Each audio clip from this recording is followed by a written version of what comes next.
Jerica Willie is up to bat now, a senior who's having a great senior year with around a 400 average. And she lines that ball down the left field line, and that ball is fair into the corner. Picked up there by Kraft, who works it into the infield. Standing up is Willie with a double and an RBI. 2-0 MFL Marmac in the lead. Here is now the 1-0 pitch, and it's a high fly ball. This is to deep left field, and that ball is gone. It is a 2-run home run by Brooklyn Lott, and the Bulldogs lead 4-2 now. And Batterson squares the bunt, pulls things back, and lifts a high fly ball. This is a line shot that's going to hit the fence. At the bottom of the fence, it's extra bases.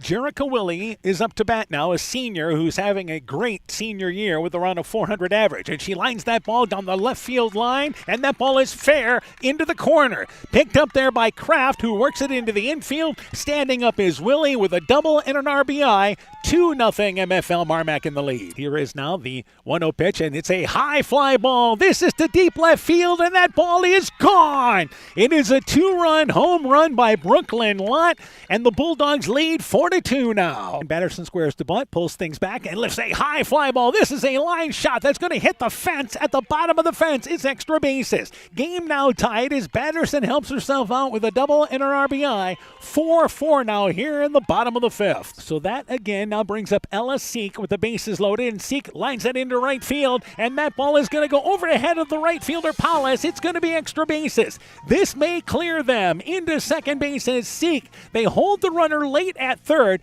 as the throw comes in, misses the cutoff in the infield, but rolls to the plate. It's a double for Ella Seek and 2 RBIs. And Seek continues the inning for North Fayette Valley as they now lead here 8-4 here in the bottom of the fifth. North Fayette Valley suddenly 3 outs away from ending this, or 3 runs away from ending this game. Yeah, and Batterson's capable of doing that. And Batterson lifts a high fly ball to deep left field. It is gone. Game over.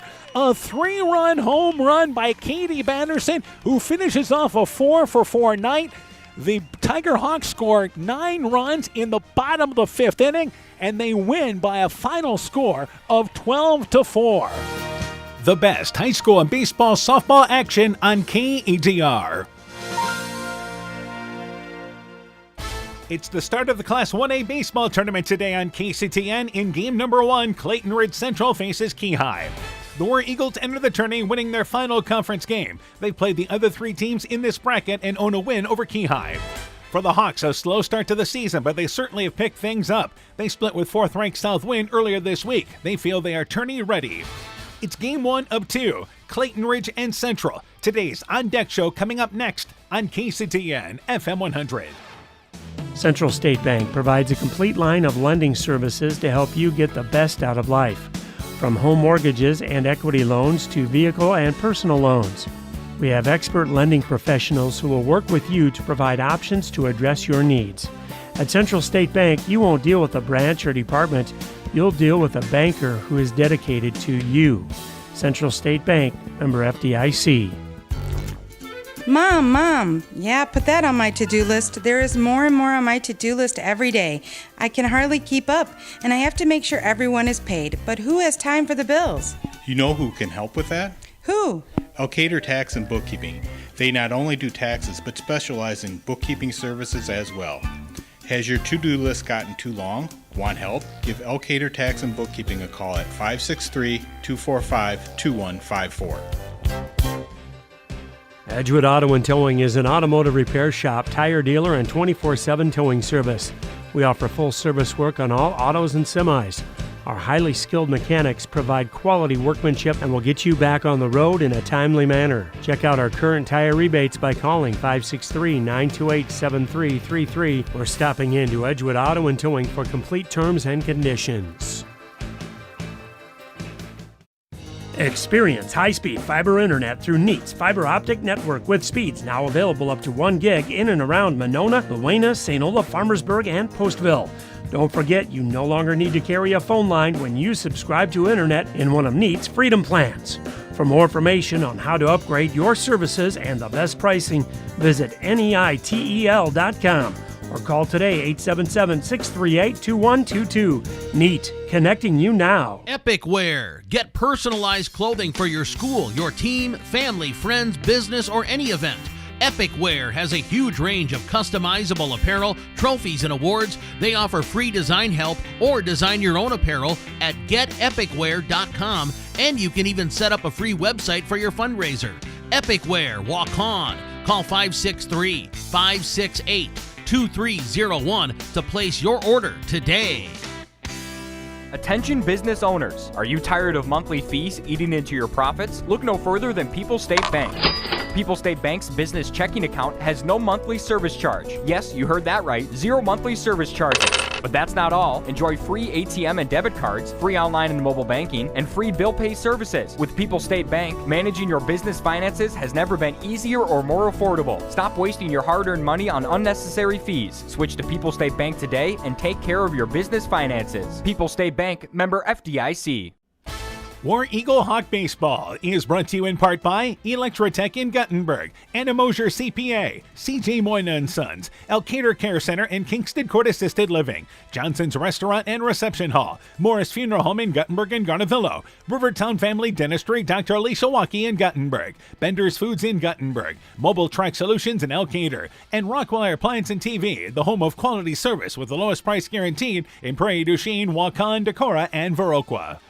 We begin the On Deck show for today's game. We're joined by Clayton Ridge Central baseball coach Casey Czar. Coach, our team finishing up the regular season 6-14, split with Turkey Valley in a doubleheader earlier this week. Tell me about those two games. Yeah, Turkey Valley, just props to them a little bit. They played really well that day with the split. We kind of had one inning where we threw 2 balls away, and we kind of lost the one. Felt like we probably should have had the sweep there. The boys swung it really well offensively. A really big kudos in the first game to Owen Hammersland. He threw 7 innings on 74 pitches, backed up defensively, had some major strikeouts. It just came down to us playing catch. And then in game 2, the bats sort of came alive with Dom Mass having some big hits for us and Griffin Hammersland as well. So it's kind of nice to see top through the bottom of the order getting the bats going at the right time. All right, now let's talk about this team offensively. A number of kids contributing for you. Yeah, so again, like Dominic Mass right now, he's been our guy hitting in the 3-hole for us, punching balls through. He's been really good for us. Seth Craigle, he's going to be just DHing. He's actually hurt his elbow, so he'll be done throwing for us. But he's been a major factor. He's still going to swing it. Carson Regnitz always in the 4 spot is a dangerous bat because at any time he can swing it, ball might get out of the yard. And then obviously our leadoff batter Mason Lone, whether it's a single or just a drag butt for a base hit, it normally turns into a double with his ability on the base paths. So top through the bottom, I feel like very comfortable with our guys swinging the sticks right now. All right, let's talk about pitching-wise. Who do you look to throw in the game today? Yeah, unfortunately Seth hurts his elbow, so we're going to go with Owen Hammersland on the mound. Owen's been a great guy for us, like I just talked about against Turkey Valley last week. He threw 7 innings on 74 pitches, a good mix of 3 different pitches. So I'm really confident in Owen's ability, and we'll have his younger brother Griffin on the backside in case we need it. So going to go with the Hammersland Wrecking Crew tonight. All right, now let's talk about Key High. I know you played them 3 times this year. What do you know about the Hawks? Yeah, they got us twice this year. We also got them 1 time up at their place. The Hawks have some really good bats that we got to worry about in Trey Cota. And then their catcher, I'm blanking on the kid's name, but he can surely swing it. It's a loud bat. Obviously, that we got to be able to hold the run game down a bit, mix and match on long holds and short holds. So if we can keep the walks down and the errors down, that's kind of been our thing this year. we're gonna be just fine, I think, with the way we're swinging the sticks. We just got to make sure that we're ready to go when Keyhide puts the ball in play, because we know that's going to happen. All right, Coach. Good luck to you in the ball game. We look forward to talking to you afterwards.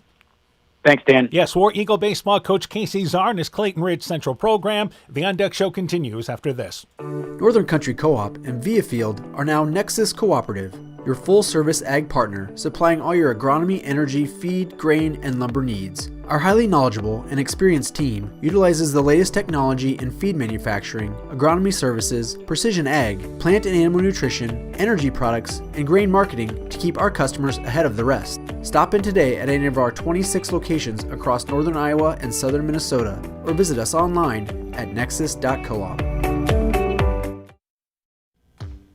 The doctors and staff of Family Dentistry Associates of Monona encourage everyone to get out and support your local baseball and softball teams, enjoy the weather, and get your kids' summer checkups scheduled at Family Dentistry Associates in Monona. Call today to schedule 539-4651. When I started out in the car business, my dad gave me some good advice. Hi, it's Forrest Brown with the Brown's family of dealerships. What my dad told me is when you sell someone their first car, you need a good sales department. But if you expect to sell them their second, third, and fourth car, you better have a great service department. Visit any one of the Brown's family of dealerships in Guttenberg, Elkader, West Branch, or Victory Ford in Dyersville and find out why Brown's is your hometown dealer, no matter where your hometown may be. Make your summer meals count with the Clayton County Farm Bureau Beef Passport. Simply visit participating restaurants and our new Farmers Market stop, purchase featured beef items, and collect stamps for chances to win prizes. Participating locations include Gunder Roadhouse, Stadium Bar and Grill, Bill's Boat Landing, and more. The passport runs through August 31st, and new this year there's no minimum stamp requirement plus a convenient digital passport option. The Woodland Eye Clinic in Elkader and West Union are proud sponsors of high school sports. We are committed to bringing our patients the highest level of total eye care with detailed one-on-one attention. Our offices offer the newest technology and equipment with a professional team of experienced staff that is committed to you. Call us today for your next total eye care appointment. The Woodland Eye Clinic in Elkader and West Union supports all of our local athletes taking the field or court this season. At Freedom Bank, we're proud to cheer on the hometown athletes who give it their all. You'll see us in the stands, on the sidelines, and throughout our communities, supporting the players, coaches, and families who make Northeast Iowa a great place to call home. Whether it's on the field or in your financial life, we're here to help you reach your goals. Visit us in Elkader, Monona, Postville, or Waukon and experience the difference of a 100% employee-owned community bank. Freedom Bank, we empower success. War Eagle Hawk Baseball is brought to you in part by David Balls, agent for Balls Insurance Agency in Elkader. Elkader Chiropractic Center, Dr. Jamie Hammerstland. Innovative Ag Services in Elkader, Monona, and Waukon. Norby's Farm Fleet in Northeast Iowa. Guttenberg Municipal Hospital and Clinic. Check out career opportunities at guttenberghospital.org. Rivals Inc. Custom gear, screen printing, embroidery, and online shopping at rivalsinc.com. And Furniture Showcase in Owine. Lighting showroom, flooring, furniture, and window treatments. We continue the On Deck Show for today's game. We're joined by Keyhigh baseball coach Jim Moss. Coach, your team finishing up the regular season 20-15. Split 2 games there earlier this week with Highland and Des Moines Christian. Tell me about those 2 games. Yeah, the Highland game, we got off to a quick start. We're up 5-0. Obviously, with the playoffs coming on Friday, we were limited on pitching and who we were going to throw. But Highland made a late rush and actually tied the game and put some pressure on us going in late into that ball game, and then we had an offensive explosion and I think scored 9 runs and ended up kind of making the score make the game look like it was a blowout. And honestly, it was a close game, throughout until the end. So we ended up closing that one out. And then Des Moines Christian, we were just trying to see what, we were trying some new arms out, seeing what we could bring into the postseason. And it didn't work out. We had a lot of free passes early in the game, and they're a lot bigger school. They traditionally hit the ball really well. So they did add some offense around the free passes and kind of blew the doors off us, maybe humbled us a little bit before playoffs. All right, now let's talk about offensively. Who's been contributing for you offensively this season? Yeah, I would say our top 3-4 guys have been the most consistent guys. They're all hitting over 300. They've been pretty consistent. No big dry spells or slumps this season. It starts with Trey Cota, our leadoff guy. He's not really your traditional leadoff guy. He doesn't take a lot of walks or free passes. He likes to put the ball in play, but he sprays the baseball really well. He has just enough speed. He'll lay down a bunt once in a while for us. And then Tanner Trundle in the 2 holes been really consistent. He is a little more patient at the plate. He'll take some walks, and he'll bunt if you give the opportunity. But he sprays the ball well. He's got a little more pop this year. And then Brody Fyan and Jackson Darling have been driving in runs for us and add a little power behind those guys. All right, let's talk about pitching wise. Who do you look to start in today's ball game? Yeah, we're going to start with. We're probably going to use a mixture this year. That's kind of what we've been doing. We don't have a traditional ace per se.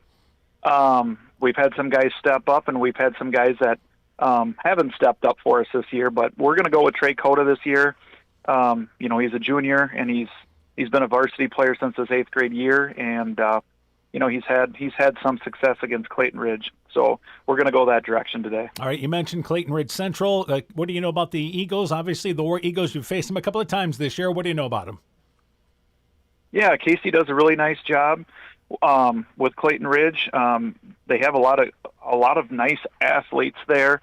I would say their strong suits are hitting and then base running.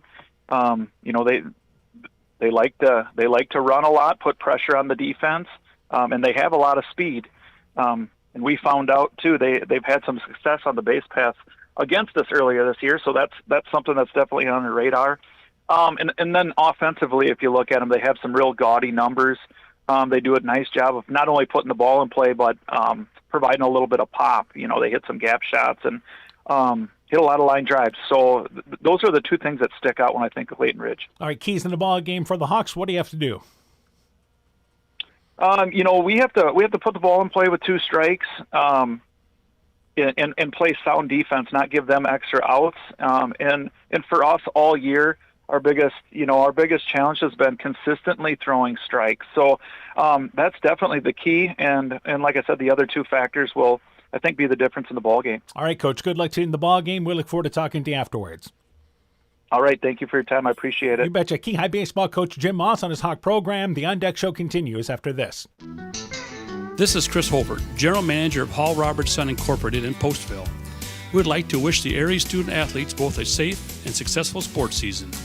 We have been a community-based company since 1864, servicing and supporting the area ag industry with products necessary for daily success. We look forward to continuing to serve and support both the ag industry and high school athletes in our surrounding communities. Thank you and good luck from the families at Hall Robertson.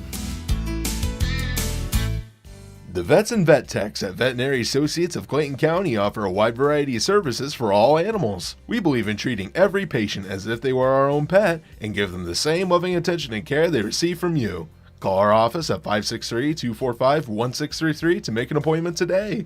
The Veterinary Associates of Clayton County are proud sponsors of Central Elkader Sports. Hey sports fans, take a time out to call Garms Financial Services for all your insurance needs. Whether you need auto, home, farm, health, crop, or business insurance, Garms Financial Services and Grinnell Mutual has you covered. You'll receive quality protection, expert advice, and local friendly service. Owner Brian Bugenhagen, along with his staff, look forward to serving all your insurance needs. Call them today for a free competitive quote. Garms Financial Services, located in Elkader and now also in Monona, your trusted choice agency. Looking for the best suppressors with seamless service? Interested in helping protect your hearing or have questions on the NFA process?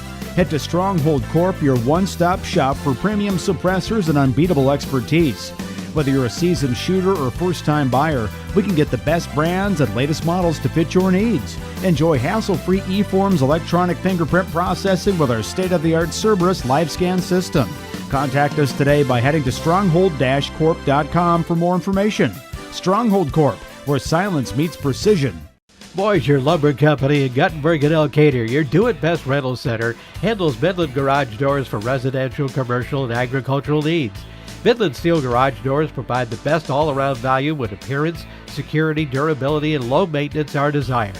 Moisure Lumber and Midland Doors take pride in providing their customers with top quality products and superb customer service. Contact Moisure Lumber in Guttenberg and Elkader, your do-it-best rental center for Midland overhead doors sales and service. At Top Gun Customs, we know that cars are complicated. We can handle all the complex new features of any vehicle, foreign or domestic.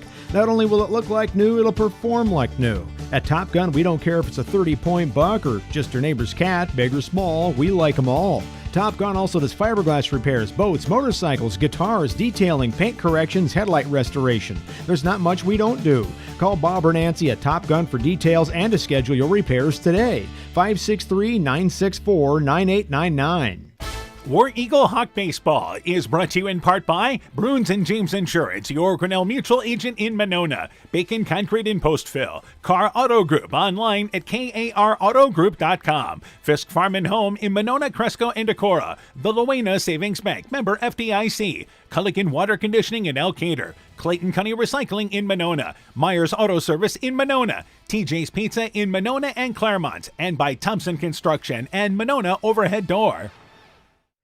Good afternoon, everybody. Welcome to Independence. It's only fitting. It's the 4th of July weekend. We're celebrating here, playing this game during the day at Independence. And our matchup here tonight is Clayton Ridge Central and Key High. We'll have the 7 o'clock matchup as well with Starmont and Edco. But this game originally scheduled to be played at Starmont, as I'm joined by Coach Mike Sass. And obviously the weather playing havoc on that ball game. Won't have the field issues tonight. No, yeah, it's like you said, kind of fitting. We're playing in Independence, and we've got a beautiful turf field here. We shouldn't have any issues with water and wetness like the rest of Iowa's kind of been having lately. Yeah, the only concern here tonight is going to be the pitching mound, because at first, we were told that Independence has an all-turf infield, but it's actually the entire field is field turf. So the only areas that you have to be concerned about as far as wet, the pitcher's mound, which, by the way, was wet, did have a tarp on it, but apparently maybe holes in the tarp or something got underneath it. But they brought out some Diamond Dry, so the mound looks like that's going to be all right. And, of course, obviously you have around home plate the batter's box as well as the catcher's area as well. Those are areas there you've got to be careful there with moisture, obviously, as well. But otherwise, it's a cloudy night. We've had some showers from time to time, very, very light showers. But we're glad to get this ball game in tonight against teams that have played 3 times this first matchup here. Clayton Ridge Central won one of those ball games 10-0. The Hawks won the other matchup 11-10. Then they won 15-3 in the final matchup between the two teams. Let's start talking about first off this matchup. Yeah, I think Key High, they're playing a lot better towards the end of the season. I think they got off to a slow start this season. But Clayton Ridge Central's got to have some confidence knowing that they've beaten them once and played a tight game with them another time. For the Eagles, Seth Craigle threw that ball game. He will not be starting in tonight's ball game with an elbow issue. He is DHing in the lineup, but they will turn to Owen Hammersland, who we saw throw earlier this year in a ball game against North Fayette Valley. You mentioned Key High playing better. They come into this matchup here with a split of south wind in the final week of the regular season. So, yes, they are playing very good ball. Yeah, that's a big confidence booster for the Key Hawks. South wind, best team in the Upper Iowa, I think. Walk-On's probably right there with them, but Southwind was ranked pretty highly most of the year in Class 1A. And for Key High tonight, Trey Cota will get the start in the ball game tonight. Let's talk about this pitching matchup. We mentioned Owen Hammersland starting this ball game for Clayton Ridge Central. And on the season, as far as pitching-wise, Hammersland has thrown a total of 24 innings, allowed 27 hits, 15 earned runs, walked 12, struck out 21, has a 1-5 record. But again, he's actually run the bulk of the innings. He leads them, his younger brother Griffin Hammersland, who will likely see in this ball game. Owen's throwing 24 innings, Griffin's throwing 23. Yeah, so the Hammerslands are probably who we're going to see on the mound for him. Yeah, have done a nice job. Record probably a little deceiving with how well he's pitched this year. Key High, a rarity for them. They've got the depth at pitching, but not maybe that outstanding ace that they've always had. Cota has been certainly very good. He's 5-1, 38 innings, has allowed 40 hits, 23 earned runs, walked 18, but he has struck out 47. So there is strikeout ability there. Yeah, I believe he's a left-hander, so that's always a little bit different too. You don't see a ton of left-handers throughout the year. But, yeah, like you said, a lot of depth there, but maybe not that one dominating pitcher that Key High sometimes has. And, of course, Cota is the leadoff hitter, and he's as good as anybody in the area, batting .349 coming into this ball game. Tanner Trundle's batting .350. Brody Fan, is batting .355. So those are the main guys they build around offensively. Yeah, those top three in their order. they're going to look to them to get them going and get some runs on the board. For Clayton Ridge Central, by the way, Keyhigh is a team. We mentioned the pitching-wise there. Their ERA is 5.02, but as far as offensively, it's a team that hits .293. Clayton Ridge as a team bats about .326 on the season, so their average, despite their record 6-14, has been pretty good. And Dominique Mast is their leading hitter, having a great senior season, batting .456. He's driven in 13. Carson Rignitz, another senior, batting .382. He has driven in 18. Yeah, and those guys are in the run-producing spots there, the 4 and the 5 spots, so they can get some base runners on early. We know Clayton Ridge Central likes to run, and they're going to be aggressive early, I'm sure. Let's go through the lineups here from Independence. For Clayton Ridge Central, batting leadoff, Mason Lone, the second baseman. Seth Kregel, the designated hitter, batting second. He's DHing for the left fielder, Tate Hager. Dominique Mast is the first baseman, batting third. Carson Rignitz, the catcher, bats cleanup. Owen Hammersland, the pitcher, batting fifth. Isaac Lone, the shortstop, bats in the number 6 spot. A 6 spot there. Griffin Hammersland, the third baseman, bats seventh. Caston Oberbrockling, the center fielder, bats eighth. And Colton Hager is the right fielder, batting ninth. For Clayton Ridge Central, you have Haggers at the corners in the outfield. You've got Lones up the middle defensively. Yeah, little siblings right up the middle here. Let's go through the lineup now for Keyhigh. Trey Cota, the pitcher, bats leadoff. Tanner Trundle is the shortstop. He'll bat second. Brody Fine is the catcher, batting third. Jackson Darling, the left fielder, bats fourth. Eli Schobert is the third baseman. He'll bat fifth. Irie Mattil is the second baseman, batting in the number 7 spot. 6 spot. Noah Conley, the right fielder, bats seventh. Kyle Moss is DHing in the number 8 spot. He's DHing for Connor Winters, the first baseman.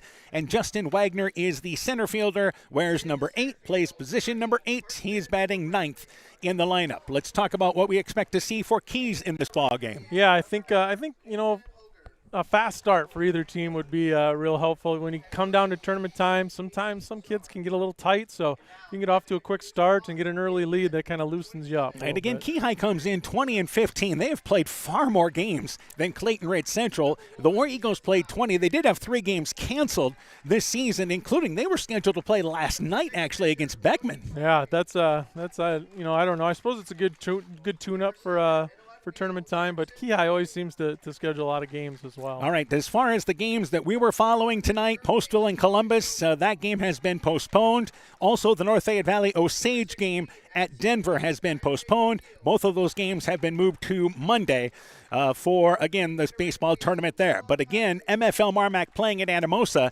That's a 7 o'clock start, and that ball game is still happening. And, of course, you get a little further south, they've been able to get things ready for that ball game tonight there. So we'll update you on that ball game here as well. So MFL Marmac playing in Anamosa. That's the game we're updating you on. And we have Clayton Ridge Central and Keyhigh here with game number 1, with Edco and Starmont in game number 2. We'll take a break. Opening pitch coming up from Independence. You're listening to high school baseball from KCTN Sports. Are you wanting to eat better, feel better, get your weight or other numbers under control, and need someone to hold you accountable? This is Brandy Strube, registered dietitian with Veterans Memorial Hospital. I welcome consultations with patients of all ages and look forward to helping you meet your nutritional goals. Please call the hospital to set up an appointment or ask your doctor for a referral at your next visit. Exceptional caring people, Veterans Memorial.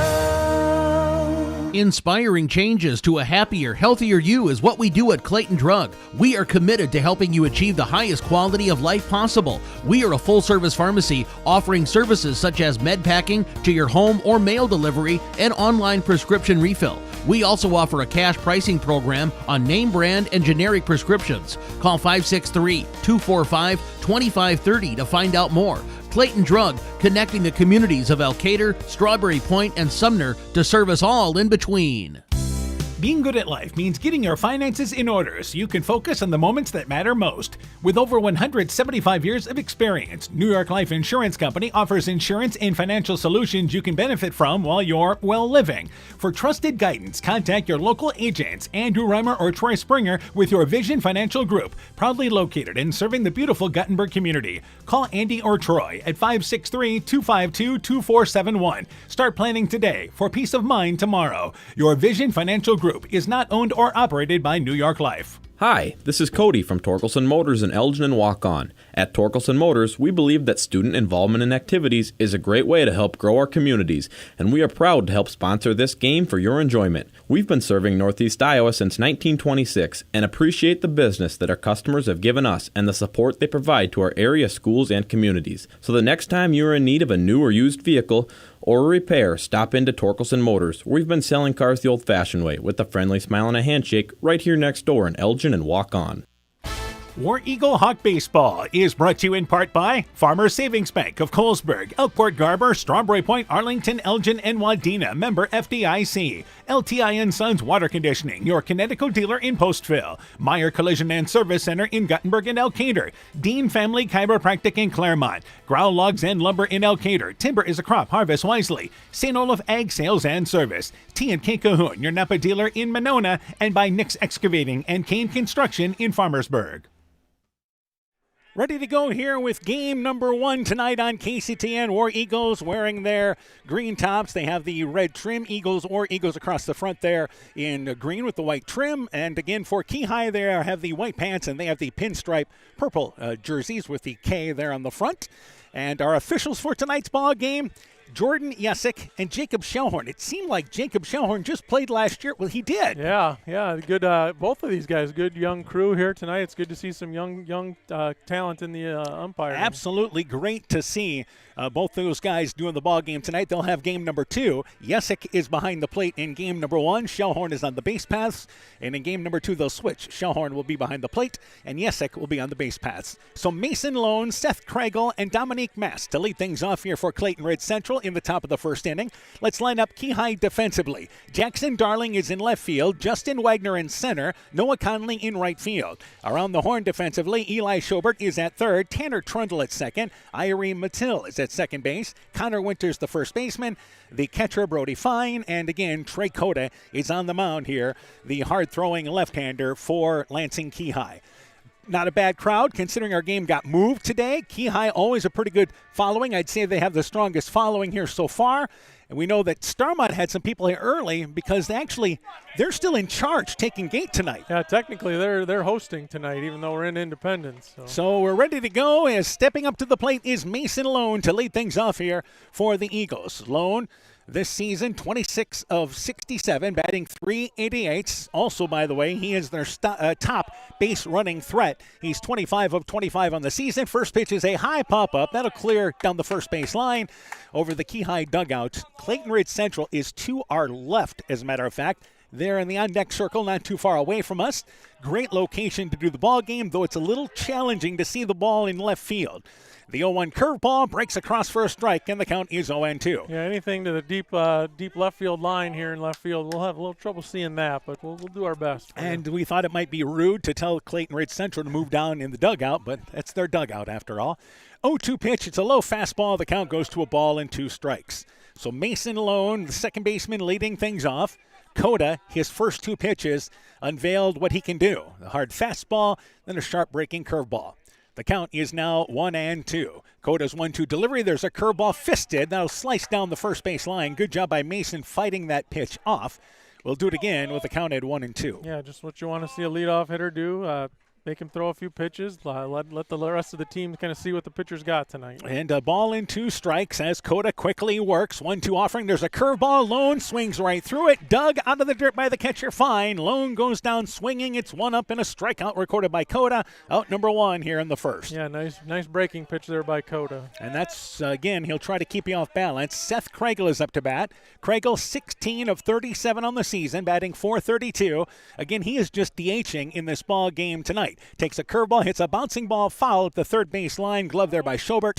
We'll do it again with the count 0-1. One thing we did not talk about is the type of bounce you're going to see off this turf in the ball game tonight. I thought both teams really handled warm-up well infield as there's a curveball high. It goes to a ball and a strike. Because that ball's going to come up on you a little quicker. Yeah, it's going to be a little faster. Now, you shouldn't get any bad hops. You know, all the hops should be true. But, yeah, it's going to get on top of you a little quicker. And both the coaches there hitting the ball in the ground. Fastball swinging right through it is Kregel. And the count goes to a ball and 2 strikes. So 1-2 is the count. Kregel with a wide stance as he's up to bat now will try to protect As Coda's 1-2 pitch, it's a curveball swinging through it is Kregel. The ball scoots by the catcher fine, and beating it out, legging it out is Kregel. So it goes as a strikeout, the second strikeout by Kregel, but the out not recorded. It'll go as a pass ball, an air charge down the play, and a runner on here for the War Eagles. Yeah, good sharp breaking ball again, and I think it just kind of five-holed the catcher there. Yeah, that's a tough play for the catcher fine to, again, hang on to. So the War Eagles, as aggressive as anybody is on the base paths, they have stolen, according to their stats, 100 steals in 109 attempts. And they've got their top hitter up in Dominique Mask. If you're talking about Seth Kregel, actually only 4 of 6. Yeah, probably not one of their main base stealers there. And Dom Mast now playing first base. He's done some catching this year as well. Short lead by Kregel at first. As the first offering to Mast takes a curveball for a strike, the count is 0-1. So Mast, it's 26 of 57, 456 on the season, second on the team in RBIs with 13. So he's done a good job of putting the ball into play this season. 1-1 is the count. Actually, the 0-1 pitch there, he's actually going to throw it over to first base to make sure Kregel stays a little closer. And again, the count is 0-1. It's going to be tough to see the scoreboard from here as well, so we're going to have to rely on you for the counts. 0-1. Left-hander Coda delivers. 0-1 fastball high. The count goes in 1-1. Now, the other thing is about Clayton Ridge Central running tonight, Coda being left-handed. Yeah, I was going to bring that up too. Coda being left-handed might keep them in check a little bit. And a little tougher to run on. Not a big lead at all for Kregel. 1-1 is the count. 1-1 curveball stays downstairs, and that's a nice stoppage by Fine on the pitch down low, and it goes to 2 balls and a strike. So 1 out. Top of inning number 1. The light's not on yet, but I would think they'd be coming on fairly quick as the cloud cover has moved in for this ball game. Getting a little dark here. And here is the 1-1 pitch, fouled back by Mast. Actually 2 balls and 2 strikes now the count. And we do know there's a 50% chance of showers and thunderstorms in the Independence area. Yeah. So hopefully we're able to get both these games in tonight. But again, with field turf, we're likely going to wait this baby out as long as they need to. So the 2-2 pitch, curveball, slow bouncing ball, right side of the infield, and it's going to slide into right field and into second base. Around second there is Kregel. He'll go into third standing up. It is a slow single for Mast, putting runners on the corners now with 1 out. The second baseman, Mattil, covering the bag at second base, which left that gap on the right side of the infield. Yeah, big opening there on the right side because that wasn't hit hard. But again, with the field turf, the ball moves a little bit quicker, and it got by him and allowed the runner to get all the way to third. Carson Rignitz, who leads the War Eagles in RBIs with 18 on the season, is up to bat, and time taken now by Fine, the catcher, as he is signaling to the infield what they want to run in a first and third situation. Rignitz batting .382, 21 of 55 on the season. Runners on the corners for the War Eagles, threatening with 1 out here in the top of the first inning. Coda's pitch, fastball, Rignitz, good cut, did not get to it, and the count is 0-1. He was challenged with the fastball there. Yeah, and Rignitz, he went at it. He sure wasn't cheated on that swing. Mast will not have a courtesy runner here. He's a senior. Why not keep him out there? Well, and he's playing first tonight. Yeah. So. Oh, that's right. We're used to him catching. Sorry. Yeah. So here's the 0-1 curveball, and Rignitz lifts a fly ball down the left field line, but it is hooking. It is going to be foul. And the count goes to 0-2. We're going to have to rely on Coach Sass there to be able to see what's happening down the line there, huh? That one hooked even too much for me, so it was definitely foul, but got the barrel of the bat on that one. Rignitz was ahead on that curveball, way ahead. So again, the count is 0-2, short stretch for Coda. And looks here to deliver the 0-2 pitch after a long look over to first base. The 0-2 pitch, curveball. Rignitz got a piece of it, fouled it over the backstop area. And the count goes to, again, 0-2. Not your traditional backstop here. This is a fabulous facility. We mentioned the field turf. That's one thing, but just the way it's set up there. Yeah, really nice facility here in Independence. Bleachers go all around the backstop area. It is a brick backstop. So the ball going to certainly carry him off there. Something to keep an eye on. Here's now the 1-2 curveball. Rignitz pops it up. One hopper to the third baseman. It is bobbled actually by the shortstop, Trundle. They will not have a play. Kregel was kind of caught in no man's land. Staying back on the ball was Trundle. It'll be an error on the play. Mass goes to second base, and the War Eagles have scored a run here with runners on first and second and only 1 out. Yeah, this is a great start for the War Eagles, and I think Trundle could have had a play at second still, but he was only looking at first, and after the bobble, realized he didn't have a play at first. And had he gotten the ball cleanly, Kreigel leaning off of third base. There would have been a play there if he would have decided to come to third. Yep. Left-handed hitter Owen Hammersland is up to bat. He's the pitcher in this ball game, been given a 1-0 lead.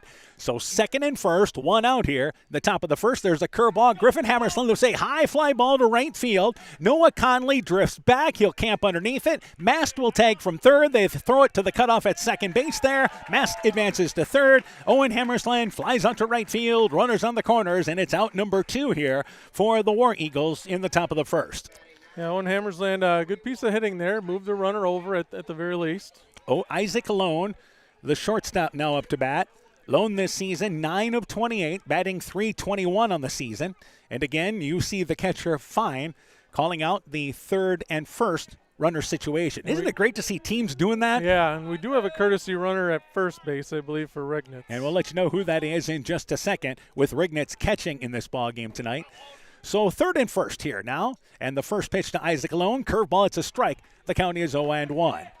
So the runner, the courtesy runner at first base, I believe is number 4, Colton Willenborg. Is it that, or is it number 7? Yep, it's Brody McGuinn. Yep. And McGuinn, of course, has played some shortstop for them, so they throw it over to first base. McGuinn a very short lead anyway. And again, we'll rework here to Lone. As far as McGuinn stealing-wise this year, he's 8 of 8.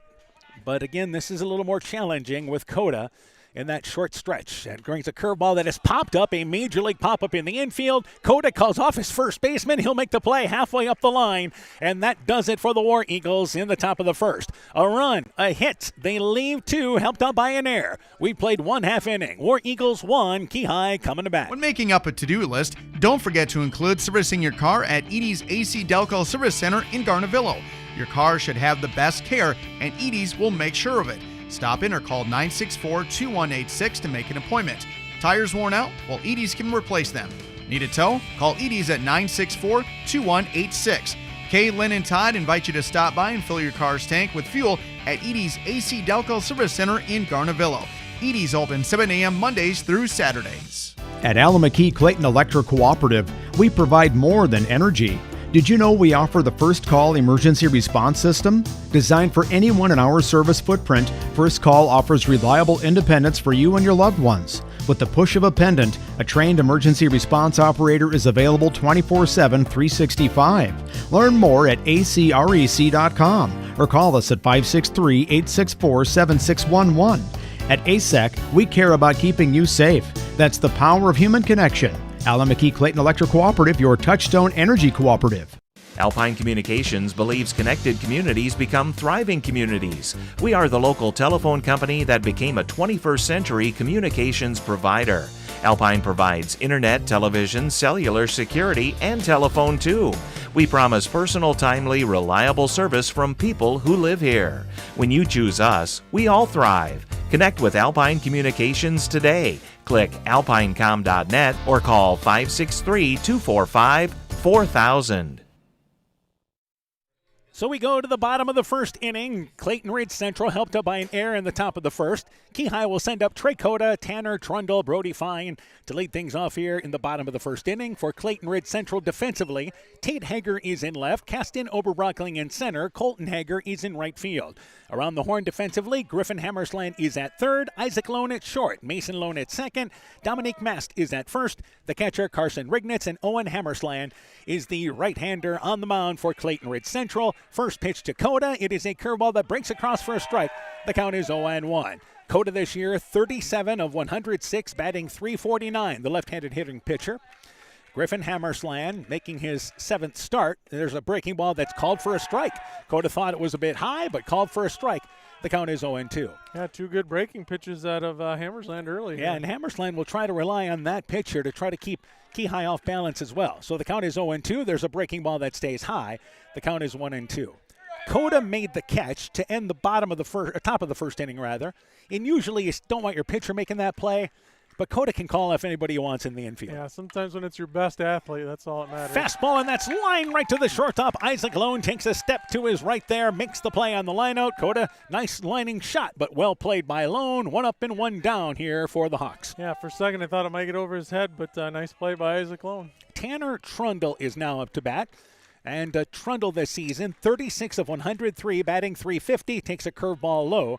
The count is 1-0. So you have Owen Hammersland on the mound, and again, he throws right-handed, hits left-handed, shoots left-handed in basketball. Yeah, quite the mix. Fastball, bouncing ball, Lone able to get it there as he moves in. Nice lob throw to first base. Mast able to just stretch up, make the play. Trundle bounces out to short.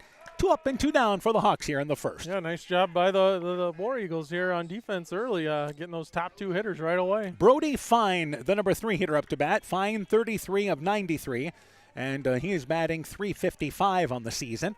2 quick outs here for Griffin Hammersland, or for Owen Hammersland, by the way. And here is the curveball. That breaks low. The count is 1-0. Our team starting to show up for game number 2.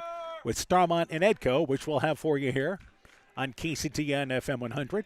A curveball, that breaks across for a strike. So Hammersland just living with the curve right now. Yeah, heavy dose of curves early. It could be a longer strategy, maybe some fastballs later. You never know. And again, well ahead on the count. And here is the offering, swinging through it there is Fine. So it's a ball and 2 strikes here. And obviously, pitch count will be huge in the postseason. And the benefit for these 2 teams is getting these games in tonight, or at least right now getting them in. Right.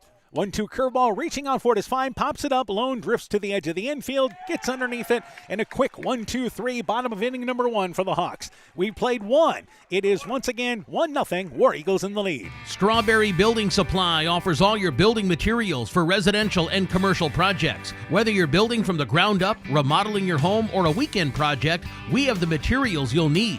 We are an authorized Milwaukee dealer for all your Milwaukee tools. Strawberry Building Supply also has everything you'll need for your pets and livestock. Stop into Strawberry Building Supply today at 413 West Mission Street, Strawberry Point, or call 563-933-4579. Hey, Justin Birdnow here from Birdnow Chevrolet in Monona. I want to take a moment to wish all the local athletes good luck during their game. You have worked incredibly hard and it shows during each game. Myself and the entire Birdnow Chevrolet Monona team is wishing you all that you do your best and good luck.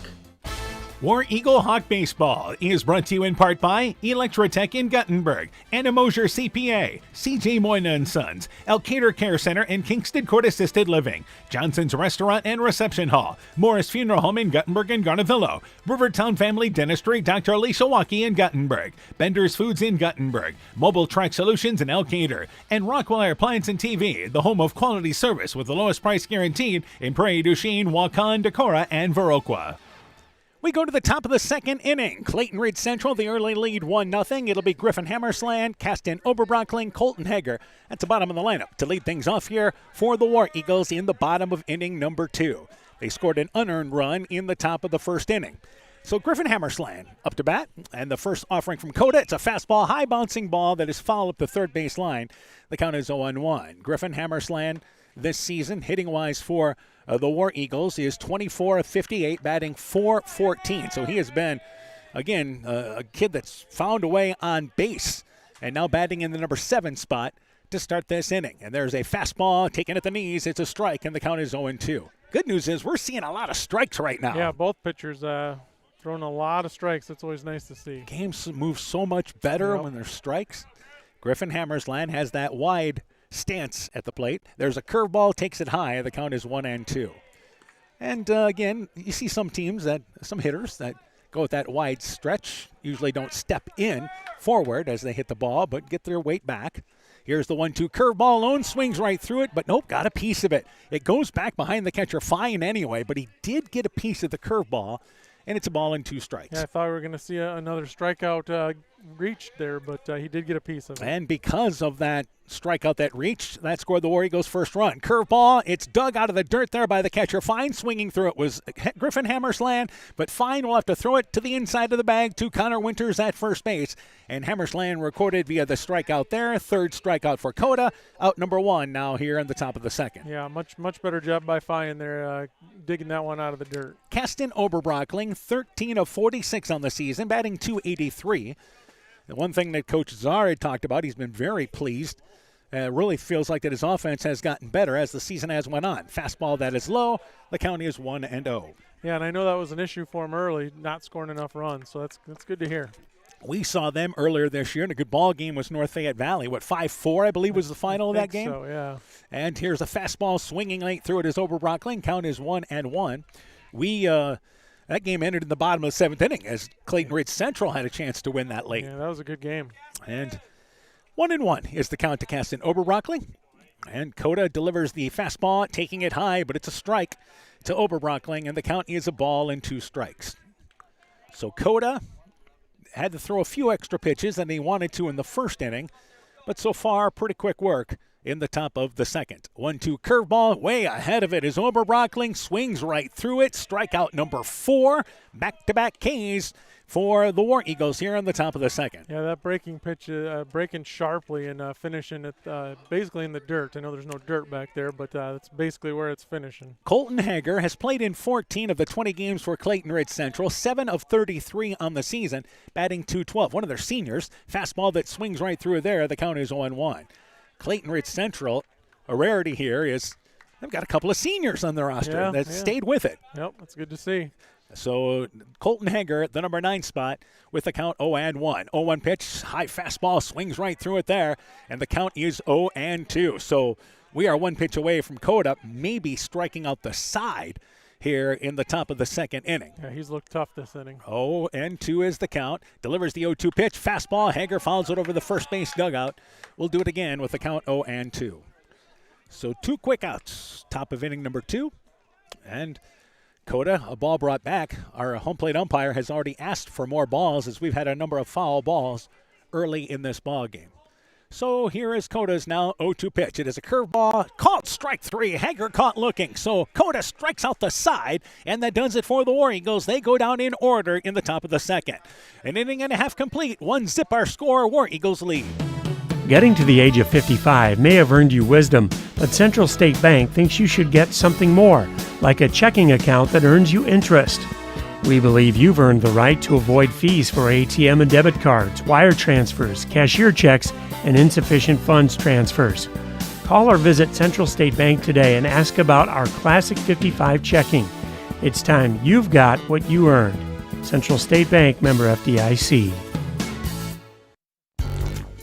Mom, yeah, put that on my to-do list. There is more and more on my to-do list every day. I can hardly keep up, and I have to make sure everyone is paid. But who has time for the bills? You know who can help with that? Who? Elkader Tax and Bookkeeping. They not only do taxes, but specialize in bookkeeping services as well. Has your to-do list gotten too long? Want help? Give Elkader Tax and Bookkeeping a call at 563-245-2154.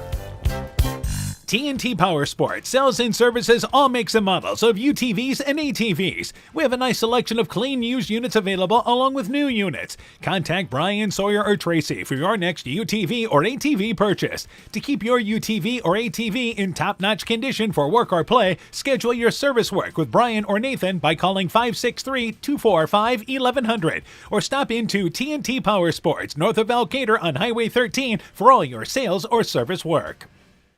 Jackson Darling, Eli Schobert, Irie Mattel, the second baseman up to bat. 4, 5, and 6 in the key high lineup here in bottom of inning number 2. Swinging through the fastball there is Darling. The count is 0-1. Jackson Darling, 31 of 108, batting .287 on the season. He is the cleanup hitter for the Hawks. And behind on the count, 0-1. There's another fastball. Actually, it looked like a breaking ball there. Swinging through that pitch at the knees was Darling. And Griffin Hammersland is in his zone right now with the count 0-2. Yeah, he's really done a nice job keeping him off balance. Started with a fastball and a curve, and Darling missed both. 0-2 curveball. That's lined into left center field. On the run is Oberbrockling, drifting over to his right. Makes the play as he runs towards the fence in left center field. Tracked down well by Oberbrockling. Lining out to center field is Darling for out number 1. Yeah, that one was hit hard by Darling, but nice play by Oberbrockling. Got a good jump on that and made the play relatively easy out there. Eli Schobert up to bat, 22 of 76 on the season, batting .289. So there is, again, one out here in the bottom of the second inning. There's a curveball. That's a strike. The count is 0-1. Both these pitchers getting their curveball across.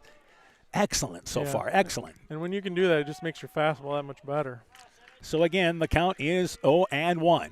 Griffin Hammersland's curveball swinging through it again there is Schobert. And the count is 0-2. Get ahead, staying ahead. Yep, Hammersland doing a really nice job of that so far. So again, the count is 0-2, and he delivers now. The 0-2 pitch, fastball, high bouncing ball up the third base line, and that ball is going to roll foul, and it's picked up there by Coach Moss in the third base box. We'll do it again with a 2-strike count. Right in front of us, that ball was rolled up the line. Yep. And you can see anything that's just hit down in the turf just takes a huge bounce, doesn't it? Yes, it does. It's a unique kind of bounce.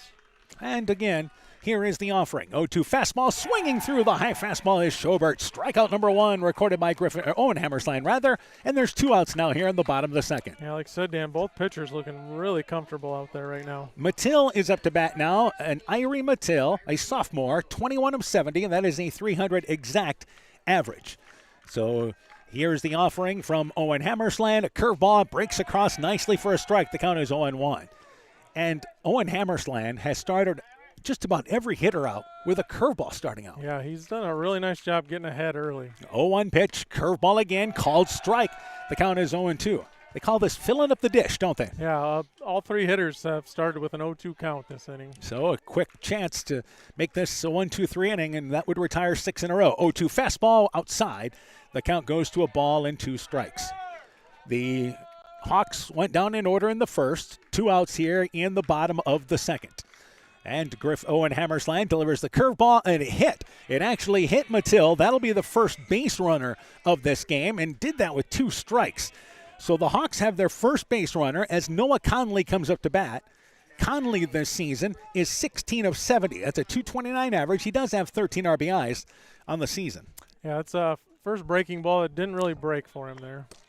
So that's the first base runner once again for the Hawks. Let's see how aggressive they are on the base paths as Owen Hammersland works from the stretch for the first time tonight. First pitch there is a fastball high.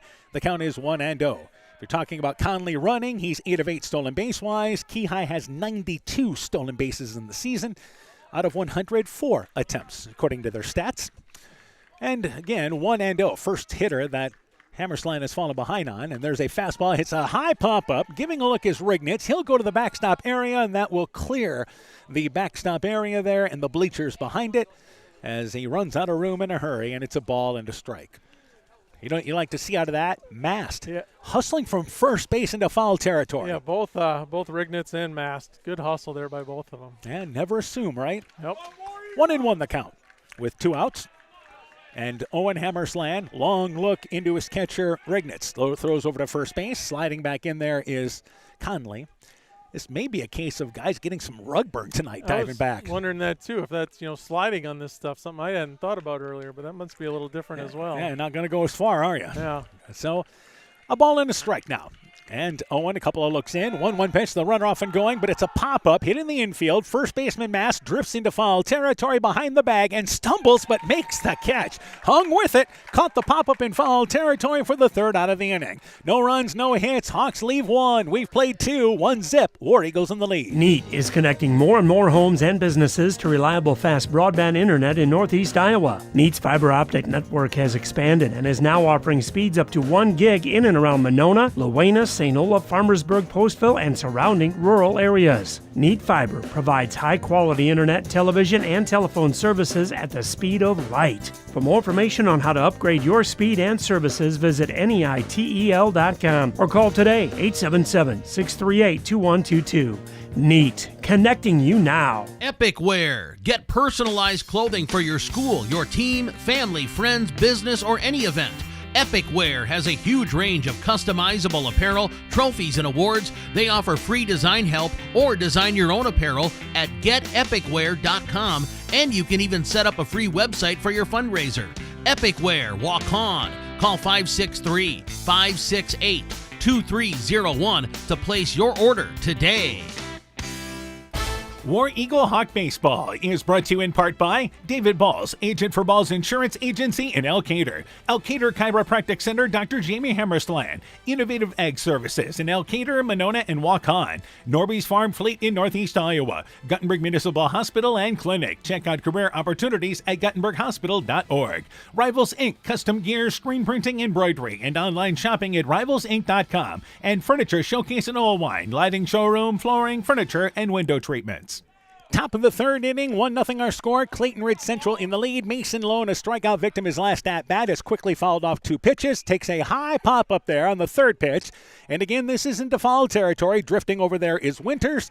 He'll get underneath it. Lone pops out to first base in foul territory. 1 up and 1 quick out here in the top of the third. And that brings up now Seth Kreigel, who has scored the game's only run. Was safe on a drop third strike and came around to score as a result of that error. So up to bat now here with 1 out. Both pitchers throwing strikes, moving along quite well in this ball game. I believe we've only had 1 hit in this game. And to here is a curveball. Kreigel takes it. It's downstairs. The count is 1-0. So we mentioned the young umpiring crew we have tonight, and that's absolutely great to see. Yeah. So finally getting some young guys in. There's a curveball, and Kreigel lines that ball over the head of the shortstop Trundle, who reached up for it, going to his right. And that is the second base hit for the War Eagles, a 1-out single for Kreigel. Yeah, good piece of hitting by Kreigel. Put the meat of the bat on. Nice hard line drive. Dominique Mast, first baseman, is up to bat. Singled in his first inning at bat. And a runner in scoring position here with Kreigel, who, again, last time played it kind of close to the bag. And we kind of expect that here, I think, as well, especially with Mast and Rignitz coming up here. Yeah, I think it depends, on the runner. I think certain guys are way more likely to go than others. And here's a fastball. Mast pops it up. This is slicing down the right field line. Winter gives chase, but that ball will be fair as it hits the line. It's tracked down by Winters, and Kreigel gets to second base as he's able to slide in there. So Dominic Mast with a bloop single. It looked like it was maybe going to drift foul. Great effort by Winters to not give up on the play. Back-to-back singles for the War Eagles. Something brewing here in the top of the third. Yeah, usually when a right-hander hits it over the first baseman, it slices a little bit, but that one didn't. It just stayed straight and landed right on the line. So Kreigel's at second. Mast is at first with 1 out. Carson Rignitz safe on an error, but is actually credited with driving in the game's first run for the War Eagles. And the offering from Coda, and that ball's lined into left field. That's a base hit. They'll wave Kreigel around from third. The throw comes into the infield. It's cut off there. Kreigel scores his second run standing up. Base hit for Rignitz and an RBI, and it's 2-0 Clayton Ridge Central in the lead. Yeah, good piece of hitting by Rignitz. Just again, put the barrel of the bat on it. Nice hard line drive right over the infield. So with 1 out, still runners on second and first. Mast is at second. Rignitz has had a hand in both runs. Owen Hammersland is up to bat. Hammersland, the left-handed hitting pitcher, flew out to right field his last at-bat. So the War Eagles early in this game have made the most of their opportunities. And Coda, the long look at second base, comes to the plate. There's a curveball, and way in front of that is Owen Hammersland. You see the smile as he realized how far in front of it he was? Yeah, he knew he was fooled on that one. And the count is 0-1. So the War Eagles, 3 hits in this inning so far. They've got 4 in the ball game, putting it into play. 3 hits in a row, as a matter of fact. There's a curveball. Hammersland pops it up.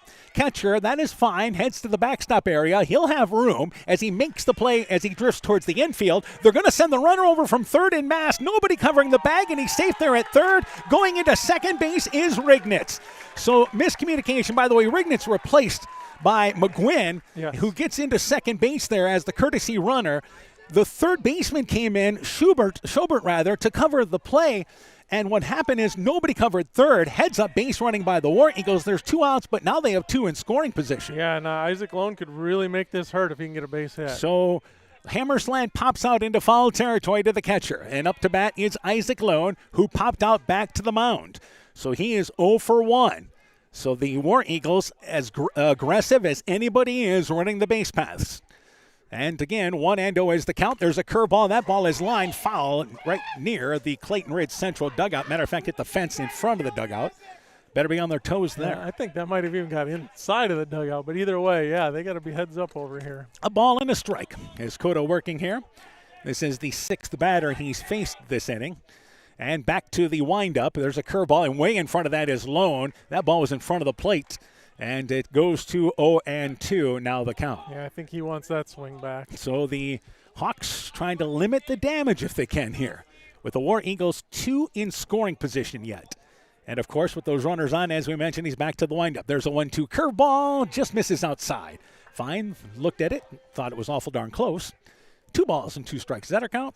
Yes, 2-2. All right, evened up at 2-2. And Cota sets. Here is your 2-2 pitch. There's a curveball, Lone bouncing ball foul up the third base line. Glove there by Schobert.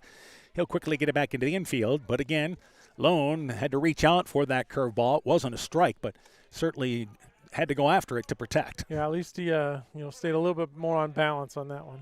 So again, we'll do it again at 2 balls and 2 strikes. And here is now the 2-2 offering. There's a curveball, Lone, fouled it back, got by the catcher fine, got a piece of it. It was again a curveball, and they'll switch the ball as Fine feels that ball is maybe a little scuffed up. But our official's going to put it into the pocket, and we're going to play with it later on. Yeah, that's the one thing with that brick backstop. It can, scuff a ball every once in a while. And there's no padding on that backstop either. Sometimes you see the padding over part of it. Fastball outside, count goes to full at 3 balls and 2 strikes. So that makes it even tougher for the catcher having to slide on a ball there, but that usually doesn't happen because it ricochets off the bricks. Right. Well, and it can ricochet lots of different directions. Yeah, too, depending on what side it hits. Yeah. So here's the 3-2 pitch. Curveball, Lone pops it up. Shortstop drifting back there in Trundle. Left fielder coming in there, getting underneath it is Darling. He'll make the play for the 3rd out of the inning. For the War Eagles, a run. They do it on 3 hits. They leave 2 in scoring position. 2.5 into this game. War Eagles lead 2-0. Are high bank fees draining your wallet? It's time for a change. At People's State Bank, they believe in low fees that put you first. Tired of being charged for using your debit card, sneaky paper statement fees, or monthly maintenance fees? With People's State Bank's People's Checking Account, those fees are a thing of the past. Worried about ATM fees? At People's State Bank, they reimburse you for up to 3 ATM fees per month. They work hard to keep your money where it belongs, in your pocket. Make the switch to People's State Bank today. Visit a branch near you or peoplesfinancial.com. Member FDIC. Northern Country Co-op and Viafield are now Nexus Cooperative, your full-service ag partner supplying all your agronomy, energy, feed, grain, and lumber needs. Our highly knowledgeable and experienced team utilizes the latest technology in feed manufacturing, agronomy services, precision ag, plant and animal nutrition, energy products, and grain marketing to keep our customers ahead of the rest. Stop in today at any of our 26 locations across northern Iowa and southern Minnesota, or visit us online at nexus.coop. Bottom of the 3rd inning, 2-0. Clayton Ridge Central in the lead. Kyle Moss, Justin Wagner, then the top of the lineup with Trey Cota for the Hawks. Trailing 2-0. Kyle Moss, the designated hitter. Moss this season, 16 of 70, batting .229 on the season. Like many teams, the Hawks' strength obviously is the top of their lineup. So here's the offering from Owen Hammersland. It is a curveball. It's a strike. And again, it's another curveball starting out. Another strike. The count is 0-1. Yeah, he's faced 8 batters, and I think almost every one he started with a curveball. But getting ahead with that curveball. 0-1 curveball that stays upstairs.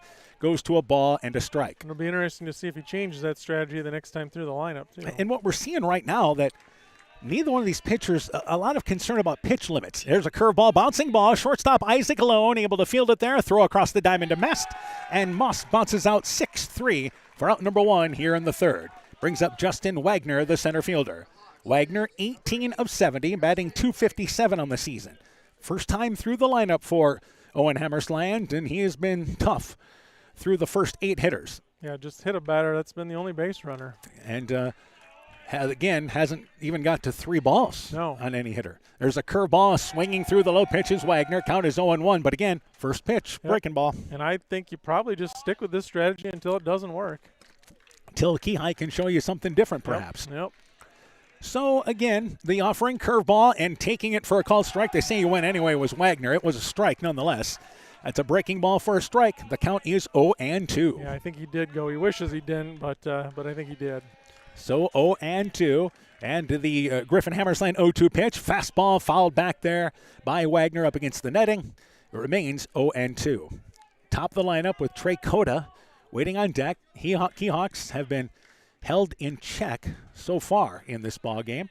There's a curveball. Taking it low is Wagner. And it was a ball. 1-2 now our count? Yes. Okay. Yeah. And a good place for that pitch, trying to get Wagner to chase one there. So a ball and 2 strikes. And Owen Hammersland, the 1-2 pitch. Fastball bouncing ball towards Isaac Lone as he drifts towards second base. He fields it, throw across the diamond to first, just kind of glides it over there. Back-to-back ground outs to the shortstop. 2 quick outs now here in the bottom of the third. Yeah, you wouldn't say Isaac Lone fired it over, but he fielded it clean, and it was hit hard, so he knew he had some time to get it there. Trey Cota, the pitcher, is up to bat. Cota has hit the hardest ball for Keyhigh in this ball game as he lined out to short. Curveball, it's a high chopper. Second baseman getting a good hop to handle is Mason Lone. 2 hopper, fields it over to Mast. It's 3 up and 3 ground outs, and that does it for the Hawks in the bottom of the third. They go down in order. We played 3-2 zip. War Eagles in the lead. The doctors and staff of Family Dentistry Associates of Monona encourage everyone to get out and support your local baseball and softball teams, enjoy the weather, and get your kids' summer checkup scheduled at Family Dentistry Associates in Monona. Call today to schedule 539-4651. When I started out in the car business, my dad gave me some good advice. Hi, it's Forrest Brown with the Brown's family of dealerships. What my dad told me is when you sell someone their first car, you need a good sales department. But if you expect to sell them their second, third, and fourth car, you better have a great service department. Visit any one of the Brown's family of dealerships in Guttenberg, Elkader, West Branch, or Victory Ford in Dyersville and find out why Brown's is your hometown dealer, no matter where your hometown may be. War Eagle Hawk Baseball is brought to you in part by Bruins and James Insurance, your Grinnell Mutual agent in Monona, Bacon Concrete in Postville, Carr Auto Group online at karautogroup.com, Fisk Farm and Home in Monona, Cresco, and Decorah, the Luena Savings Bank, member FDIC, Culligan Water Conditioning in Elkader, Clayton County Recycling in Monona, Myers Auto Service in Monona, TJ's Pizza in Monona and Claremont, and by Thompson Construction and Monona Overhead Door. Top of the fourth inning, first pitch there to Mason Lone, actually Griffin Hammersland. It's lined into center field. That's the 5th hit for the War Eagles. Leadoff runner on here in the top of the fourth inning with, again, a 2-0 Clayton Ridge Central lead. Yeah, good piece of hitting by Hammersland. And, the War Eagles aren't, driving it deep or anything, but they're hitting solid base hits kind of where the fielders aren't. And that's the number 7 spot, Hammersland, who was a strikeout victim. And that brings up Kastin Oberbrockling, the, again, center fielder, who was a strikeout victim back in the second. There's a fastball low. The count is 1-0. So the 7, 8, and 9 hitters, with Colton Hager waiting on deck, they actually struck out in order in the bottom of the second inning, but Hammersland giving the bottom of the lineup a lift with a single to lead things off here in the fourth. And this might be one of their guys that looks to steal here. And again, he has been perfect this year. There's a fastball bouncing ball. Second baseman fielding it there is going to be Mattil. He'll run the runner back there, and stepping away from the play is the runner Hammersland, but he's out of the baseline halfway between first and second. So either way, he's tagged out there, called out by the official, but it does allow Kastin Oberbreckling to beat out the infield hit there, and it's a fielder's choice, but out number 1 recorded on the tag out. Yeah, good job by Griffin Hammersland, because if he keeps running, then it's a tag and an easy throw to first for possible double play. Colton Hager is now up to bat. Hager, a strikeout victim. So you take Griffin Hammersland off the base paths, who was 16 of 18 stealing-wise, and you put on Kastin Oberbreckling. He's 11 of 11, and he's off and going, reaching out for the pitch as Hager takes it for a ball. The throw to second. Beautiful strike down as Mattil covers the bag. Fine, threw it on a rope. Oberbreckling throwing out stealing for the first time this year, and it's out number 2. Yeah, very good throw by Fine there.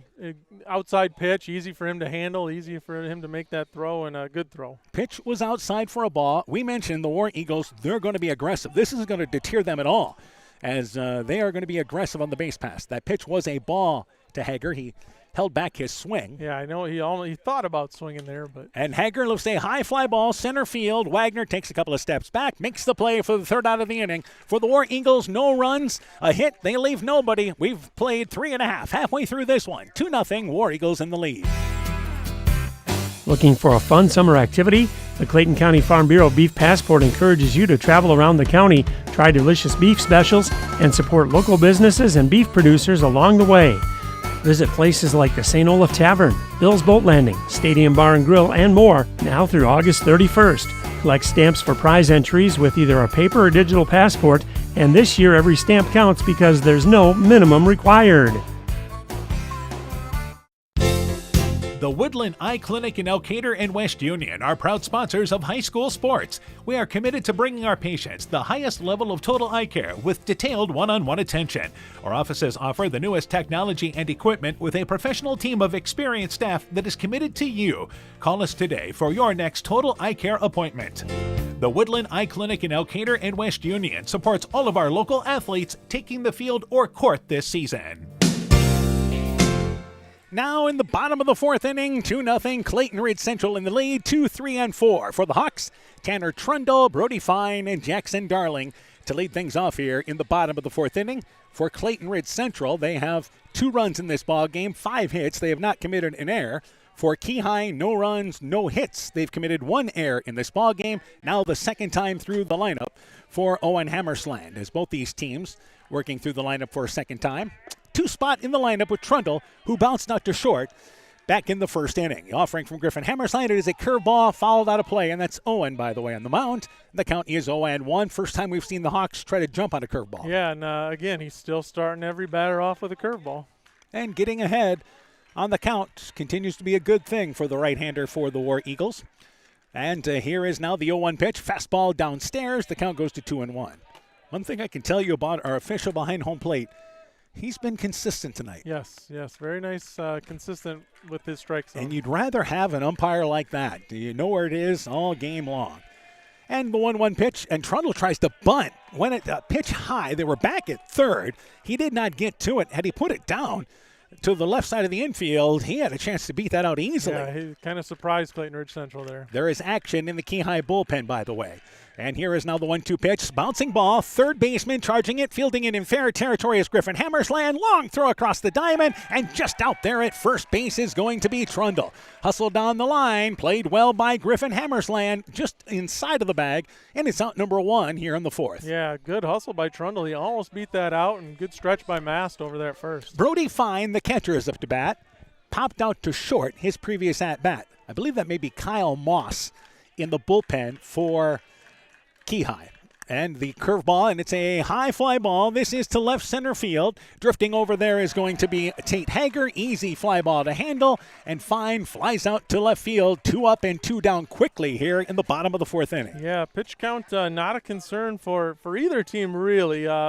Coda has thrown a few more than Hammersland, but nothing too concerning. So Jackson Darling lined out to center field. He is 0 for 1. The Hawks have had only 1 base runner here. And that was a batter that was hit by the pitch. They're still looking for their first hit. Curveball, bouncing ball, right side of the infield. Staying down on it is Mason Lone. Easy ground ball to handle. Flips it over to Mast. And it's a 1-2-3, bottom of the fourth for the Hawks. Through 4, War Eagles lead 2-0. At Freedom Bank, we're proud to cheer on the hometown athletes who give it their all. You'll see us in the stands, on the sidelines, and throughout our communities, supporting the players, coaches, and families who make Northeast Iowa a great place to call home. Whether it's on the field or in your financial life, we're here to help you reach your goals. Visit us in Elkader, Monona, Postville, or Waukon and experience the difference of a 100% employee-owned community bank. Freedom Bank. We empower success. War Eagle Hawk Baseball is brought to you in part by David Balls, agent for Balls Insurance Agency in Elkader. Elkader Chiropractic Center, Dr. Jamie Hammersland. Innovative Egg Services in Elkader, Monona, and Waukon. Norby's Farm Fleet in Northeast Iowa. Guttenberg Municipal Hospital and Clinic. Check out career opportunities at GuttenbergHospital.org. Rivals Inc. Custom Gear, Screen Printing, Embroidery, and online shopping at RivalsInc.com. And Furniture Showcase in Oilwine. Lighting Showroom, Flooring, Furniture, and Window Treatments. 2-0 our score. It is Clayton Ridge Central in the lead. Top of inning number 5 already. Mason Lone, Seth Kreigel, Dominic Mast. Top of the lineup. That has accumulated the 2 runs for Clayton Ridge Central. Lone is 0 for 2. Strikeout victim in the first and popped out into foul territory back in the third inning. So the War Eagles lead 2-0 as we approach the later stages of this ball game now. And the left-hander, Tyler Coda, now in his 5th inning of work. There's a curveball and high fly ball, routine fly ball, shallow center field. Wagner comes in, able to camp underneath it easily. Lone flies out to center field, and it's 1 up and 1 down here in the 5th. Yeah, quick first out there by Coda. I don't know if there's any pitching concerns as far as the pitch count, but that puts Coda at 58 pitches, I believe. Seth Kreigel is up to bat. Kreigel has scored both of the War Eagle runs. Struck out but was safe on the pass ball, and then singled and scored in the 3rd. Looks to square a bunt, takes the curveball for a strike. The count is 0-1. So 1 out here in the top of the 5th inning, rather. In every inning, the Hawks here, actually in 4 of the 5 innings, they've retired the leadoff hitter, but still giving up 2 runs. There's a ball fouled over the Keyhigh dugout at the first base side, and the count is 0-2. Starmont and Edco, they have both shown up here, though neither team starting to get loose or anything like that. I mean, you wouldn't think we're just so far ahead. Yeah. And here's a fastball. Kreigel caught looking. Strikeout number 6 recorded by Coda, and it's out number 2 here in the 5th. Yeah, this has been a really quick game, a well-played game, a lot of strikes. So this game moving right along. So we haven't even played an hour. We started 5:01, by the way. Right. And here we are in the top of the 5th inning. Boy, we could use some games like this during the regular season, couldn't we? No kidding. So again, Dominique Mast is 2 for 2, has 2 of the 5 War Eagle hits. Curveball in the dirt. The count is 1-0. And I can't really say in the dirt. I mean, it's dirt and they're on the area home plate there, but that was, off the turf, I guess. That ball was so far in front. And 1-0 as Coda delivers. 1-0 offering, fastball fouled back out of play by Mast. Evened up at a ball and a strike. So 2 outs, top of the 5th inning. The War Eagles scoring a run in the 1st, a run in the 3rd. And that has been all of our scoring as they have scored every other inning. They'll have to do something with 2 outs now. Curveball, bouncing ball, hit to the 3rd baseman. Nice hop to handle for Schobert. Pulls the throw off the first baseman, Winter. Pulls him off the bag, but he's able to tag Mast. Couple of steps up the line, and he's retired there for the 3rd out of the inning. War Eagles go down in order. We've played 4.5, 2-0. Clayton Ridge Central in the lead. This is Chris Holbert, General Manager of Hall Roberts Son Incorporated in Postville. We would like to wish the area student-athletes both a safe and successful sports season. We have been a community-based company since 1864, servicing and supporting the area ag industry with products necessary for daily success. We look forward to continuing to serve and support both the ag industry and high school athletes in our surrounding communities. Thank you and good luck from the families at Hall Roberts Son. The Vets and Vet Techs at Veterinary Associates of Clayton County offer a wide variety of services for all animals. We believe in treating every patient as if they were our own pet and give them the same loving attention and care they receive from you. Call our office at 563-245-1633 to make an appointment today.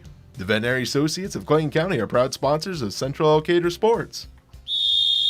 Hey sports fans, take a time out to call Garms Financial Services for all your insurance needs. Whether you need auto, home, farm, health, crop, or business insurance, Garms Financial Services and Grinnell Mutual has you covered. You'll receive quality protection, expert advice, and local friendly service. Owner Brian Bugenhag, along with his staff, look forward to serving all your insurance needs. Call them today for a free competitive quote. Garms Financial Services, located in Elkader and now also in Monona, your trusted choice agency. So we go now here to the bottom of the 5th inning. Eli Schobert, Trey Mattil, and Noah Conley. That'll be 5, 6, and 7 in the Hawk lineup to lead things off here. Schobert, a strikeout victim. And you have the right-hander Owen Hammersland in his 5th inning of work now. First pitch, it is a curveball, takes it low. The count is 1-0. I don't think he has started out any hitter with anything else but a curveball. Yeah, and very rarely a ball. A couple times, but I think it's been a curveball and usually a strike. And again, falling behind for the first time tonight. 1-0 is the count. Curveball. That ball's lined to the 3rd baseman. One hop there by Griffin Hammersland. It's going to scoot by him. It's into left field. I believe a hit going to be credited on that play. You had a better look at it. Yeah, I think it was a tough play. It's kind of an in-between hop, but it did go off his glove. So I think it's one you got to make. All right, so that is a leadoff runner on here. Trey Mattil is up to bat, and time taken here, as we may have a runner coming in from Schobert, and indeed we will. So this is not a courtesy runner because, remember, Schobert is the 3rd baseman. So this is a pinch runner, and it's number 9, and that is Caden Weber. So Caden Weber in to run here, and that brings up once again Mattil. Mattil, as we mentioned, hit by a pitch. So the Hawks put the first time in this ball game, they have put the leadoff runner on here in the bottom of the 5th inning. This is, again, their second time through the lineup. Mattil is the number 6 hitter. And Owen Hammersland's pitch fouled up. Giving a look is Rignitz, and that ball will make it out of play behind the bleacher area past the Gator marching press box. I should say the Gator machining press box. And we do have concessions tonight. We were told that we wouldn't. Yeah, but nice to see that open. I think they're just kind of running a bare bones operation tonight. Could be. Well, that's great. I mean, it's a heck of a job for Independence stepping up here. Yeah. On a Friday night, especially July 3rd. They throw to first base, a low throw, scoots by Mast a few feet. It was actually blocked by the runner diving back there in Weber. So the War Eagles still concerned about key high running. And again, the Hawks almost as aggressive as Clayton Ridge Central is. Yep. And the first offering now here to Mattil. A long look by Owen Hammersland. They squared a bunt, taking it, pulling things back is Mattil. But it's another curveball. It's a strike dropped there by Rignitz. Close enough, though, that the runner had to stay at first. And the count is 0-1 now here. Yeah, and you wonder that might take the bunt out of play now. Yeah, it looked like he was maybe looking to sacrifice here. They are normal at third, though I say that Griffin Hammersland moves in even with the bag. So here is now the offering. Curveball, swinging through it. It's a fastball, actually. Mattil swings through it, and the count goes to 0-2. We've got plenty of water.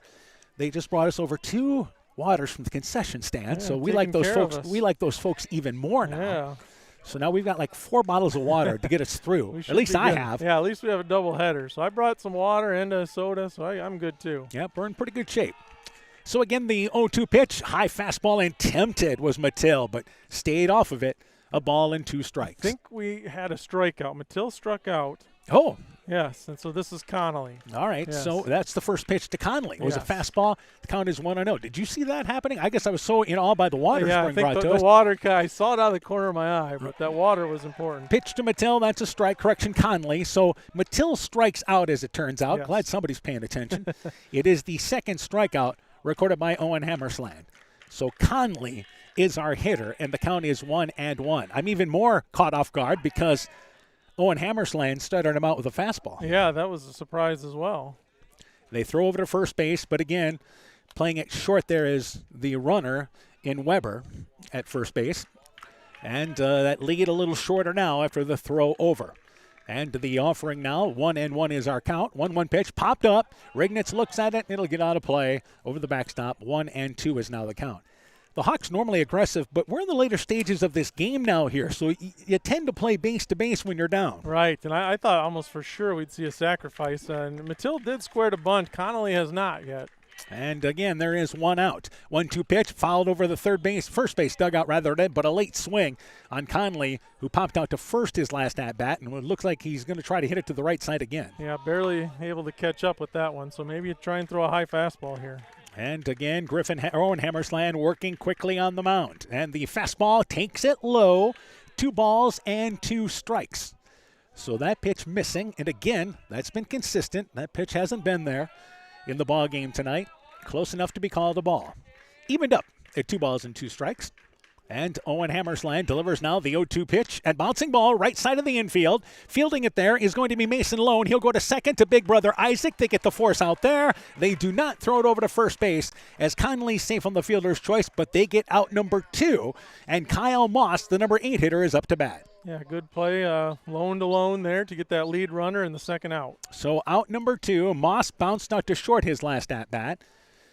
Owen Hammersland, season-wise this year, has, once again, pitching-wise for them, has thrown a total of 24 innings, allowed 27 hits, and 12 walks, but he has not gotten close to walking anybody. Here's a one-hopper, gets underneath the glove of Lone. That'll go into right field. It's a base hit. Weber around second. He'll go to the third. They throw it to second base there. There's runners on the corners. Moss hit it hard. We'll give him credit with a base hit.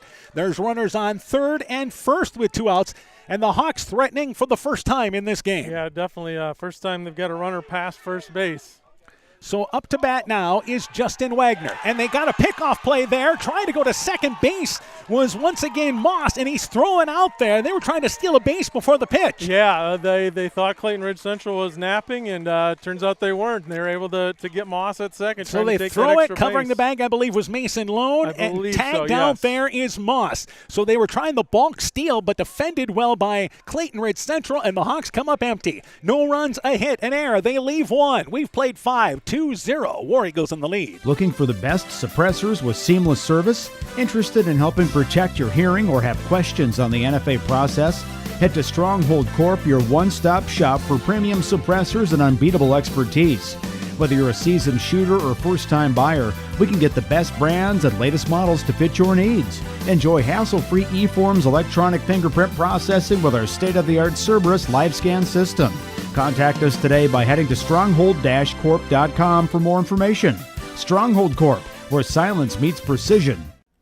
War Eagle Hawk Baseball is brought to you in part by Farmers Savings Bank of Colesburg, Elkport Garber, Strawberry Point, Arlington, Elgin, and Wadena. Member FDIC. LTI & Sons Water Conditioning, your Connecticut dealer in Postville. Meyer Collision and Service Center in Guttenberg and Elkader.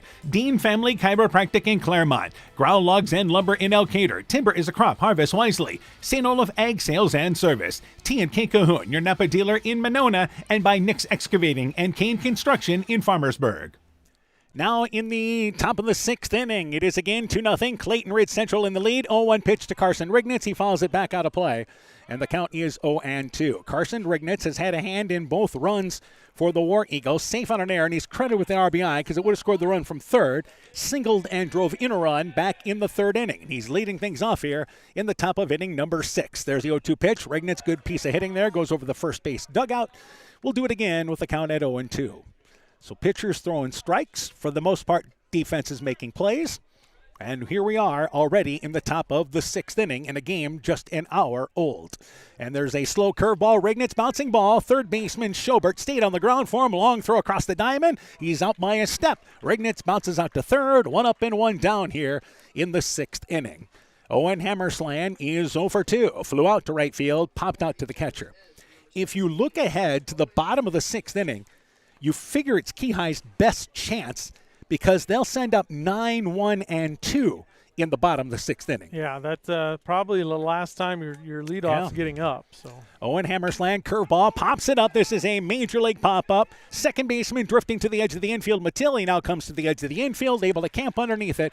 Owen Hammersland is hit 2 high balls, flew out to right field, popped out back to second base there, and it's 2 up and 2 down. Owen Hammersland now 0 for 3 in this ball game. Yeah, you're right. If you got credit for how high you hit it, he'd be doing well tonight. Isaac Lone is 0 for 2. Time taken here, as it is Coach Czar wanting to have a conversation with Isaac Lone. Lone popped back to the mound and also flew out to left field. And I wonder if part of this might be just to give Owen Hammersland just a little bit longer to catch his breath as well. Yep, you don't want him having to deal with a quick inning, do you? Nope. And at the same time, Brody Fine went out and talked to his pitcher in Coda. Looks like both these pitchers are going to get in 7 and be available Tuesday night, depending on how things play out here late. Winner of this ball game plays Tuesday night against the winner of the second game, Edco and Starmont. Looking to bunt, taking a pitch all the way is Lone. The count is 0-1. But the situation would be if they throw more than, 65 pitches in this ball game, there would be 3 days rest, which would put you in the edge of the area. There's a pitch that misses outside. The count is 1-1. Yeah, and Coda's definitely getting near that. Hammersland's not quite there yet. And here is now the offering. It's a fastball that is low. 2 balls and a strike. So keep an eye on that situation. And again, you will have 2 full days of rest, actually 3 full days of rest. And here's a pitch inside, 3-1. So the count goes to 3 balls and a strike. Yeah, we haven't seen many 3-ball counts on either side. I think tonight. This is the first time tonight Coda I think it might has be. went to 3 balls on anybody. So he'll try to battle back. 3-1 pitch, fastball, bouncing ball, shortstop charging it. Trundle fields it across the throw across the diamond there, and Lone bounces out to short, fielded well by Trundle. War Eagles go down in order. That is 11 in a row retired there by the left-hander Coda. We go to the bottom of the 6th. 2-0, War Eagles in the lead. Boisier Lumber Company in Guttenberg and Elkader, your do-it-best rental center, handles Midland garage doors for residential, commercial, and agricultural needs. Midland Steel Garage Doors provide the best all-around value when appearance, security, durability, and low maintenance are desired. Moisure Lumber and Midland Doors take pride in providing their customers with top-quality products and superb customer service. Contact Moisure Lumber in Guttenberg and Elkader, your do-it-best rental center, for Midland overhead doors sales and service. Top Gun Customs knows you can fill the deer tag well out of season. If you've tagged that prize buck, pull up to the stoplight at Top Gun in Garnavillo. That's it. Bob and his technicians have been repairing vehicles for over 45 years. We write the estimates, take the photos, and deal with the insurance company for you to ensure your vehicle is repaired quickly and, most importantly, safely. We also have free loaners or rental vehicles. Call Bob or Nancy at Top Gun to schedule your repair today. 563-964-9899. Already bottom of the 6th inning, 2-0. Clayton Ridge Central in the lead. Justin Wagner, Trey Coda, Tanner Trundle, 9-1-2 to lead things off here for the War Eagles in the bottom of the 6th inning. Clayton Ridge Central has had some games this year where they've had leads late against some pretty good teams, kind of slid away. But the way Owen Hammersland is throwing right now, you're going to live with that right-hander on the mound the rest of the way. Yeah, I think you ride him till he shows you can't do it anymore. So bottom of the 6th inning now, 9-1-2. Justin Wagner, Trey Coda, Tanner Trundle to lead things off here for the Hawks. There's a fastball, and that pitch misses high. The count is 1-0. So as we approach the later stages, it looks like a bit of a change how Owen Hammersland attacking hitters. Yeah, a little bit, a few more fastballs to start hit batters now. 1-0 pitch. There's a curveball that misses downstairs. The count is 2-0. But Owen Hammersland has been in control in this ball game. We mentioned the pitch count rules. Anywhere between 66 and 90 is 3 days of rest. There's a curveball, breaks across for a strike. Confidence in that curveball, 2-0, and gets it to break apart. Yeah, Coda's at 74 through 6 innings. And it looks like they will work him in the top of the 7th inning. There's a curveball. This is a high fly ball to center field. Kasten Oberreckling drifting back, able to get underneath it easily. Long fly ball hit by Wagner. It's 1 up and 1 down here in the bottom of the 6th. Yeah, that first out's always big, especially when you got the top of the order coming up. Brings up Trey Coda, top of the lineup. Coda, a rarity. He is 0 for 2. He's lined out to short, bounced out to second base. So the leadoff hitter retired for yet another inning. That is now a total of 5 of the 6 innings he's retired the leadoff hitter. Curveball, slow bouncing ball, nice hop, 2-hopper to Lone. He runs it across the diamond, flips it there, and Coda, great hustle down the line because Lone kind of floated it in there, made the play close. But Coda out at second base for a big out, number 2. Yeah, I think he was out, but boy, that was a lot closer than it should have been. Absolutely there, but Lone had charged it there. And yeah, he did everything well except the throw. He could have put a little bit more behind the throw. Tanner Trundle is up to bat, but 2 quick outs here in the bottom of the 6th inning. Trundle takes a curveball low. The count is 1-0. Trundle is 0 for 2, bounced out to short, bounced out to third. But again, 2 quick outs here in just a few pitches for Owen Hammersland. There's a breaking ball upstairs. Count goes to 2-0. Yep. So right now, these teams focusing on having these pitchers finish this off. Coda in the top of the 7th inning. Curveball, that's a line shot into left center field. On the run there is going to be the left fielder, and that is going to be Tate Hager, able to get there easily as the line out there to left field, tracked down in the alley. We've played 6. 2-0. War Eagles looking for insurance as we go to the 7th. Choose skilled care to recover from your surgery or illness. Grace Bullman of Eitzen did, and she states, when I came into the hospital following surgery in La Crosse, the first thing I noticed was it seems like family. The whole unit was welcoming, kind, caring, and glad I was there. I felt peaceful, and with their help I knew that I would get back home again, which I did just 2 weeks later. The entire staff was encouraging and always gave the extra mile. Wherever you are, remember to ask for skilled care. Exceptional caring people, Veterans Memorial. War Eagle Hawk Baseball is brought to you in part by Electrotech in Guttenberg, Anna Mosier CPA, CJ Moyna & Sons, Elkader Care Center and Kingston Court Assisted Living, Johnson's Restaurant and Reception Hall, Morris Funeral Home in Guttenberg and Garnavillo, Rivertown Family Dentistry, Dr. Alicia Waukee in Guttenberg, Bender's Foods in Guttenberg, Mobile Track Solutions in Elkader, and Rockwell Appliance and TV, the home of quality service with the lowest price guaranteed in Prairie du Chien, Waukon, Decorah, and Viroqua. So we go to the top of the 7th inning. It is 2-0. Clayton Ridge Central in the lead. They'll send up Griffin Hammersland, Kasten Oberreckling, Colton Hager. That's 7, 8, and 9. in the top of the 7th inning. They look for insurance, leading by a score of 2-0. Griffin Hammersland is 1 for 1 as he struck out in the first inning, singled. Back in the 4th inning, first pitch lifts a high fly ball. This is to left field, and this ball is actually going to fall in. It's going to be extra bases as it rolls into the corner. Griffin Hammersland into second base with a stand-up double. The throw misses the cutoff man, and Griffin Hammersland will go to third. An error on the throw. Tanner Trundle there covering.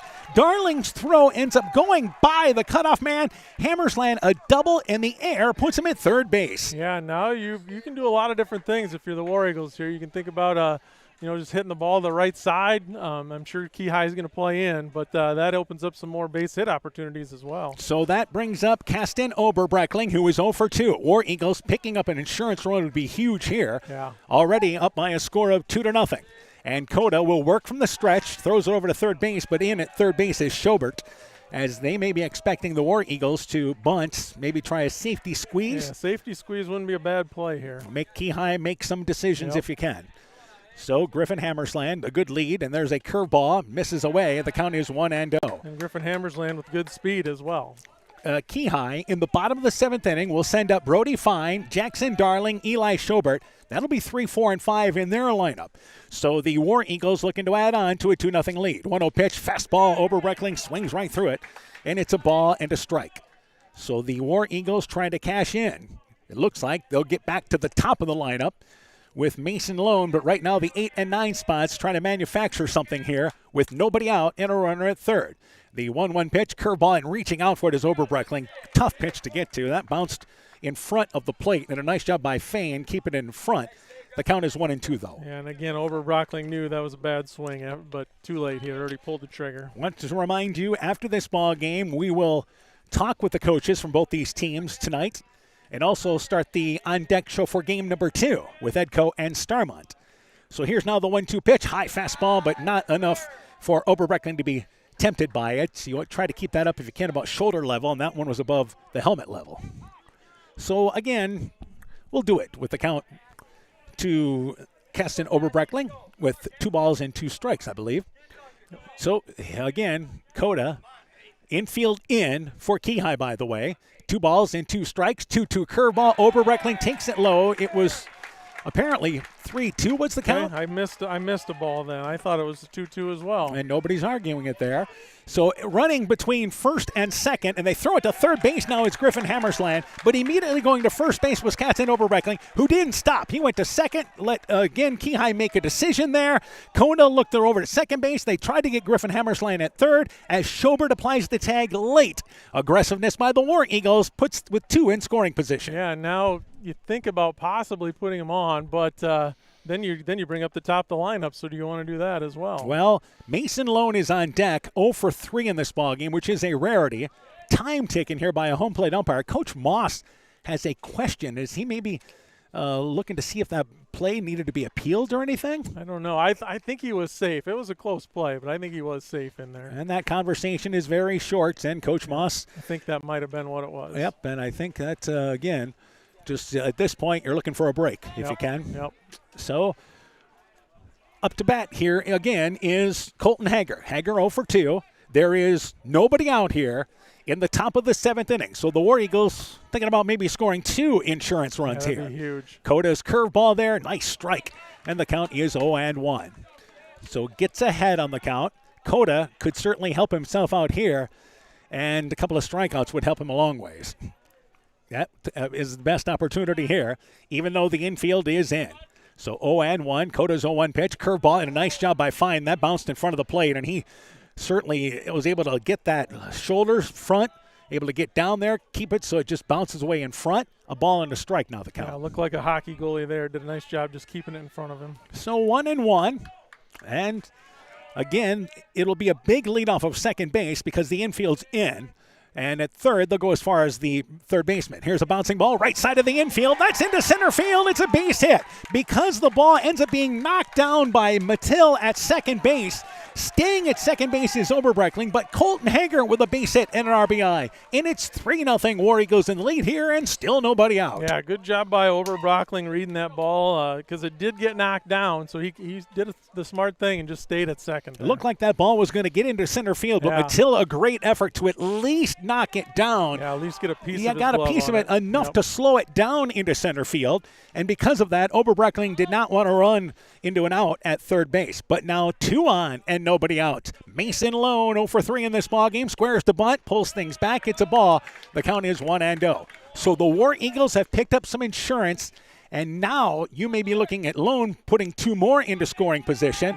And you've got 2, 3, and 4 then due up here. Yeah, they don't want to be done with just that one run. Yep, keep on adding on. Try to take the wind out of the Hawks' sails here in the top of the 7th inning. And they'll work the middle of the infield as they are back now for Lansing Keyhigh, though in at third base. So Coda delivers a pickoff move to second base, but only off there a step was, again, Oberbreckling, so he hustles back only a step away. Coda turned awkwardly. That wasn't the good pickoff move. He turned with the right foot towards second base, spinning to the outside. And here's a pitch looking to bunt is Lone, takes it high. And the count is 2-0 now. Yeah, it looks like they may be trying to move the runners over to second and third, which would be a good decision here. Craigle's hit the ball hard a couple times. Well, Mason Lone is that type of hitter. There is no doubt about that. He has the ability to do that. And Lone this year, by the way, has absolutely no sacrifice bunts. Looks to bunt, 2-0 pitch, lays down to Beauty. This is up the first base line. Coda barehands it through to first, pulls the first baseman off the bag and Winters. Everybody's safe. An air charge on the play, though I got to be honest with you, Coda's only chance was to throw that ball on the run. Being left-handed, he had to spin to make that throw at first base. Bases loaded for the War Eagles, nobody out. Well, and that's the other thing with Mason Lone's speed that puts a little bit more pressure. And like you said, being left-handed, Coda had that throw was a little awkward. So Seth Krangle is 1 for 3, but he's been on base twice and has scored 2 runs. Infield comes in again. The pitch is high. The count is 1-0. Still nobody out here in the top of the 7th inning. The second error of the inning for Keyhigh. So coming at an inopportune time. 3-0, War Eagles in the lead. There's a fastball, misses low. Count goes to 2-0. So Coda has had to work a few innings in this ball game, the first and third in particular, and having to work here now in the 7th. So the left-hander works from the windup. 2-0 delivery to Krangle. Curveball, confidence in it. Gets it to break across for a strike. Yeah, 2-1 the count. Knew he could get that one across there, apparently. So 2 balls into strike. And again, it is Coda with a long pause at the mound and delivers now the 2-1 pitch. Another curveball. Krangle swings right through it. And the count goes to 2 balls and 2 strikes. So again, this is where you're going to get good leads at second and first base for Clayton Ridge Central. Hager at second, Lone at first because they're not being held on with the infield in. And at third base, you're going to see Oberbreckling go as far as the base runner.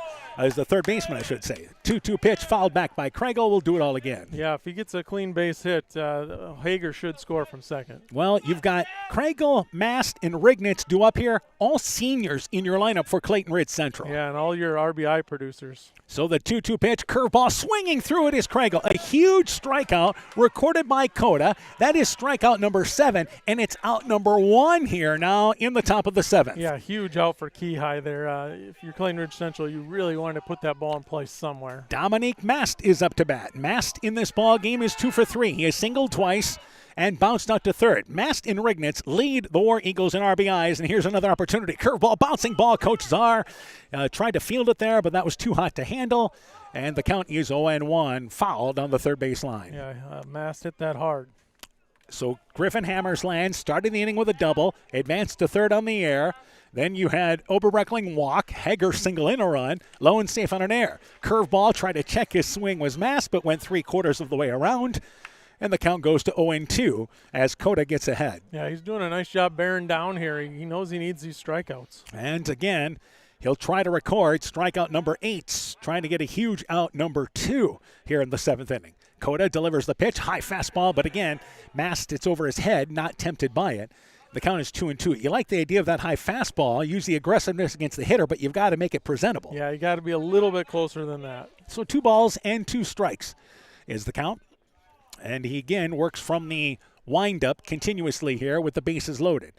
Time taken by Mast, stepping off the mound, will be Again, Coda, and now we'll reset. So Mast will have to protect with the count at 0-2. The 0-2 pitch, there's a slow curveball, almost an Ephus-type pitch that stayed upstairs. The count is 1-2. Was that a knuckleball? It might have been. It looked a little different, but definitely a little high. So, again, 1-2 is now the count. So Mast taking that pitch high. And Dakota's 1-2 pitch, fastball, Mast pops it up right back to the mound, fielded by Coda, caught off the bag at third base is Oberbreckling. It's a double play. Soft liner hit to the mound there with Coda, and going on contact was Oberbreckling. He's doubled up at third, and that does it for the War Eagles in the top of the 7th. But they pick up a run. They do it on 2 hits. They leave 2. We go to the bottom of the 7th. War Eagles lead here 3-0. Hi, this is Cody from Torkelson Motors in Elgin and Walk-On. At Torkelson Motors, we believe that student involvement in activities is a great way to help grow our communities, and we are proud to help sponsor this game for your enjoyment. We've been serving Northeast Iowa since 1926 and appreciate the business that our customers have given us and the support they provide to our area schools and communities. So the next time you are in need of a new or used vehicle or a repair, stop into Torkelson Motors. We've been selling cars the old-fashioned way with a friendly smile and a handshake right here next door in Elgin and Walk-On. Being good at life means getting your finances in order so you can focus on the moments that matter most. With over 175 years of experience, New York Life Insurance Company offers insurance and financial solutions you can benefit from while you're, well, living. For trusted guidance, contact your local agents, Andrew Reimer or Troy Springer with your Vision Financial Group, proudly located and serving the beautiful Guttenberg community. Call Andy or Troy at 563-252-2471. Start planning today for peace of mind tomorrow. Your Vision Financial Group is not owned or operated by New York Life.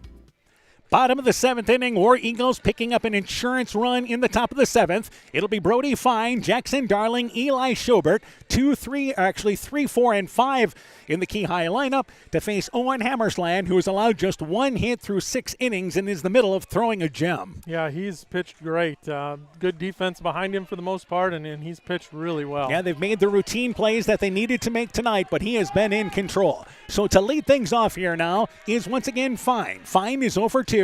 Popped out to short, flew out to left field, takes a curveball for a strike. The count is 0-1. And what do you know? Starts with a strike curveball. Yeah, going back to that curveball, which he has used quite a bit earlier in this ball game through the mid-innings. 0-1 curveball, that's line fouled on the left field line, hooking, and the count goes to 0-2 as Fine ahead of that. So Fine, as we mentioned, popped out to short, flew out to left field. The 3, 4, and 5 hitters are combined 0-for-6 in this ball game, with Mattil the only one reaching. There's a curveball called strike 3. Fine caught looking. It is strikeout number 2 recorded by Owen Hammersland. 1 up and 1 down here in the 7th. Yeah, huge strikeout there for Hammersland. Getting that first out in the 7th is always tough, and especially against the 3-hitter. Jackson Darling is up to bat. Darling is 0-for-2. Lined out to center field, bounced out to second. And here is the offering from Owen Hammersland. It is a breaking ball called for a strike. The count is 0-1. He has been in control on the mound in this ball game. I feel like we've seen that a time or two tonight. Key High's offense, which has struggled from time to time, hasn't really put the ball into play hard as that ball's fouled back. The count is 0-2. Yeah. But I believe he went to 3 balls on 1 hitter. I believe so, Yep. yeah. And just maybe not even. Maybe 2 balls is the most he's been to, but very, a lot of strikes. And there's a curveball upstairs. And again, it is 1-2. Hawks looking for a base runner any way they can get it here. They have only had 3 base runners in this ball game, 2 of them in the 5th inning. There's a fastball and a little extra oomph on by the Hammersland there as it sailed high on him. And you could see he wanted to strike out there with authority. And Darling thought about chasing it. And to the offering to Darling, curveball popped up. Pitch here calling for it. Now the catcher, Rignitz, drifts into fair territory and now makes the play. A little more interesting than what you thought, but he makes the play heading towards the pitcher's mound there just up the line. And Darling pops out to the catcher in fair territory. And the Hawks are down to their final out here in the 7th. Yeah, nice play by Rignitz, just staying with that thing. Didn't look super sure of himself, but he made the play. Yep, made it just as the indent there to the infield. So that brings up Eli Schobert, who is 0-for-2. Schobert takes the pitch low. The count is 1-0. Owen Hammersland giving up 1 hit in this ball game. That was a ball that was lined past the second baseman Moss, and that ball was a rocket. Here's the pitch, slow bouncing ball. Owen Hammersland, why not? Gets a good hop. He'll run it halfway to first, throws it over to Mast, and Owen Hammersland fires a one-hitter. And Clayton Ridge Central defeats Lansing Keyhigh in the opening round of the tournament by a final score of 3-0. What a gem by Hammersland. With the win, the Eagles improved to 7-14, and the Hawks close the season 20-16. Clayton Ridge Central with a complete performance tonight. Yeah, just a great job of pitching by Owen Hammersland. Like we said, he was in control all night. I don't think he went to 3 balls on a single batter. We'll trust you on that, but he was in control, no doubt about it. So Clayton Ridge Central advances to Tuesday night and will face the winner of game number 2 with Starmont and Edco. We'll take a break. Interviews from our game number 1 and the on-deck show for game number 2. Doubleheader night here from Independence. Clayton Ridge Central advancing. When making up a to-do list, don't forget to include servicing your car at Edie's AC Delco Service Center in Garnavillo. Your car should have the best care, and Edie's will make sure of it. Stop in or call 964-2186 to make an appointment. Tires worn out? Well, Edie's can replace them. Need a tow? Call Edie's at 964-2186. Kay, Lynn, and Todd invite you to stop by and fill your car's tank with fuel at Edie's AC Delco Service Center in Garnavillo. Edie's open 7 a.m. Mondays through Saturdays. At Alameda Clayton Electric Cooperative, we provide more than energy. We also provide ideas to help keep you safe. Electricity can travel down the strings of kites or balloons that contact power lines. Have children use these toys in open areas away from overhead lines. Keep metallic balloons indoors as they are highly conductive. Teach children that if a toy gets into power lines or a substation, they should tell an adult to call the power company. They should not retrieve it themselves. At ACEC, we care about keeping you safe. That's the power of human connections. Alameda Clayton Electric Cooperative, your touchstone energy cooperative. Alpine Communications believes connected communities become thriving communities. We are the local telephone company that became a 21st century communications provider. Alpine provides internet, television, cellular, security, and telephone too. We promise personal, timely, reliable service from people who live here. When you choose us, we all thrive. Connect with Alpine Communications today. Click alpinecom.net or call 563-245-4000. Strawberry Building Supply offers all your building materials for residential and commercial projects. Whether you're building from the ground up, remodeling your home, or a weekend project, we have the materials you'll need. We are an authorized Milwaukee dealer for all your Milwaukee tools. Strawberry Building Supply also has everything you'll need for your pets and livestock.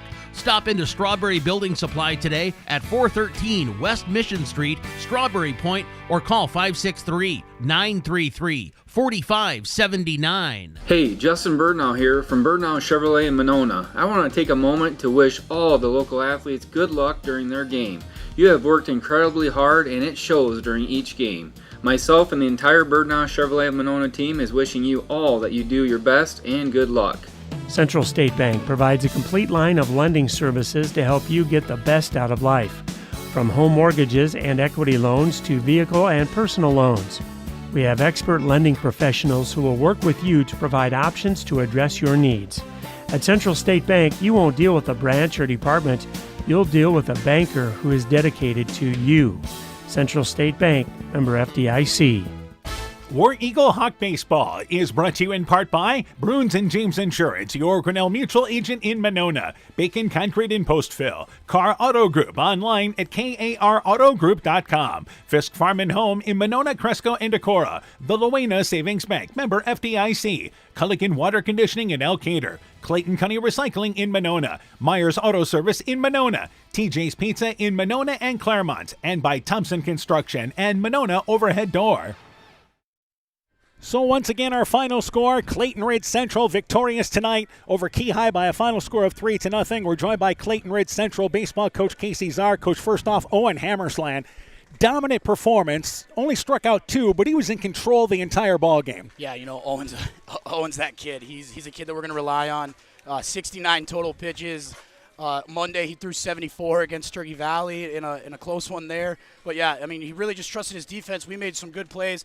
Isaac Lone's been through the ringer this year. A couple errors at shortstop throughout the year, and he played really, really well tonight. A lot of balls were going to that left side, so it's just a great overall job with everybody. And again, your team needing to make the routine plays. I think that's been the story. Yeah, I mean, I preached we got to make the routine look routine and make the unbelievable plays just also look unbelievable. But make the routine plays, and it normally helps you out. All right, now Owen Hammerstein, getting back to him, a lot of confidence in the curveball tonight. Yeah, the kid likes to thump it. We don't have Kragel's one of our kids that has a big velocity guy, so I always tell him, if you're not going to throw it hard, you might as well spin it a lot. So he really trusted that tonight. Regnitz was on the board with that, and we're just going to let it spin. All right, Carson Regnitz, let's start there. He had 2 RBIs in this ball game, drove in a run on an error, also, again, singled in a run. That's what you expect out of one of your seniors. Yeah, Carson Regnitz is a heck of a kid. He's put in his time here for us all 5 years. The senior group I like to talk about, that kid's put in a lot of work. He's came a long ways, and I just love getting to have him get in big spots with runners on base. All right, speaking of seniors, Seth Kragel on base twice, scored 2 runs. Dominic Mass, 2 for 3 for you again. Again, you're talking about these seniors. This is my first group of 5, and it's turning out to what I want it to be of War Eagle baseball. These seniors have really bought into my system of just hard-nosed baseball. Dom's been a kid that's just an absolute stud for us, and Seth also getting on base any way that he can, and then working through some elbow stuff as well. You had talked about the confidence you had in your entire lineup, and it really showed in the top of the 7th inning. 7, 8, and 9 start that rally for you. Griffin Hammerstein went 2 for 3 with the run scored. Colton Hager drove him in. Yeah, this 1 through 9 really does it, and especially when 7, 8, and 9 get to do it, it's fun. I like to watch our kids play. I like to try to time how long can we hit for. And that was a fun inning when we go 7, 8, and 9 to go get an extra run there to help out in the 7th. All right, now you get a chance to stick around a little bit for game number 2. Edco plays Starmont. You have seen both teams. Yeah, we've got to play both of these teams. Both teams really do like to put the ball in play and have some pretty good pitching with it as well. So might stick around for an inning or 2 just to see what's been going on. Just going to also celebrate this win a little bit with these boys because they've earned it. All right, so the question, let me be the first to ask you. Owen Hammerstein going Tuesday night? It's early. It's probably a go. It's probably a go there. All right, Coach, congratulations on the victory. We'll talk to you before that game Tuesday night. Appreciate it, Dan. Go War Eagles. You betcha. Clayton Ridge Central Baseball coach Casey Czar talking things over there about his War Eagle team. Victorious by a final score of 3-0. We'll take a break. Our post-game show continues. We'll be back with the game stats here. Clayton Ridge Central advancing.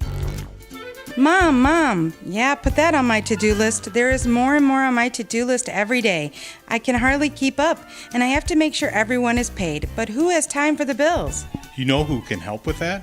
Who? Elkader Tax and Bookkeeping. They not only do taxes, but specialize in bookkeeping services as well. Has your to-do list gotten too long? Want help? Give Elkader Tax and Bookkeeping a call at 563-245-2154. Edgewood Auto and Towing is an automotive repair shop, tire dealer, and 24/7 towing service. We offer full service work on all autos and semis. Our highly skilled mechanics provide quality workmanship and will get you back on the road in a timely manner. Check out our current tire rebates by calling 563-928-7333 or stopping in to Edgewood Auto and Towing for complete terms and conditions. Epic Wear. Get personalized clothing for your school, your team, family, friends, business, or any event. Epic Wear has a huge range of customizable apparel, trophies, and awards. They offer free design help or design your own apparel at getepicwear.com, and you can even set up a free website for your fundraiser. Epic Wear, walk on. Call 563-568-2301 to place your order today. NEAT is connecting more and more homes and businesses to reliable, fast broadband internet in Northeast Iowa. NEAT's fiber optic network has expanded and is now offering speeds up to 1 gig in and around Monona, Luena, St. Olaf, Farmersburg, Postville, and surrounding rural areas. NEAT Fiber provides high-quality internet, television, and telephone services at the speed of light. For more information on how to upgrade your speed and services, visit NEITEL.com or call today, 877-638-2122. NEAT, connecting you now. Are high bank fees draining your wallet? It's time for a change. At People's State Bank, they believe in low fees that put you first. Tired of being charged for using your debit card, sneaky paper statement fees, or monthly maintenance fees? With People's State Bank's People's Checking Account, those fees are a thing of the past. Worried about ATM fees? At People's State Bank, they reimburse you for up to 3 ATM fees per month. They work hard to keep your money where it belongs, in your pocket. Make the switch to People's State Bank today. Visit a branch near you or peoplesfinancial.com. Member FDIC. Northern Country Co-op and Via Field are now Nexus Cooperative, your full-service ag partner supplying all your agronomy, energy, feed, grain, and lumber needs. Our highly knowledgeable and experienced team utilizes the latest technology in feed manufacturing, agronomy services, precision ag, plant and animal nutrition, energy products, and grain marketing to keep our customers ahead of the rest. Stop in today at any of our 26 locations across northern Iowa and southern Minnesota, or visit us online at nexus.coop. War Eagle Hawk Baseball is brought to you in part by Farmers Savings Bank of Colesburg, Elkport Garber, Strawberry Point, Arlington, Elgin, and Wadena, member FDIC. LTI & Sons Water Conditioning, your Connecticut dealer in Postville. Meyer Collision and Service Center in Guttenberg and Elkader. Dean Family Chiropractic in Claremont. Growl Logs and Lumber in Elkader. Timber is a crop, harvest wisely. St. Olaf Ag Sales and Service. T&K Cahoon, your Napa dealer in Monona, and by Nix Excavating and Kane Construction in Farmersburg. Welcome back here to Independence. Game 1 in the books. And a heck of a pitching performance. Not a bad throwing ball game for, again, Trey Cota. But Owen Hammersland fires a one-hitter and, again, was in control. 7 innings, 1 hit, no runs, walked nobody, struck out 2, but he kept the Hawks off balance all night long. Yeah, I think that's the best thing he did. You know, he wasn't overpowering necessarily, but just – Kihei could never, find that rhythm, find that balance, and get good swings on the ball. He did a great job changing speeds and moving the ball around and just keeping Kihei off balance all night. For the Hawks, as I mentioned, Trey Cota went 7 innings, 7 hits, 3 runs, walked 1, struck out 7, but only one of those runs was earned. And they ended up having 3 errors in this ball game, 2 of them coming in the top of the 7th, which allowed an extra run to score for Clayton Ridge Central. But for the Eagles, now 7-14. Kihei closes the season 20-16. They know they're playing Tuesday night, weather permitting at Starmont. The only question is who's the other team that's going to join them, Starmont or Edco, which is our second game tonight. Right. Starmont, probably comes in as the favorite this game, but hey, Kihei was the favorite in the first game, so you never know what can happen in a high school sporting event. Especially that's how the seeding went in this half, as Clayton Ridge Central was, again, the 5-4 matchup is what you had there down in this half of the bracket. So let's go through the totals. First off for Clayton Ridge Central. They scored a run in the first, 3 in the third inning, scored a run, and scored a run in the 7th, scoring in 3 innings in this ball game. Mason Lone was 0 for 4, reached on an error in the top of the 7th. Seth Krangle was 1 for 4, but scored 2 runs for the War Eagles. Dominic Mast was 2 for 3 with a couple of singles. Carson Rignitz was 1 for 3, but drove in 2 RBIs, 1 on an error, then a single and a base hit. Owen Hammersland was 0 for 3 in this ball game. Isaac Lone was 0 for 3. Griffin Hammersland was 2 for 3, had a double and scored a run. Caston Oberbreckling was 0 for 2, reached on a walk. And Colton Hager in this ball game was 1 for 3, had the big RBI to give the War Eagles an insurance run in the top of the 7th inning. Again, for Clayton Ridge Central, 3 runs, 7 hits. And again, they did not commit an error in this ball game as they were able to make the routine plays tonight. Yeah, they did a real, we talked about how well Owen Hammersland pitched, but they did a really nice job defensively as well. Let's go to the totals now for Lansing Kihei. Trey Cota 0 for 3, and that is a rarity, by the way. Tanner Trundle was 0 for 3. Brody Fan was 0 for 3. Jackson Darling 0 for 3. Eli Schobert was 0 for 3, reached on an error. Trey Mattil was 0 for 1. Noah Conley was 0 for 2.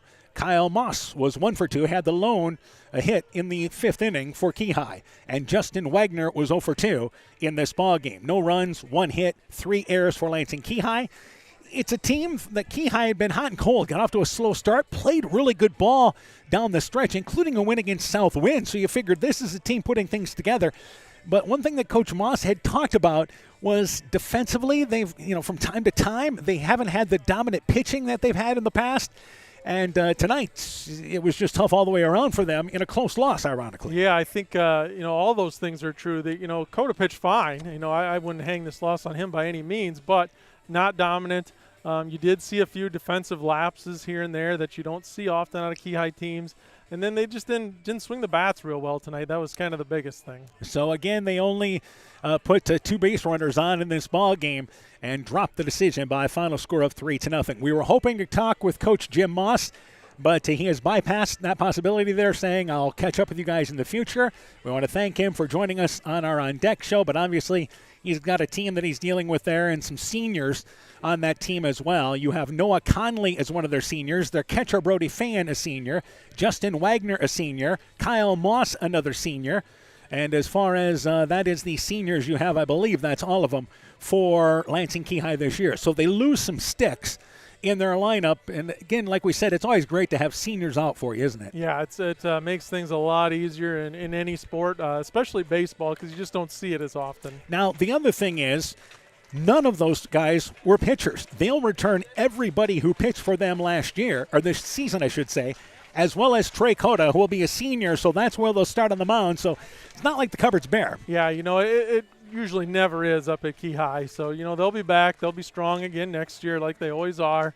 I expect that pitching to maybe take a step forward, and they'll have another really good season next year. So, again, for Keyhigh, we thank Coach Jim Moss for joining us again on our On Deck show tonight.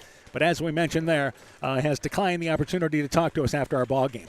So what this also means is that we're going to have a game next Saturday night, July 11th, no matter what, because Tuesday night, the Clayton Ridge Central faces the winner there of this ball game here with Edco and Starmont. So that means Tuesday night we're going to have two local teams playing regardless. Right. So one of them has to advance. So so we're for sure going to have that game most likely against South Winneshiek, but we'll have to see, because like we've talked about, upsets do happen. South Win is the team to beat in this district, though. Remember, they've had a couple of stumbles late in this season as well, but they still have the pitching there of a team that, they're ranked in the top 10. They're a team that's certainly still the team to beat in this district, and Coach Smith usually has them playing their best at this time of year. Yeah, they did lose to Keyhigh, and so you never know. Clayton Ridge just beat them, so you never know. But like you said, they are probably the overwhelming favorite in the district. So again, our final score, it is Clayton Ridge Central victorious over Keyhigh by a final score of 3-0. We'll take a break. When we return, the On Deck Show for game number 2.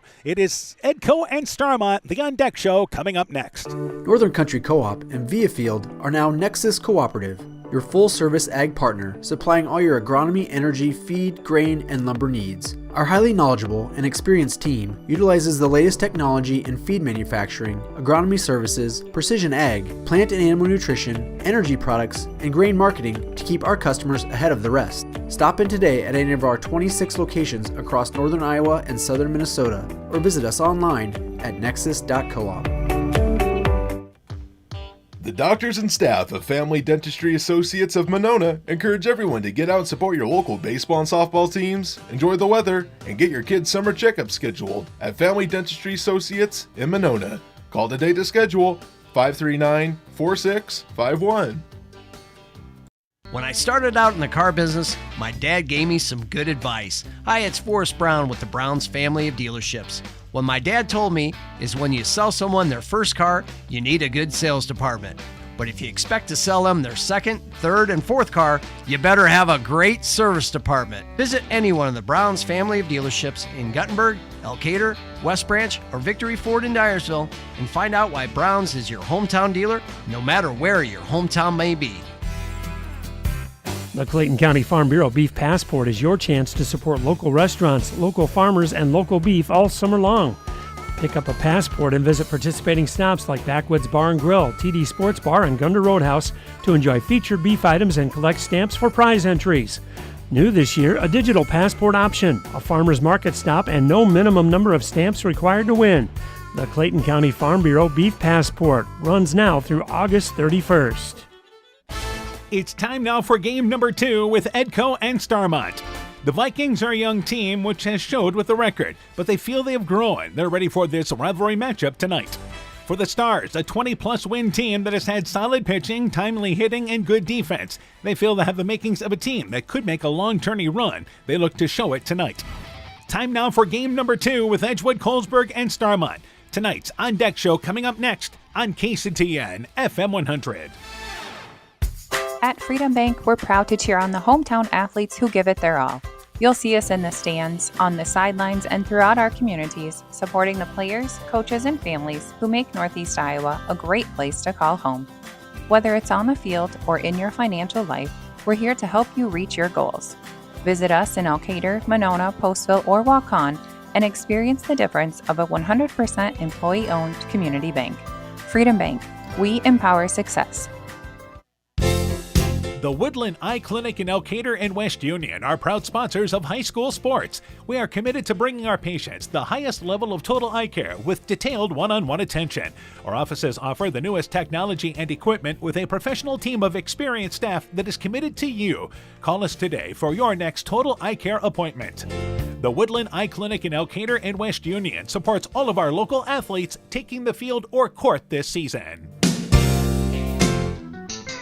This is Chris Holbert, General Manager of Hall Roberts Son Incorporated in Postville. We would like to wish the area student athletes both a safe and successful sports season. We have been a community-based company since 1864, servicing and supporting the area ag industry with products necessary for daily success. We look forward to continuing to serve and support both the ag industry and high school athletes in our surrounding communities. Thank you and good luck from the families at Hall Roberts Son. The vets and vet techs at Veterinary Associates of Clayton County offer a wide variety of services for all animals. We believe in treating every patient as if they were our own pet and give them the same loving attention and care they receive from you. Call our office at 563-245-1633 to make an appointment today. The Veterinary Associates of Clayton County are proud sponsors of Central Elkader Sports. Viking Stars Baseball is brought to you in part by The Market, a division of Kendrick Inc., Leonard Muller Funeral Home and Crematory in Manchester, Edgewood, and Strawberry Point, Nutrient Ag Solutions, The Edgewood Reminder, Evans Chiropractic, Community Insurance with offices in Edgewood and Delhi, Citizen State Bank of Monticello, Hopkinton, Ryan, Manchester, Winthrop, Strawberry Point, Springville, and New Vienna, member FDIC and equal housing lender, Blooms Flowers, Gibson Moore in Edgewood, and by Edgewood Convalescent Home and Lincolnwood Assisted Living. We begin the On Deck show for our second game. We're joined by Edco baseball coach Aaron Hammond. Coach, your team finishing up the regular season 3-19, dropped a doubleheader decision to a pretty good East Buchanan team. Tell me about those two games. Yeah, those were tough games. You know, number one, we're playing in the heat. You know, that was a pretty hot, humid day out there. But a team that's got some experience and, you know, has had some success. And, you know, we're playing with a lot of young guys and some guys out of position. We've had some injuries, you know, lacking some upperclassmen. So I thought the guys battled well, you know, against a tough foe, but just came up on the short end of both of those games. All right, let's talk about your team here. First off, as you mentioned, a lot of youth in this team. Let's talk about who's really contributing for you offensively. Offensively, we're led by Keegan Stelkin. He's kind of our field general as a catcher, but kind of leading the way there. Then you've got Dace Arthur, another sophomore to go with Keegan, and Carter Knipper, another sophomore, kind of doing what they can do to help out. And then we actually have some eighth graders. Clayton Funk was doing a great job for us before he got injured. He's going to run some bases for us tonight. Kipton Knipper, another eighth grader, has stepped up and is doing a nice job actually being leadoff for us. So lots and lots of youth out on the field for us, but guys that are competing and giving us what they can on the field. All right, I know pitching-wise you've had a number of kids contribute. Who do you look to start in this ball game tonight? Well, I think we're going to probably start with Arthur on the mound, but don't be surprised if we make a lot of changes. I think, you know, it's going to be to our benefit if we can give different looks. So we'll probably see Carter Knipper. We might see some other guys too, depending on how things progress through the night. But we're going to really try to keep Starmont off balance, giving them different kinds of looks on the hill. All right, let's talk about Starmont now. I know you've played them a few times this season. What do you know about the Stars? Well, the two things that really worry me is they can hit the ball. So, I mean, we have to keep them off the bases, but they've got pitching for days. So even if our young guys can maybe get to a pitcher, get to a starting pitcher, they've probably got three more guys that are just as good that can step out on the mound and throw for them. So for us tonight, we're going to have to really limit their base runners. We can't give up free bases with walks or hit batsmen. We got to make them earn. Once we get on bases, we have to help control that. I think Keegan does a nice job behind the dish, but our pitchers really have to control those runners, not give up those big leads and those free bases. And the biggest thing for us is we have to score runs. We've struggled to push guys across. We can get them on base, but we haven't done a really good job of pushing them across the plate. We got to score runs tonight. We got to support our guys that are pitching on the hill. All right, Coach. Good luck seeing you in the ball game. We look forward to talking to you afterwards. Thanks, Dan. You betcha. Edco baseball coach Aaron Hammond on his Viking program. The On Deck show continues after this. Hey, sports fans, take a time out to call Garms Financial Services for all your insurance needs. Whether you need auto, home, farm, health, crop, or business insurance, Garms Financial Services and Grinnell Mutual has you covered. You'll receive quality protection, expert advice, and local friendly service. Owner Brian Bugenhag, along with his staff, look forward to serving all your insurance needs. Call them today for a free competitive quote. Garms Financial Services, located in Elkader and now also in Monona, your trusted choice agency. Looking for the best suppressors with seamless service? Interested in helping protect your hearing or have questions on the NFA process? Head to Stronghold Corp, your one-stop shop for premium suppressors and unbeatable expertise. Whether you're a seasoned shooter or first-time buyer, we can get the best brands and latest models to fit your needs. Enjoy hassle-free eForms electronic fingerprint processing with our state-of-the-art Cerberus LiveScan system. Contact us today by heading to stronghold-corp.com for more information. Stronghold Corp, where silence meets precision. Top Gun Customs knows that the insurance company wants you to do all the work for them. They want you to download the app, take the pictures, upload them, then they want you to accept the paltry check they think will repair your vehicle. No, no, no. Top Gun writes an accurate estimate, takes the photos, and explains the repair process to you. Let Bob and the guys take all the worries out of your repairs. Call Bob or Nancy at 563-964-9899 at Top Gun to schedule your repair today. Choose skilled care to recover from your surgery or illness. Grace Bowman of Eitzen did, and she states, "When I came into the hospital following surgery in La Crosse, the first thing I noticed was it seems like family. The whole unit was welcoming, kind, caring, and glad I was there. I felt peaceful, and with their help I knew that I would get back home again, which I did just 2 weeks later. The entire staff was encouraging and always gave the extra mile. Wherever you are, remember to ask for skilled care."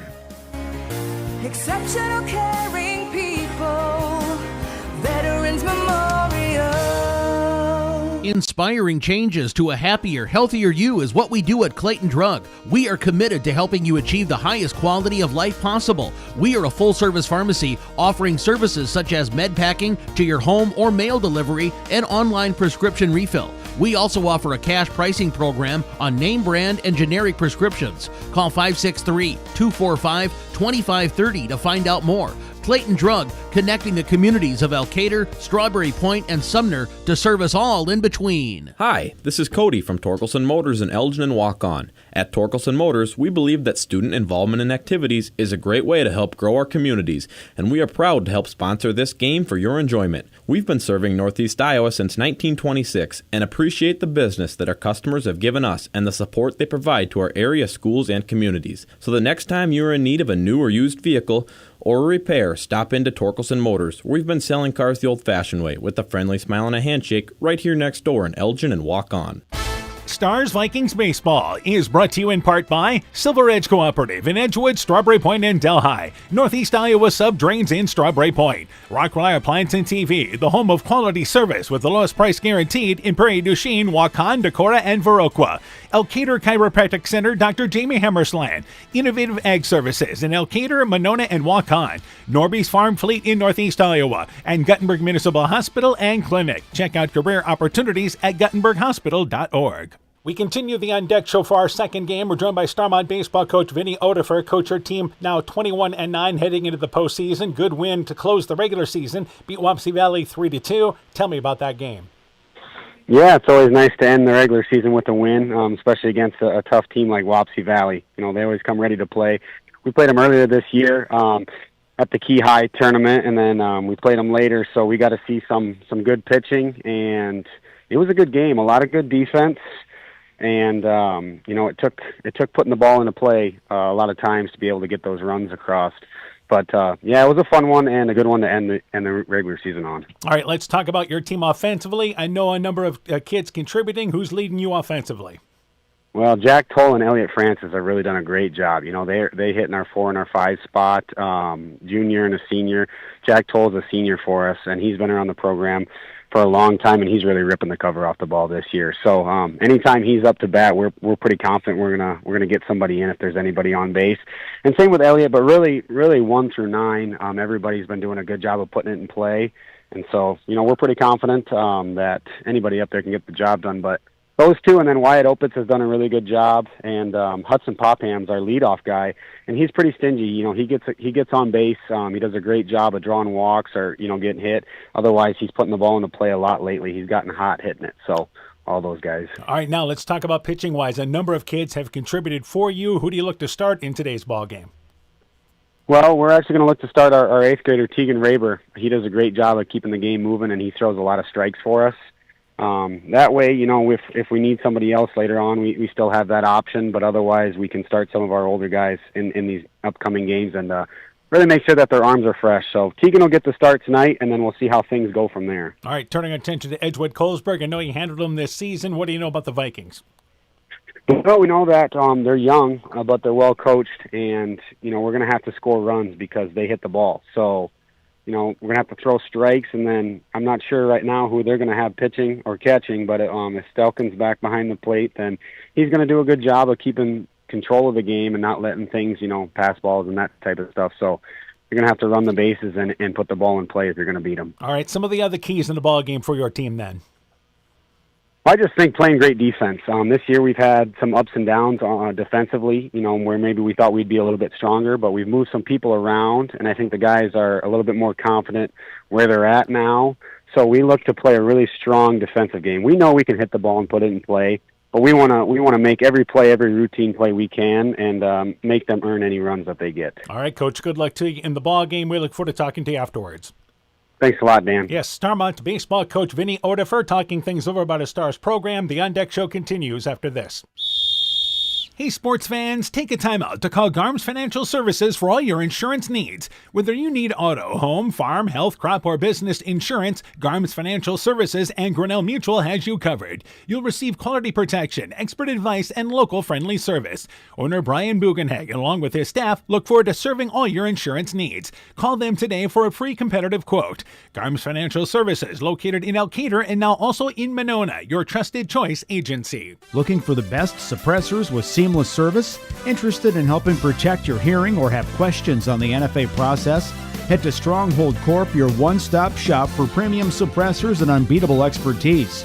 Whether you're a seasoned shooter or first-time buyer, we can get the best brands and latest models to fit your needs. Enjoy hassle-free eForms electronic fingerprint processing with our state-of-the-art Cerberus live scan system. Contact us today by heading to stronghold-corp.com for more information. Stronghold Corp, where silence meets precision. Top Gun Customs knows that the insurance company wants you to do all the work for them. They want you to download the app, take the pictures, upload them, then they want you to accept the paltry check they think will repair your vehicle.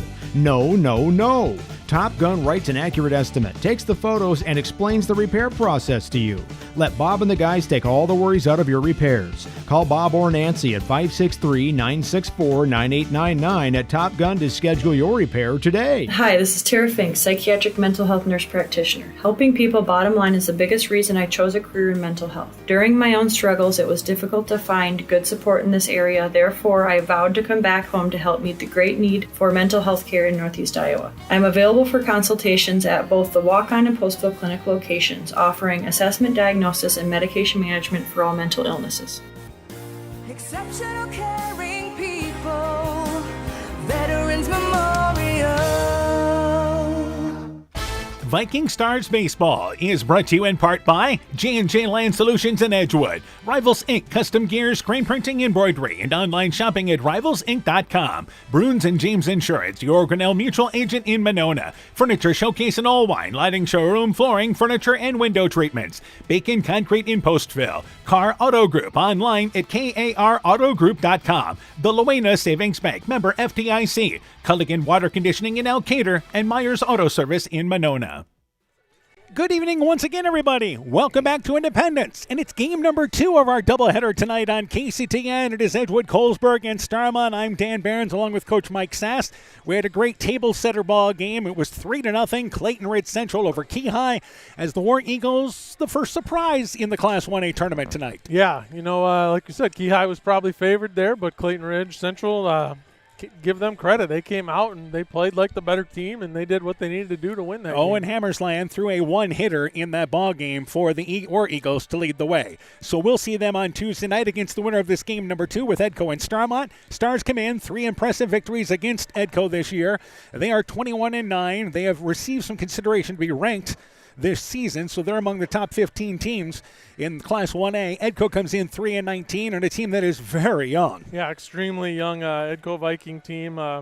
It's been an important year just to get them some experience. If these kids stick with it, they can have some success in the future. No sure. Seniors, 2 juniors, and they have an 8th grade junior high program, and none of those kids have played varsity this year. Yeah, they've got a couple 8th graders, I think, seeing some action tonight. So. We'll start with Dace Arthur on the mound, but there will likely be more than one arm in this ball game tonight. That's the game plan for the Vikings and Coach Hammond. Yeah, and I think that's a good strategy. Mix it up. Don't let Starmont get too comfortable seeing one pitcher, and see what you can do. Arthur 2-3 has thrown 18 innings, 28 hits, 27 earned runs, walked 29, struck out 22. So obviously the walks have to be down tonight. Yeah, and that's one great thing we saw in that first game. Neither pitcher issued maybe one walk. I think the whole game.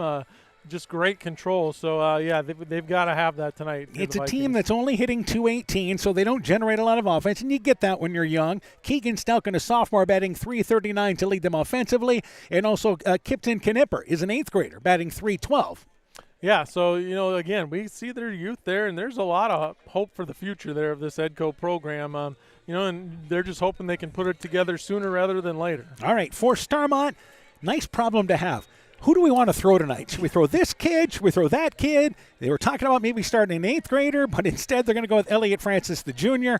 Francis throwing 36 innings, 24 hits, 6 earned runs, has walked 14 and struck out 50, an ERA of 1.15. This is a team that is incredibly deep pitching-wise. They have 4 guys that have thrown 30-plus innings this year. Yeah, they've got some pitching. That's a great problem to have for a 1A squad. And, then you don't have to overthink things too much when you've got that kind of depth at pitch. Yeah, and as far as offensively, it's a team that certainly has done better as the season has went on. Not the strength of the team. They're batting .270, but Francis not only starting in this ball game tonight, he's got a batting average of .410, and Jack Toll, a senior, batting .377. He is their catcher, and again, this is a team that has gotten production up and down their lineup. Yeah, offense isn't the strength of their team, but they certainly can hit the ball when they need to, and they're going to need to tonight to get the W. Yeah, their goal is to put pressure on Edgewood Colesburg. So lots of black and yellow tonight. Vikings wearing their black bottoms and the black vests there. They have the Vikings in black with the yellow trim. Starmont wearing their black bottoms, but they have yellow tops with Starmont across the front in black. Both teams with those school colors. And let's go through the lineup. First off for Edgewood Colesburg. Leading things off will be Kipton Knipper. He's the center fielder. Dace Arthur, the pitcher, bats second. Keegan Stelkin, the catcher, bats third. Carter Knipper, the shortstop, bats cleanup. Brody Tyne, the third baseman, bats fifth. Connor Balls, the right fielder, bats sixth. Mac Perrinjacket, the left fielder, bats seventh. Kalen Williams, the first baseman, bats eighth. And Colin Everett is the second baseman, batting in the number 9 position. The Vikings once again enter the ball game with a 3-19 record. For Starmont, 21-9. Hudson Popham, the catcher, bats leadoff.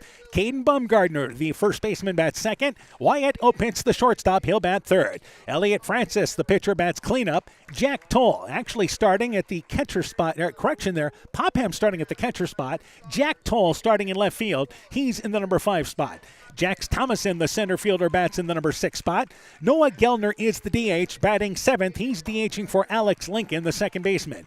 Milton Cushion, the right fielder, bats in the number 8 spot. And Tegan Raber is the third baseman. He bats in the number 9 position. That is your starting lineup for Starmont in this ball game. Once again, our officials will have Jacob Schellhorn behind the plate in this ball game tonight.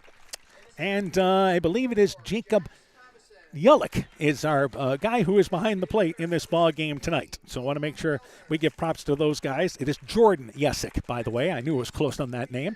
A couple of young officials that did a great job in game number 1. Yeah, very, very nice job in game 1. And like we've mentioned a couple times, good to see some young guys out there. All right, for Starmont in this ball game, I think you saw it in game number 1. Let's get off to a quick start here. Let's grab control of this ball game early. Especially if you're the favorite. You don't want to be down, and then as the game goes on, you get tighter and tighter. If you're the favorite, you really want to come out strong right away. All right. they're actually going to play the national anthem again. So we'll take a break. Be back with the first pitch after this. Inspiring changes to a happier, healthier you is what we do at Clayton Drug. We are committed to helping you achieve the highest quality of life possible. We are a full-service pharmacy offering services such as med packing to your home or mail delivery and online prescription refill. We also offer a cash pricing program on name brand and generic prescriptions. Call 563-245-2530 to find out more. Clayton Drug, connecting the communities of Elkader, Strawberry Point, and Sumner to serve us all in between. Hi, this is Cody from Torkelson Motors in Elgin and Walk-On. At Torkelson Motors, we believe that student involvement in activities is a great way to help grow our communities, and we are proud to help sponsor this game for your enjoyment. We've been serving Northeast Iowa since 1926 and appreciate the business that our customers have given us and the support they provide to our area schools and communities. So the next time you are in need of a new or used vehicle or a repair, stop into Torkelson Motors. We've been selling cars the old-fashioned way with a friendly smile and a handshake right here next door in Elgin and Walk-On. When making up a to-do list, don't forget to include servicing your car at Edie's AC Delco Service Center in Garnavillo. Your car should have the best care, and Edie's will make sure of it. Stop in or call 964-2186 to make an appointment. Tires worn out? Well, Edie's can replace them.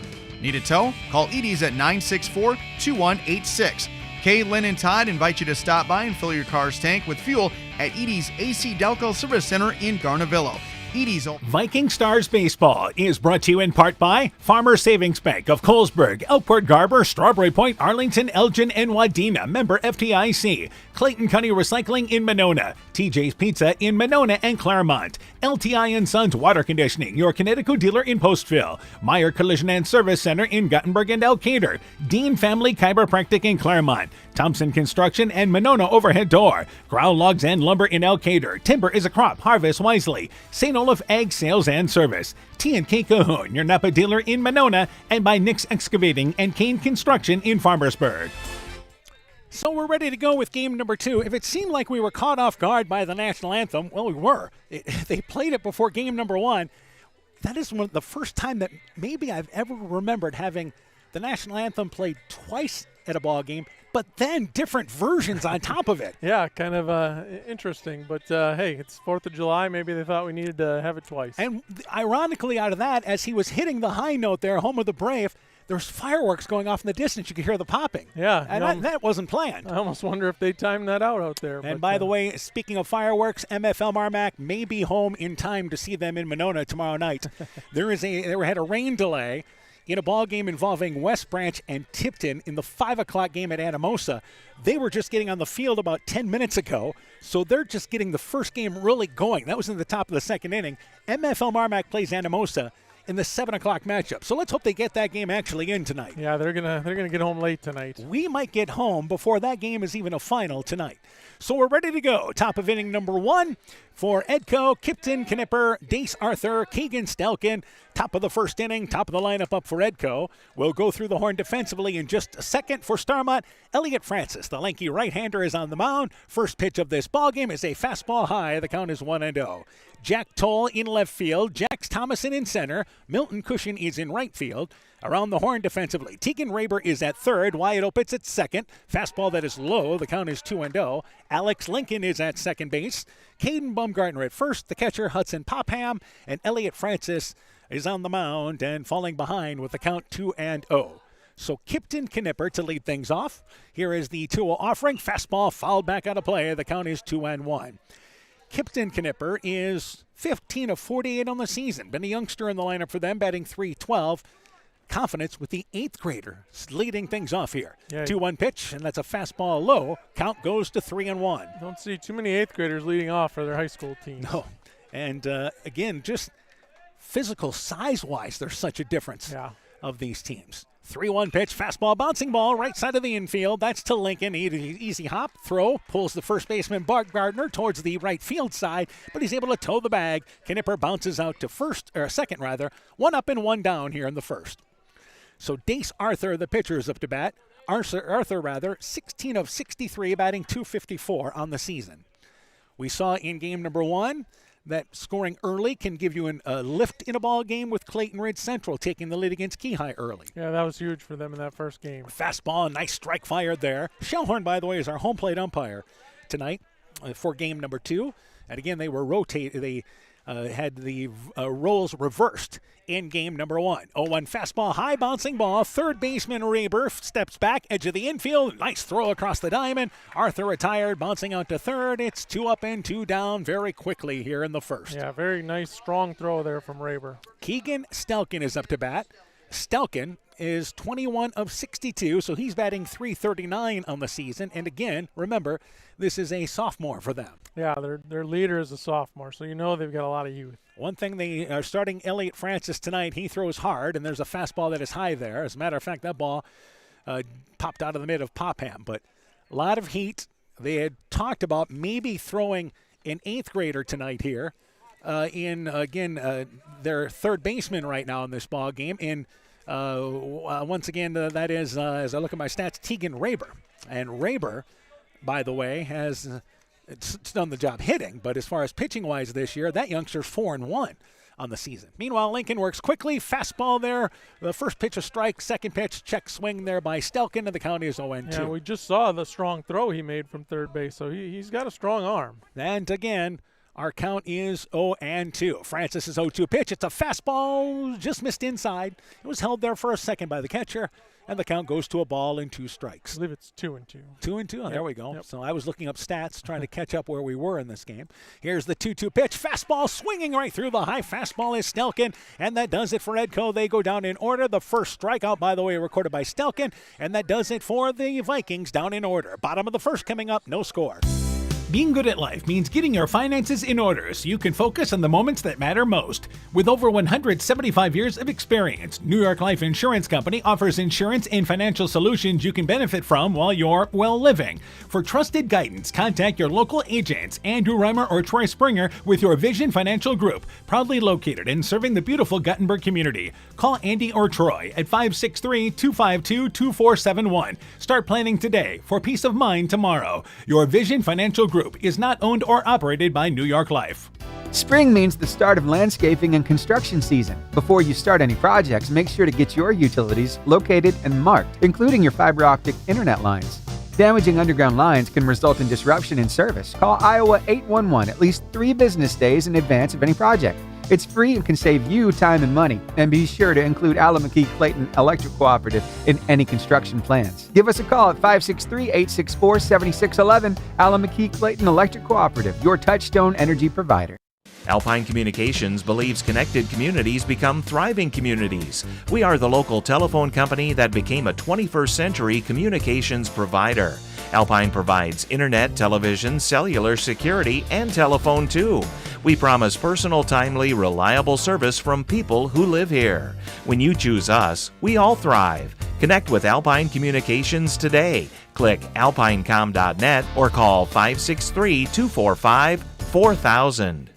Bottom of the first inning, Hudson Popham, Caden Baumgartner, Wyatt Opitz, top of the lineup for the Stars here. As the Vikings went down in order, Dace Arthur, the right-hander on the mound for Edco. Now, as far as Edco defensively, Mark Perrinjacket in left field, Kipton Knipper in center, Connor Balls in right field.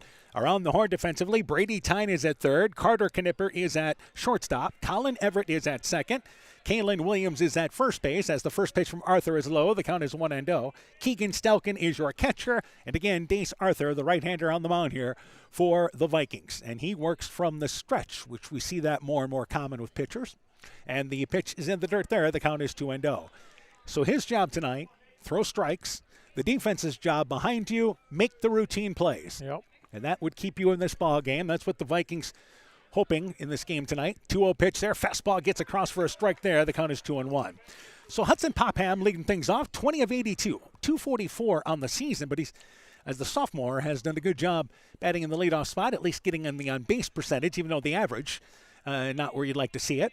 2-1 pitch there, curveball, high bouncing ball, high hop there to the third baseman Tyne, throw across the diamond, nice low throw there by Williams, able to pick it off the turf there.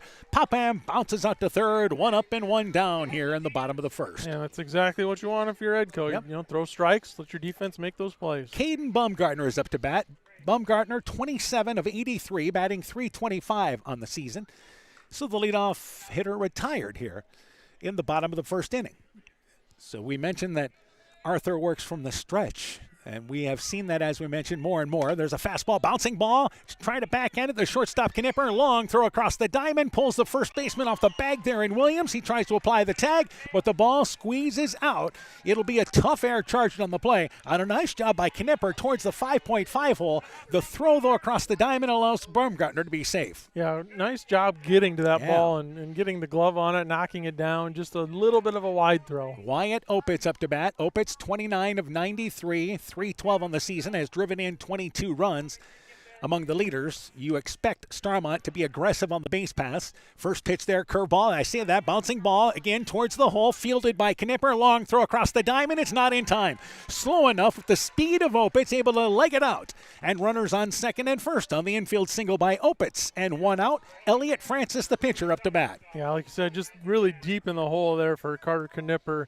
And good speed by Opitz, just no chance to get him. Absolutely. We're talking about Starmont being aggressive on the base pass. They're 144 of 146 stolen base-wise this year. That's some speed. That's crazy. Yeah. Francis awaits the first pitch from Arthur, and there's a curveball that is low. The count is 1-0. Francis on the season, as we mentioned, 34 of 83, batting .410, has 19 RBIs on the season. Toll leads them RBI-wise with 31. Second and first, curveball that is low. Count goes to 2-0. So at second base, Baumgartner. Opitz is at first base. Stars threatening here in the bottom of the first inning with one out. Starmont, by the way, has a bunch of different batting helmets they use.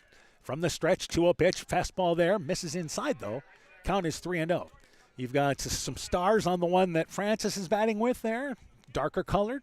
Yep. You've got a guy on deck that looks like a Michigan Wolverine helmet almost. It's not white one in the dugout over there. Yeah. 3-0, taking all the way is Francis. It is inside. It is ball number 4. So the base is now loaded for Starmont. The first walk issued by Arthur, and up to bat is Jack Toll, the left fielder. As we mentioned, he is their leading RBI hitter up to bat with the bases loaded and one out here in the bottom of the first. Yeah, this is what you want if you're Starmont. Yep, chance to take control of this ball game early.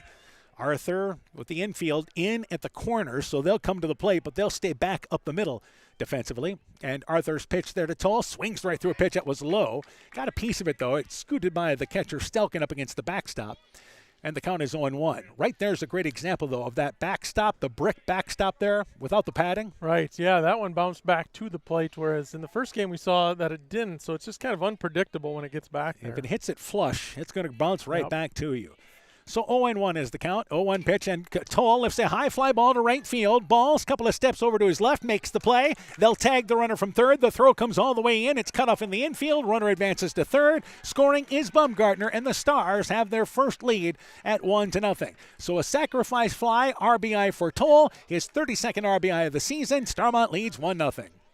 Yeah, good piece of hitting there by Toll, getting that RBI. And the other smart tag up is Opitz going from second to third. So Jax Thomason is up to bat. Thomason, 17 of 85, batting .200 on the season. We mentioned Starmont not a power hitting team, but they are a scrappy hitting team. They send the runner off from first base. They throw it through, but coming up in the edge of the infield is the shortstop Knipper, but staying at third base is Opitz. They concede second base there. As the throw cut off, they were hoping to maybe catch Opitz running from third base, but he stayed put once he saw the infielder coming in. Yeah, I kind of got to read that shortstop in that situation. First pitch to Thomason was a ball. This pitch a ball high. Count is 2-0. And how about this? A team running a third and first situation, huh? Yeah. Saw it in the first game, too, Yep. signaling out. Obviously, in baseball, quite a bit easier than it is in softball, of course. 2-0 pitch there, and that pitch is low. Count goes to 3-0. So in danger of his second walk here in the first inning. But again, if the Vikings can get out of this with only one run allowed, I think they'd be very happy here in the first inning. Absolutely. 3-0 pitch, taking all the way. It's a called strike. Count goes to 3-1. Taking all the way there is Thomason. And you do have first base open, so you want to try and get him to swing, but you don't have to throw anything down Broadway here. Lights for game number 2 are on. 3-1 pitch, late swing there. Swooping swing by Thomason. Cannot get to it, and the count goes to full now. Yeah, I think I'd throw another one right there. 3 balls and 2 strikes. Beautiful night as it turns out. Rain has missed us, at least so far. 3 balls and 2 strikes is the count. Arthur's 3-2 pitch. It is low. It is ball number 4. Second walk issued of the inning, and the bases loaded again for Starmont. Noah Gellner, the DH, is up to bat. Yeah, you had first base open, so if they can get this out, that walk doesn't hurt you. Gellner, 17 of 70, batting .243 on the season, but does have 16 RBIs on the year. Gellner, the number 6 hitter in the lineup. And the offering there is a high bouncing ball foul up the third base line. And the count is 0-1. Vinny O'Deffer showing he still can field the ball well as he fires the left-handed throw back to the pitcher, Arthur. Yeah, nice barehanded play there by Coach. And by the way, this is the number 7 spot in the lineup, the DH. And he's DHing for Lincoln, correct? Yes. Okay, I wanted to make sure I got that right. And here is now the offering. It is low, but a nice job by Stelkin. A pitch that bounced in front of the plate there, and Stelkin able to square it up, keep it in front. Yep, just like that first game we talked about, kind of turning into a hockey goalie and just keeping it in front of you. 1-1 is now the count. Bases full of stars. And here is the 1-1 offering. Taking a strike there on the inside is Gellner. A ball and 2 strikes. Arthur having to work. But again, he's a pitch away from getting out of this with only 1 run allowed. Yeah, that'd be a win for Edco at this point. And that's an unearned run at that right now. Yep. So, again, here is now the 2-2 pitch, and that ball's lined down the left field line, but slicing well foul. Way in front of that was Gellner. But that ball lands fair. You got a chance to clear the bases, but instead the count remains with 2 strikes to Gellner. Yeah, hit it hard, but like you said, hooked it well foul there. So, Opitz at third. Francis is at second base. They do not run. Courtesy run for the pitcher, which, Francis, he's a junior. Fast as anybody you have.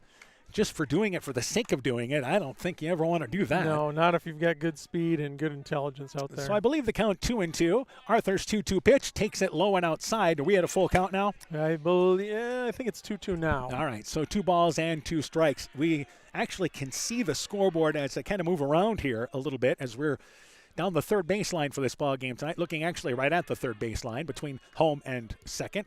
2-2 pitch, curveball swinging through the outside pitch is Gellner. Strikeout number 1 recorded by Arthur. Gets out of the bases loaded jam with only 1 run given up. 1 run, 1 hit. Stars leave them loaded. We've played 1. 1-0. Starmont in the lead. Strawberry Building Supply offers all your building materials for residential and commercial projects. Whether you're building from the ground up, remodeling your home, or a weekend project, we have the materials you'll need. We are an authorized Milwaukee dealer for all your Milwaukee tools. Strawberry Building Supply also has everything you'll need for your pets and livestock. Stop into Strawberry Building Supply today at 413 West Mission Street, Strawberry Point, or call 563-933-4579. Hey, Justin Birdnow here from Birdnow Chevrolet in Monona. I want to take a moment to wish all the local athletes good luck during their game. You have worked incredibly hard and it shows during each game. Myself and the entire Birdnow Chevrolet Monona team is wishing you all that you do your best and good luck.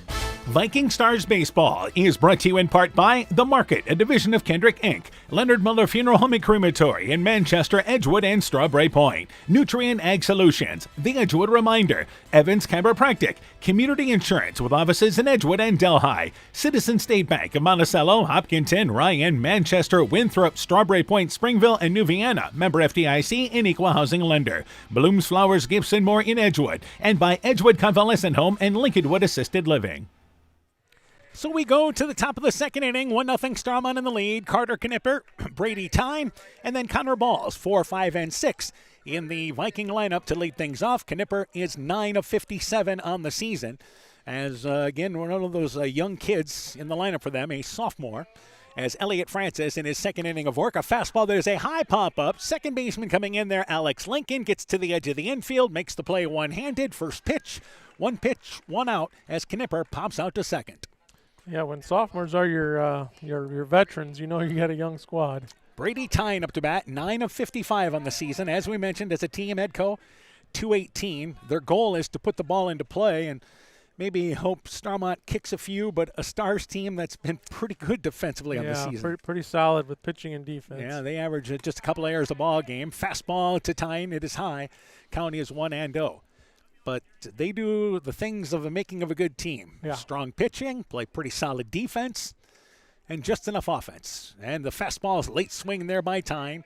Count goes to a ball and a strike. And we have seen Francis here, just heavy-duty fastball right now. Yeah, he throws pretty hard up there. And You continue to work on that till you get the Vikings to make some contact, and the Vikings make some contact on that one, but that is a foul ball. That goes out of play.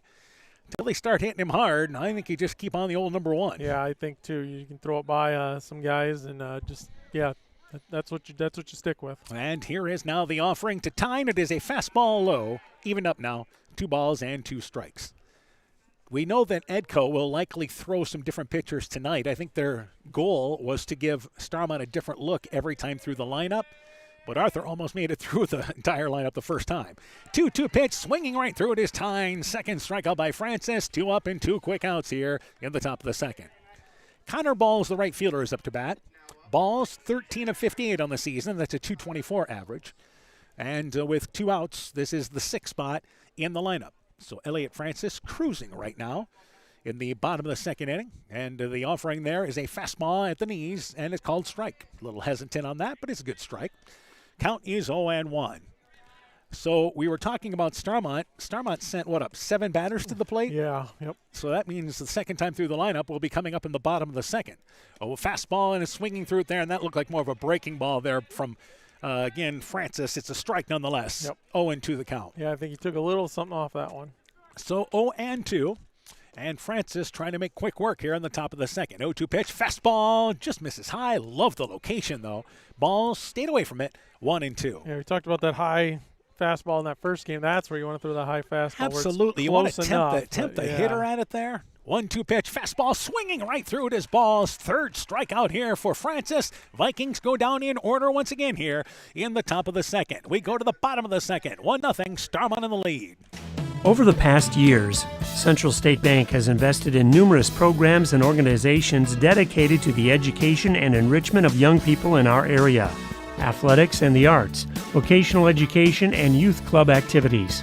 Because Central State Bank is more than a bank, we're your neighbors, your relatives, your friends, your business partners. And these kids represent the future of our community. Trust your finances to a bank that invests in you. Central State Bank, member FDIC. Mom, yeah, put that on my to-do list. There is more and more on my to-do list every day. I can hardly keep up, and I have to make sure everyone is paid. But who has time for the bills? You know who can help with that? Who? Elkader Tax and Bookkeeping. They not only do taxes, but specialize in bookkeeping services as well. Has your to-do list gotten too long? Want help? Give Elkader Tax and Bookkeeping a call at 563-245-2154. Edgewood Auto and Towing is an automotive repair shop, tire dealer, and 24/7 towing service. We offer full service work on all autos and semis. Our highly skilled mechanics provide quality workmanship and will get you back on the road in a timely manner. Check out our current tire rebates by calling 563-928-7333 or stopping in to Edgewood Auto and Towing for complete terms and conditions. Milton Cushion, along with Tegan Raber and Hudson Popham to lead things off here in the top of the second inning. Cushion, on the season is 16 of 77 with a 208 batting average. First pitch there, I believe, was a ball. This one is a ball outside. The count is 2-0. Starmont scoring an unearned run, by the way, in the bottom of the first inning, but they are sending up 8-9-1 in their lineup here against Dace Arthur, continuing from the stretch. There's a breaking ball. Nice pitch by Arthur. Got it across for a strike. The count is 2-1. So Arthur issued 2 walks in the first inning, but as it turns out, avoided some disaster there, and he tries to battle back here. There's a pitch, and that's inside. Count goes to 3-1. So falls behind on Cushion, the leadoff hitter. And this is where you always are concerned of a walk to the leadoff hitter. 3-1 pitch, breaking ball. It's outside. It is ball number 4. So that's the third walk issued by Arthur, but the leadoff runner on here in the bottom of the second. Yeah, and you got to avoid those walks. You got away with a couple in that first inning, but it's always tough when you walk that leadoff hitter. Tegan Raber is up to bat. We talk about the experience that Starmont has in their lineup. He's just an 8th grader who plays third base for them, 7 of 49 on the season. But a lot of confidence in this young kid. Cushion at first base, off and running. There's a breaking ball called strike. Throw to second base there. Short hops the second baseman Everett covering the bag. It scoots by, but it stays in the infield as it moves towards the shortstop side. But Cushion jumping on the first pitch there, running, steals second base to move into scoring position. Yeah, Cushion, very good athlete, got good speed. Nice steal of second. 16 of 17 on the season. So out of the 2 times they've been thrown out, Cushion actually one of them. First pitch was called a strike, so Raber takes the next pitch for a ball. The count is 1-1. Starmont as aggressive as anybody is on the base pass. Yeah. We talked about Clayton Ridge Central, how they're aggressive. Same thing there for Starmont. Breaking ball, bouncing ball, shortstop able to field it there is Knipper. Knipper hesitates, long throw across the diamond, though has plenty of time. Held the runner at second base. Cushion stays there as the throw goes across the diamond. Raber bounces out to short, and it's 1 out now here in the second. Yeah, ball hit in front of Cushion, so he had to stay, and good job by Knipper just staying with that and making a strong throw. Hudson Popham, the top of the lineup now up to bat. You always love it when you have the top of your lineup up back-to-back innings, especially early in the ball game. Popham bounced out to third, takes a curveball, lifts a high pop-up. This is down the left field line. Going near the line there is Parent Jacket, and that ball's going to get away from him out of play. Count is 0-1. Runner in scoring position for the Stars, already leading 1-0. I don't know if we'll have updates from the MFL Marmac and Anamosa game tonight. There's a curveball upstairs. Count goes to now a ball and 2 strikes. I don't think they're going to be starting that ball game till we're out of here I was going tonight. to say, we could be done before they start, yeah. And again, MFL Marmac a late night at Anamosa and a long trip back. There's a curveball, bouncing ball towards the second baseman. Able to stay on top of it is Everett. They'll throw to first base. Advancing to third on the throw is Cushion. Well defensed by the Stars. This is what, or the Vikings, I should say. This is what we're talking about. Routine plays. And it's 2 outs now here in the second. Yeah, just stay away from the walks and make your routine plays. And they did issue 1 walk, but 2 nice routine plays since then. And right now, hasn't hurt him. Right. Caden Baumgartner is up to bat, safe on an error. And he scored the first run for Starmont, the only run early in this ball game. So Arthur delivers the pitch there. It's curveball, taking a called strike there is Baumgartner, and the count is 0-1. So getting ahead on the count is Arthur. That's a good sign for the Vikings here. Their goal, again, is to at least get him through the first part of the lineup, but it may be now to see how far he can take us. Curveball bounces in front of the plate, scoots by the catcher. Stelkin, and scoring, standing up is going to be Cushion. Cushion scores there on the wild pitch to make it 2-0, and that ball didn't get to the backstop, so there was no chance for it to kick back, and quickly Cushion scores the second run. Yeah, Stelkin did a nice job there, but just a really high, hard bounce, and it kind of, I think, went off his left shoulder. But we see it again. A leadoff walk ends up scoring. Yep, because they made the 2 routine plays. It's just that leadoff walk. Pitch outside there, and that's going to scoot by Stelkin. Count 2-0 to Baumgartner. Again, Baumgartner 0 for 1 in this ball game. Bases are clear. What do we got for a count there? 2-1. 2-1. 2 balls and a strike is the count. If I just move back a little bit, I can kind of see the scoreboard from where we're at. That's the only bad thing about this location, as we do it right outside the Edco dugout, basically. And the 1-2 pitch, high bouncing ball down the left field line, past a diving third baseman tying that ball headed towards the corner. Baumgartner with the wide turn will have to stay there. Great job by Parent Jacket getting the ball back into the infield, but that is the second Starmont hit and a 2-out base runner now. Yeah, good job by Parent Jacket cutting that off and making a strong throw, keeping that a single. Wyatt Opitz is now up to bat. Opitz has the other hit for Starmont. And if you're talking about Baumgartner looking to be off and moving, I would say that it's the case, as Baumgartner this year is 11 of 11, and he is not going on the first pitch, and it's fouled back by Opitz. We're a bit surprised at that. And again, you may wonder, well, why are you running on every first pitch? Until they can throw you out, continue to put pressure on you on that first pitch. Yep, absolutely. And again, there's a fastball outside. The count is 1-1. But I think that at this point of the season, Stars know what they're dealing with here, and Baumgartner wants to get Opitz at least a chance here with a count 2-0. And he doesn't have a huge lead at first base. Not going yet. 2-0 pitch, bouncing ball. One hopper to the third baseman, Tyne. Fields it near the line. Long throw across the diamond, and they get Opitz by a step. Well fielded by Tyne, and that does it for the Stars in the bottom of the second. But they score a run. They do it with a hit. They leave nobody. We've played 2-zip. Stars in the lead. NEAT is connecting more and more homes and businesses to reliable, fast broadband internet in Northeast Iowa. NEAT's fiber optic network has expanded and is now offering speeds up to 1 gig gig in and around Monona, Luena, St. Olaf, Farmersburg, Postville, and surrounding rural areas. Neat Fiber provides high-quality internet, television, and telephone services at the speed of light. For more information on how to upgrade your speed and services, visit NEITEL.com or call today 877-638-2122. Neat, connecting you now. Epic Wear. Get personalized clothing for your school, your team, family, friends, business, or any event. Epic Wear has a huge range of customizable apparel, trophies, and awards. They offer free design help or design your own apparel at getepicwear.com, and you can even set up a free website for your fundraiser. Epic Wear, walk on. Call 563-568-2301 to place your order today. Stars Vikings Baseball is brought to you in part by Silver Edge Cooperative in Edgewood, Strawberry Point, and Delhi. Northeast Iowa Sub-Drains in Strawberry Point. Rockwell Appliance and TV, the home of quality service with the lowest price guaranteed in Prairie du Chien, Waukon, Decorah, and Viroqua.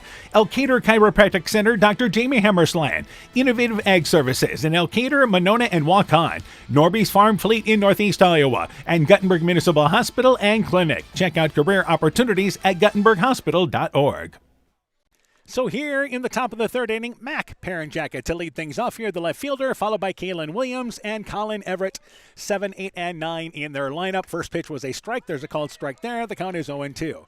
Parent Jacket, 9 of 9. By the way, the count is 1-1, actually, as we got a great view of the scoreboard now. And Elliot Francis, his third inning of work, breaking ball, just misses high there, and it's 2 balls and a strike.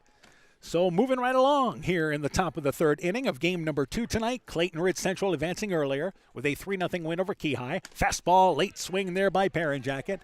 It's 2 balls and 2 strikes. Talked about that fastball, and yeah, I just think you keep trying to throw it by these guys. Yep, till they can put the ball in play hard against you. And here is now the 1-2 pitch and late swing and a defensive swing really by Parent Jacket as he kind of had the bat kind of pulled back into him but fouled it over the first base dugout. Yeah, I think it was a bit inside, but got a piece of it. Yeah, defensive, no doubt. And again, the count is 2 balls and 2 strikes. So Elliot Francis delivers the 2-2 pitch. Fastball swinging right through it is Parent Jacket. 4th strikeout recorded by, again, Francis. It is his 3rd strikeout in a row and 1 quick out here in the top of the 3rd. We talk about Independence hosting this tonight. Again, the Starmont field not playable tonight. And they opened the concession stand tonight. They thought that wasn't going to be open. Yeah. And to let you know that this is still a festive mood here by the Independence crew putting this on, as there's a curveball high to Kalen Williams. They've been patriotic tonight, played God Bless the USA. Yep. Just played Saturday in the Park by Chicago. I think it was the 4th of July, the lyrics in that. Yeah, there we go. They've been on top of things. Slow bouncing ball in front of the plate. Coming out of the stand to field it there is Popham in front of the plate. They call it a foul ball. It actually hit Williams in the batter's box as Popham popped up from behind the plate to get that little chopper, which was just right in front of the mound and then just bounced up there, but a foul ball called. Yeah, good hustle by Popham there, but yeah, I think it did catch his foot in the batter's box. Yeah, Williams this season, again a sophomore, 3 base hits on the season. He's had 45 at-bats. So any type of production that the Vikings get out of the bottom of their lineup, they would be thrilled to have in this ball game tonight. So 1-1 the count, 1-1 fastball inside, and the count goes to 2 balls and a strike. Well, Francis on the mound isn't arguing too much with it, so just inside. And again, 2 balls and a strike. 2-1 offering there, fastball high, count goes to 3-1. Vikings will take a base runner any way they can get him. Absolutely, yep. So 3 balls and a strike. Williams, a good hitting count is usually 3-1, but I think he's taken here, and he takes all the way, and it doesn't make a difference. It is high, ball number 4. That is the first base runner for the Vikings. So a 1-out walk. Colin Everett, the second baseman, and the number 9 hitter is up to bat. Everett's an 8th grader. Worked his way into the lineup, 3 of 15 on the season. So he's put the ball in play a few times for them. Yep, absolutely. And Francis, again, you get to the bottom of the lineup for Edco. You got some shorter kids that are up to bat. Fastball there, and that's a called strike. The count is 0-1. Even though Edco is a team that has run, they're 60 of 68 on the season, probably playing station to station with Williams, though he is 6 of 7. He has a very short lead. And there's another fastball, called strike there. The count very quickly 0-2. But Popham, pretty solid catcher behind the dish. Yep, and a lot of fastballs from Francis right now as well. We mentioned that Starmont has a number of kids that can pitch, some kids that can play catcher too. Curveball that stayed upstairs at 0-2. Count goes to a ball and 2 strikes. So they have been a versatile team. They defeated Wapsie Valley, a nice Wapsie Valley team, to close the regular season, winning that ball game 3-2. Starmont has been competitive all year long. And there's the 1-2 pitch. Late defensive swing fouled up the first base side. We'll do it again. A ball and 2 strikes. But they had a loss late, which cost them the opportunity to win a share of the Tri-Rivers West Conference. North Lynn won it 15-2. And Starmont was 14-3. There's a fastball. That ball's lined into center field, and it's going to fall in for a base hit. But a late start from second. Sliding in at second base is going to be Williams. He is safe there. Williams had to see if the ball was going to fall down. It did. Everett has a base hit. Williams slides into second base head first, safe, avoids the force, and 2 on with 1 out now here for the Vikings. Yeah, and they got the top of their order up too, so the bottom of the order are really doing their job here. Carter Knipper is up to bat. Knipper in this game bounced out to second. Again, the Vikings, not a powerful offensive team, so they have to take advantage of every opportunity in this ball game. And even though it's early in the ball game, they may look to play for a run as they throw it to second base, and leaning off of second base is Williams, but he just dives in safe. Opitz came in, and it was one of those timing plays as Opitz ran in from behind him, and it was Francis throwing to a spot, but sliding just in safe as Williams at second, getting back in time. And the first offering now to the leadoff hitter, Knipper. Francis, couple of looks at second base, and that ball is a high fly ball to left field. Going back is Toll. Toll makes the play near the warning track area. They do not tag the runner. Toll takes his time getting the ball back into the infield. I don't know if he thought there was 2 outs or something. I think maybe he did. But it is tracked down by Toll on a ball hit well by Knipper. Everybody stays put, and there is now 2 outs here. And Dace Arthur has a chance to help himself out, the pitcher. Yeah, Williams Arthur is 0 for 1. There. Yeah, Williams was running on contact at least halfway. And the first pitch there, it is high to Dace Arthur. So Arthur bounced out to third. He is 0 for 1. Runners on second and first. The first scoring opportunity in this ball game now for Edgewood Colesburg, trailing by a score of 2-0. And that ball popped up towards the Edco dugout. Giving chase is the third baseman, Raber, and that ball will be caught by Raber. Raber caught the ball in front of the Edco dugout, just inside the dugout area there for the third out of the inning. Good play by Raber, making the stop there in foul territory, catching the pop-up. So for the Vikings, they threaten. No runs. A hit. They strand 2. We've played 2.5. 2-zip, Starmont. Are high bank fees draining your wallet? It's time for a change. At People's State Bank, they believe in low fees that put you first. Tired of being charged for using your debit card, sneaky paper statement fees, or monthly maintenance fees? With People's State Bank's People's Checking Account, those fees are a thing of the past. Worried about ATM fees? At People's State Bank, they reimburse you for up to 3 ATM fees per month. They work hard to keep your money where it belongs, in your pocket. Make the switch to People's State Bank today. Visit a branch near you or peoplesfinancial.com. Member FDIC. Northern Country Co-op and Viafield are now Nexus Cooperative, your full-service ag partner supplying all your agronomy, energy, feed, grain, and lumber needs. Our highly knowledgeable and experienced team utilizes the latest technology in feed manufacturing, agronomy services, precision ag, plant and animal nutrition, energy products, and grain marketing to keep our customers ahead of the rest. Stop in today at any of our 26 locations across northern Iowa and southern Minnesota, or visit us online at nexus.coop.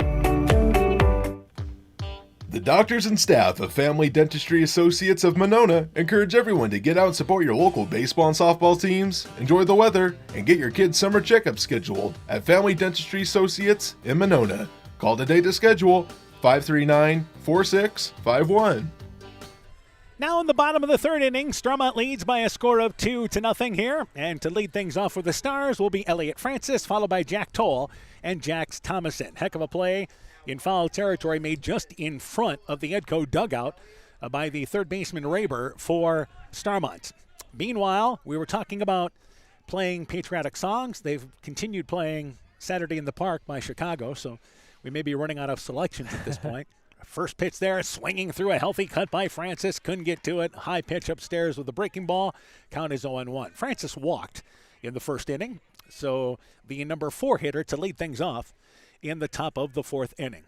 And again, the 0-1 pitch. It's a breaking ball upstairs, turning his head away there from is Francis, and it's a ball and a strike. Dace Arthur in his third inning of work.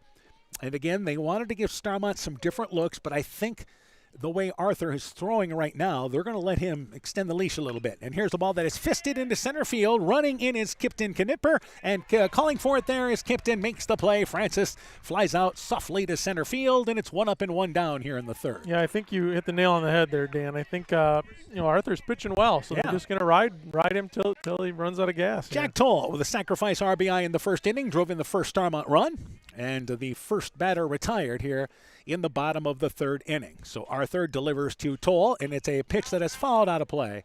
Count is 0-1. Become a very comfortable night here. Yeah. Humidity's down. Yep.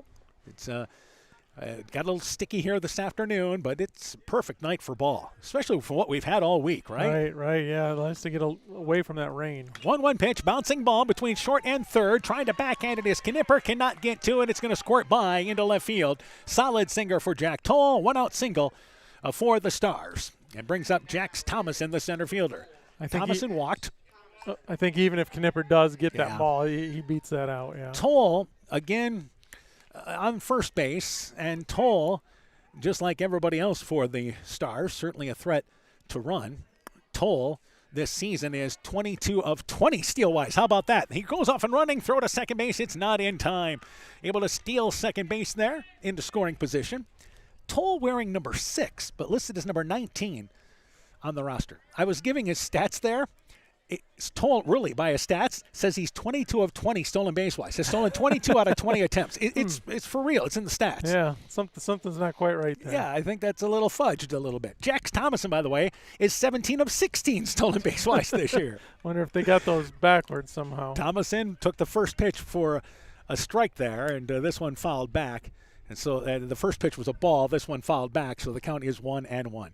Yeah, they might be a little bit off on that. Yeah. Ball into strike with 1 out, and that ball is lined into center field, and coming in on the run and diving for it is Knipper, but it's going to get by him. Great effort. Toll scores easily from second. Into second base is Thomason. They'll wheel him around. The ball goes all the way back to the fence. He slides in head first to third base. Didn't need to, but it's the third run driven in for the ball game of the Stars, and they lead 3-0. Yeah, good piece of hitting by Thomason. Really good effort by Kipton Knipper out there. Just a half a step away. Yep, you love the effort there, and he tried to sell out for it. So a runner at third, now 3-0. Noah Gellner is up to bat the DH. He was a strikeout victim. It goes as a triple because Knipper dove for it there, but it just got by him. And again, here is from the stretch, Arthur. And the pitch, bouncing ball up the middle. That's going to be fielded by the shortstop, Knipper. The throw to the first baseman. It is in time as it is thrown over to Williams there. And Gellner bounces out, but hit it deep enough that Thomason scores standing up. It is 4-0 now, Stars in the lead. Yeah, Gellner does his job, puts it in play, and gets that run in. And that brings up Milton Cushion, now the right fielder. Starmont, this is the type of innings that they have. It's just not necessarily the power, it's the speed they've had. And there's a strike fired there to Cushion. Count is 0-1. Cushion walked and scored back in the second. Yeah, speed can do some things for you. You hear us say this all the time during the football season. We'll say it again during the baseball season. Speed never takes a day off. Yep. Pitch inside, and speed never goes into a slump. Yep. So Cushion inside, and the count is a ball and a strike. We've seen it with Edco softball the last couple of years. They've had a lot of speed on that side. We will see Edco softball on Wednesday night in our tournament. Pitch downstairs. Count is 2-1. Our softball tournament coverage actually starts Monday with the Clayton Ridge Midland game. That's a late afternoon affair. The on-deck show at 4:30. First pitch is at 5 o'clock. Cushion walked and scored. Curveball, it's a bouncing ball. Third baseman fielding it there is Knipper. The long throw across the diamond. It is low and safe at first base is going to be Cushion. Now, Coach Hammond felt he was out of the box, and Cushion, who bats with his front left foot right up in the front of the box, if he did step out of the box, it was on the stride through. So Cushion gets an infield single, fielded well by Knipper, but he had that long throw across the diamond, and a 2-out base runner now for the Stars. Yeah, and good speed by Cushion there to get down the line. Yeah, and again, Cushion is way up at the front of the box. That front foot is right at the white spot of the box. So if he steps forward, you're out of the box. But they'll take the 2-out base runner, and he's off and running. Here's the throw down from Stelkin to second base. Scoots by the second baseman, Everett, but it'll go towards the shortstop position and stay right there. Cushion moves into scoring position with a stolen base, his second stolen base of the game. Raber took the pitch low for a ball. That was a tough pitch for Stelkin to try to handle. Yep, that's a tough one to make a throw there. So the Stars trying to get a 2-out hit here. They've scored every inning so far, leading by a score of 4-0. And the pitch, and that ball's roped into center field. Coming on the run is Knipper. He's able to slowly get underneath it there. Raber flies out to center field for the third out of the inning. But for the Stars, 2 runs, 3 hits. They leave a runner in scoring position. We go to the top of the 4th inning. Now 4-0. Stars in the lead. When I started out in the car business, my dad gave me some good advice. Hi, it's Forrest Brown with the Brown's family of dealerships. What my dad told me is when you sell someone their first car, you need a good sales department. But if you expect to sell them their second, third, and fourth car, you better have a great service department. Visit any one of the Browns family of dealerships in Guttenberg, Elkader, West Branch, or Victory Ford in Dyersville and find out why Browns is your hometown dealer, no matter where your hometown may be.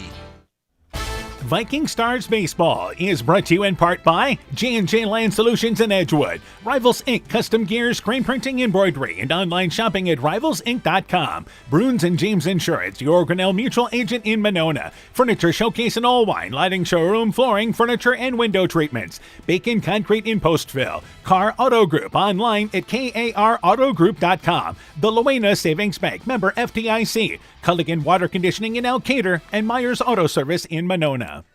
Now in the top of the 4th inning, 4-0 Edco trailing here. Edco no runs, 1 hit in this ball game. They've committed 1 error. Starmont has 4 runs on 5 hits. They have not committed an error. Keegan Stelkin, Carter Knipper, Brady Tyne to lead things off. 3, 4, and 5 in the Viking lineup. Stelkin a strikeout victim his last at-bat. Elliott Francis cruising through the first 3 innings. Yeah, a little trouble at the beginning of the last inning, but got out of it nicely. And throws a fastball across the plate there, but nope, inside as it turns out. Count is 1-0. Our home plate umpire has been consistent with the ball strike zones tonight. It's been good to see. 1-0 pitch there, and that ball's lined down the left field line, but foul as Coach Hammond had to kind of whiff at that one going by. And the count is a ball and a strike. Yeah, real good hard hit there by Stelkin, just a little bit foul. We talked about Starmont's depth pitching-wise here. And the way Francis is throwing, he's going to be able to go Tuesday night if they want to. I mean, just with his pitch count so far anyway. There's a curveball. Checking his swing is Stelkin, and the ball actually hit the top of the Starmont dugout, it looked like, up the first base side. And the count is, again, now a ball and 2 strikes. But, again, you've got to win this ball game first. But he is, again, pitch-wise here. We saw it in the first game. Both those pitchers went 7 innings. Yeah, he's at 41. Not counting this inning. Yeah, so we'll see what happens here. And there's a fastball that is low. 2 balls and 2 strikes. Well, has a few more innings, allows a few more base runners. That could certainly add up the pitch count, which the Vikings would have no problem at all doing. 2-2 fastball, just missed outside. 3 balls and 2 strikes, and that looked like his hardest pitch thrown of the night. Yeah, sometimes he really reaches back and gives a little extra on that fastball. But the count is full now. At 3 balls and 2 strikes, the 3-2 offering, and swinging through the fastball there is Stelkin. Strikeout number 5 recorded by Francis. And it's out number 1 here in the 4th. Carter Knipper, the shortstop, is up to bat. Knipper popped out to second. He is 0 for 1 in this game. As the Vikings put 2 runners on last inning in the 3rd, but did not advance anybody past second base. First pitch there, high fastball, count is 1-0.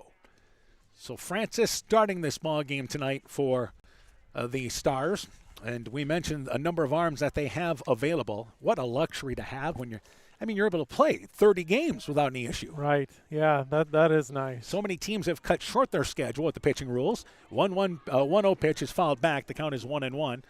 Some teams feel they don't have the arms, so they're playing. Right. Or you play the game, and you're not giving your best because you're pitching your 5th, 6th kid, and that makes it tough too. Yeah, but that's not the case at all with Starmont, the arms they have. 1-1 pitch there, fastball that is low, 2 balls and a strike.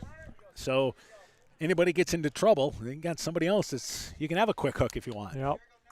Pitching and defense will take you a long ways. 2-1 pitch, and it fouled up against the screen area by Knipper. 2 balls and 2 strikes. If anything, this team kind of reminds you of MFL Marmac the last couple of years. A little bit, yeah. They weren't the most powerful offensive team, but they had some really good pitching and some really good defense. Now, this team, I would say, more aggressive on the base pass than that team, and MFL Marmac probably a little more punch in their lineup. Yep.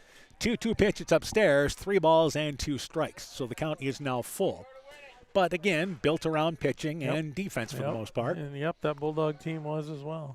3 balls, 2 strikes. Swinging through the fastball there is Knipper. High pitch, couldn't get to it. Back-to-back Ks. 6 strikeouts for Francis now. And Brady Tyne is up to bat, who is 0 for 1 in this ball game, a strikeout victim himself, his last at-bat. So Francis has worked the pitch count a little bit. He's went 3 and 2 on 2 hitters, but still came through with strike 3 pitches. Yeah, full counts on both, but able to get the punch out on each one. 2 quick outs in the top of the 4th inning. Francis, the first pitch there, it is a breaking ball that is low to Tyne. Now, Francis's breaking ball, and it's a hard breaking ball. He doesn't throw a slow breaking ball. So, again, that makes things a little tougher, easier to time up for the hitters. Fastball that is fouled up, out of play.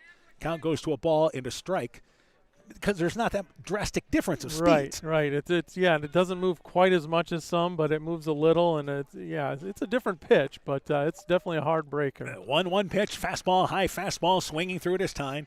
Now keep in mind, it is very few pitchers that have that 12-6 curveball. Right. But it's now a ball and 2 strikes. We saw it in game number 1. If you can hit that curveball for a strike, you can keep hitters off balance. 1-2 pitch, fastball low, 2 balls and 2 strikes. Owen Hammersland in game number 1 fired a 1-hitter as Clayton Ridge Central defeated Keyhigh 3-0. And by the way, Trey Cota threw a solid ball game for Keyhigh as well. 2-2 pitch, and that ball's lined into left field, right to Toll. Toll on the run, makes the play there, drifting into deep left field. Hit hard by Tyne, but defensed well by Toll. And that does it for the Vikings. They go down in order. Halfway through this one, perhaps 4-0, Starmont in the lead. Looking for a fun summer activity? The Clayton County Farm Bureau Beef Passport encourages you to travel around the county, try delicious beef specials, and support local businesses and beef producers along the way. Visit places like the St. Olaf Tavern, Bill's Boat Landing, Stadium Bar and Grill, and more now through August 31st. Collect stamps for prize entries with either a paper or digital passport, and this year every stamp counts because there's no minimum required.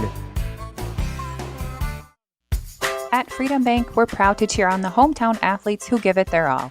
You'll see us in the stands, on the sidelines, and throughout our communities, supporting the players, coaches, and families who make Northeast Iowa a great place to call home. Whether it's on the field or in your financial life, we're here to help you reach your goals. Visit us in Elkader, Monona, Postville, or Waukon and experience the difference of a 100% employee-owned community bank. Freedom Bank, we empower success. The Woodland Eye Clinic in Elkader and West Union are proud sponsors of high school sports. We are committed to bringing our patients the highest level of total eye care with detailed one-on-one attention. Our offices offer the newest technology and equipment with a professional team of experienced staff that is committed to you. Call us today for your next total eye care appointment. The Woodland Eye Clinic in Elkader and West Union supports all of our local athletes taking the field or court this season. Bottom of the 4th inning, a pitching change for Edco, trailing 4-0. It is Carter Knipper, moving in from shortstop to the mound. Dace Arthur goes from the mound to center field. Kipton Knipper moves into the shortstop position. And again, this is for Arthur. 3 innings of work, 5 hits, allowed 4 runs, walked 3, struck out 1, but certainly giving, I think, the Vikings what they wanted to, 3 solid innings in this game. Yeah, got through the lineup twice and, did just fine. Allowed 4 runs, but, Edco's still in it at that point. Carter Knipper making his 9th appearance, has thrown 26 innings, allowed 44 hits, 20 earned runs, 24 walks, and 36 strikeouts. First pitch there to Hudson Popham. It is low. The count is 1-0. Popham is 0 for 2, bounced out to third and bounced out to second, and swings right through the pitch there. Count is a ball and a strike. Caden Bumgardner, Wyatt Opitz, top of the lineup up here for Starmont. They have scored every inning, chipping away here, leading by a score of 4-0.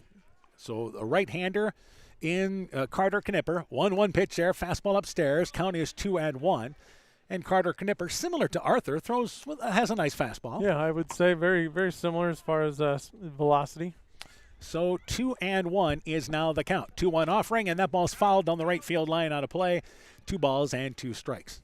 Kind of nice to have the Edco dugout right beside us here. We're able to get those substitutions made easily. Sometimes it gets hard. Yeah, we gotta squint sometimes to see numbers. Yeah, sometimes you have to ask the official to come on over and let us know. 2 balls and 2 strikes, 2-2 pitch, it's fastball high. Count goes to full, 3 balls and 2 strikes. So we're in the bottom of the 4th inning of game number 2. Lights have been on since we started here tonight. And second pitcher of the ball game for Edgewood-Colesburg in the bottom of the fourth. 3 balls and 2 strikes. 3-2 offering there. Inside it is ball number 4. So that's a leadoff walk for the Stars, and Caden Baumgartner is up to bat. Baumgartner has reached base twice. Safe on an error, scored the first Stars run in the first inning, singled back in the second inning.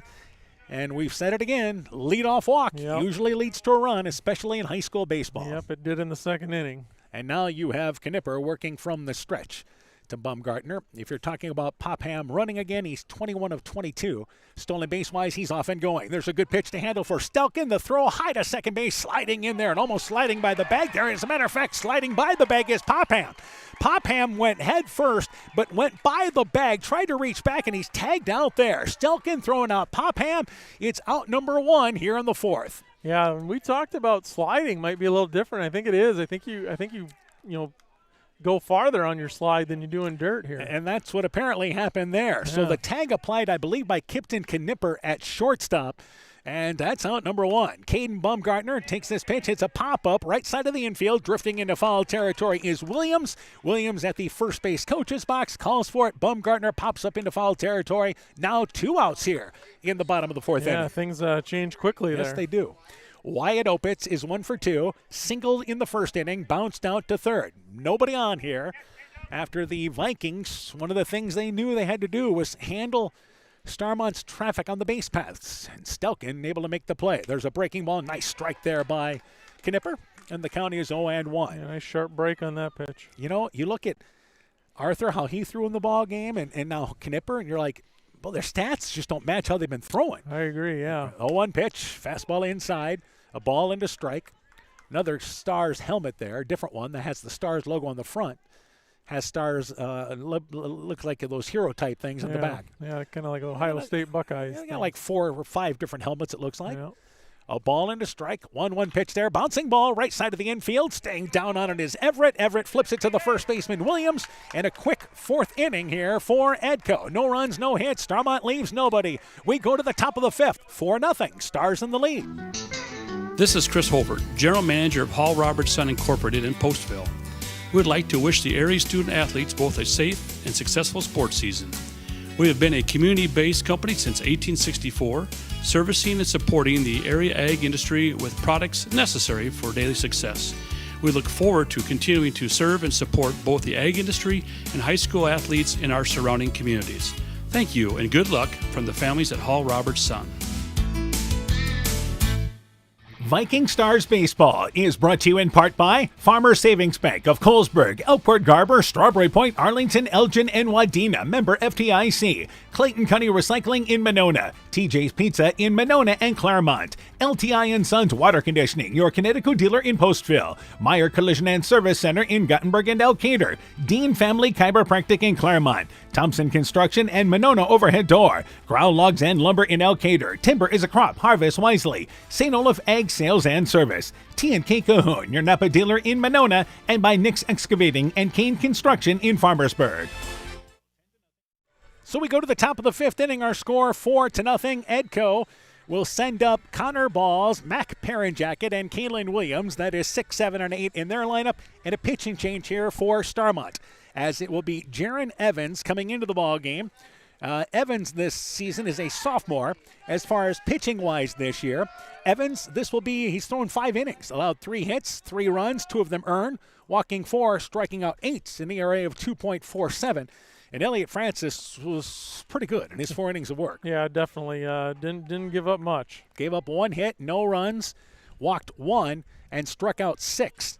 So it'll be Balls to lead things off here in the top of the 5th inning. But the Vikings wanted to hang in this ball game, give themselves a chance in the later stages. That pitch is inside, count is 1-0.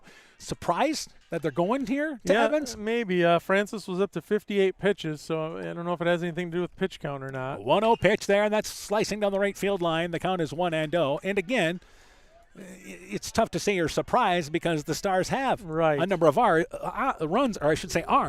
to limit runs. But Evans is only throwing 5 innings. Yeah, and they could bring in other guys yet, too, if he gets in trouble. Curveball low, and it's 2 balls and a strike. And the lead is 4-0, so we've still got a game going on here. Yep. And Evans will work here with the count, 2 balls and a strike. Francis, by the way, went to second base. 2-1 pitch there, called strike, 2 balls and 2 strikes.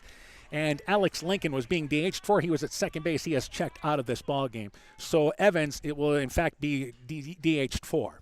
So here's the 2-2 pitch. Curveball swinging right through it there as ball. Strikeout number 1 recorded by Evans. 1 up and 1 down here in the 5th. Yeah, so right now it looks like a great move by Coach O'Duffer. Well, we talked about the arms they have, but one guy they had mentioned throwing was Raber, and Raber's 4-1. He's an 8th grader. Yeah. Evans is a sophomore. Yeah.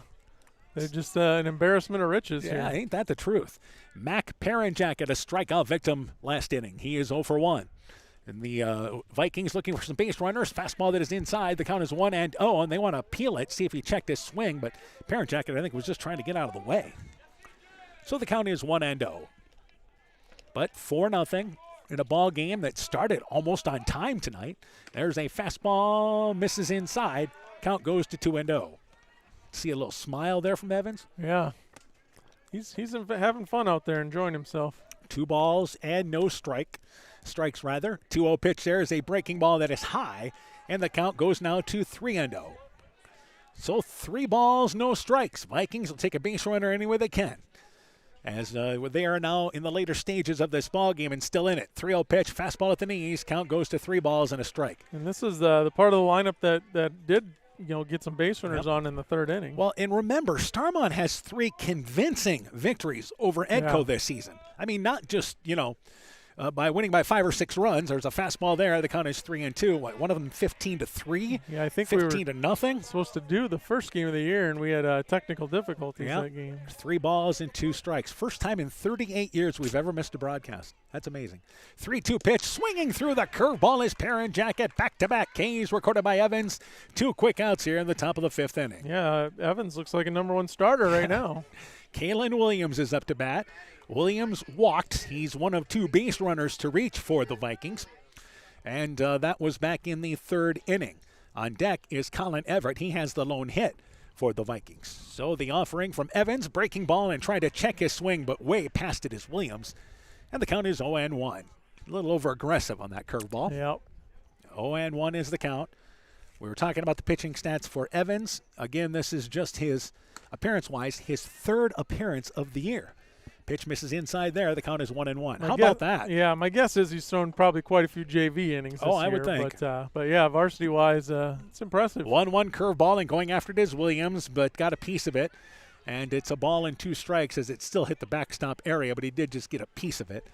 A ball and 2 strikes. And here this young sophomore in his 3rd varsity game pitching has a chance to strike out the side. Yeah, in a tournament game, no less. And here is a curveball, and staying away from there is Williams. Fooled him a couple of times on it, but he stayed away from that one. 0-2 the count. And Vikings trying to get something going with 2 outs. Stars looking for another shutdown inning. 2-2 pitch. There's a fastball called. Strike 3. Williams caught looking. Evans strikes out the side, and that does it for the Vikings. No runs, no hits, nobody left. Bottom of the 5th. 4-zip. Stars in the lead. Hey sports fans, take a time out to call Garms Financial Services for all your insurance needs. Whether you need auto, home, farm, health, crop, or business insurance, Garms Financial Services and Grinnell Mutual has you covered. You'll receive quality protection, expert advice, and local friendly service. Owner Brian Bugenhag, along with his staff, look forward to serving all your insurance needs. Call them today for a free competitive quote. Garms Financial Services, located in Elkader and now also in Monona, your trusted choice agency. Looking for the best suppressors with seamless service? Interested in helping protect your hearing or have questions on the NFA process?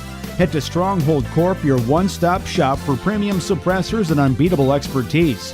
Whether you're a seasoned shooter or first-time buyer, we can get the best brands and latest models to fit your needs. Enjoy hassle-free eForms electronic fingerprint processing with our state-of-the-art Cerberus live scan system.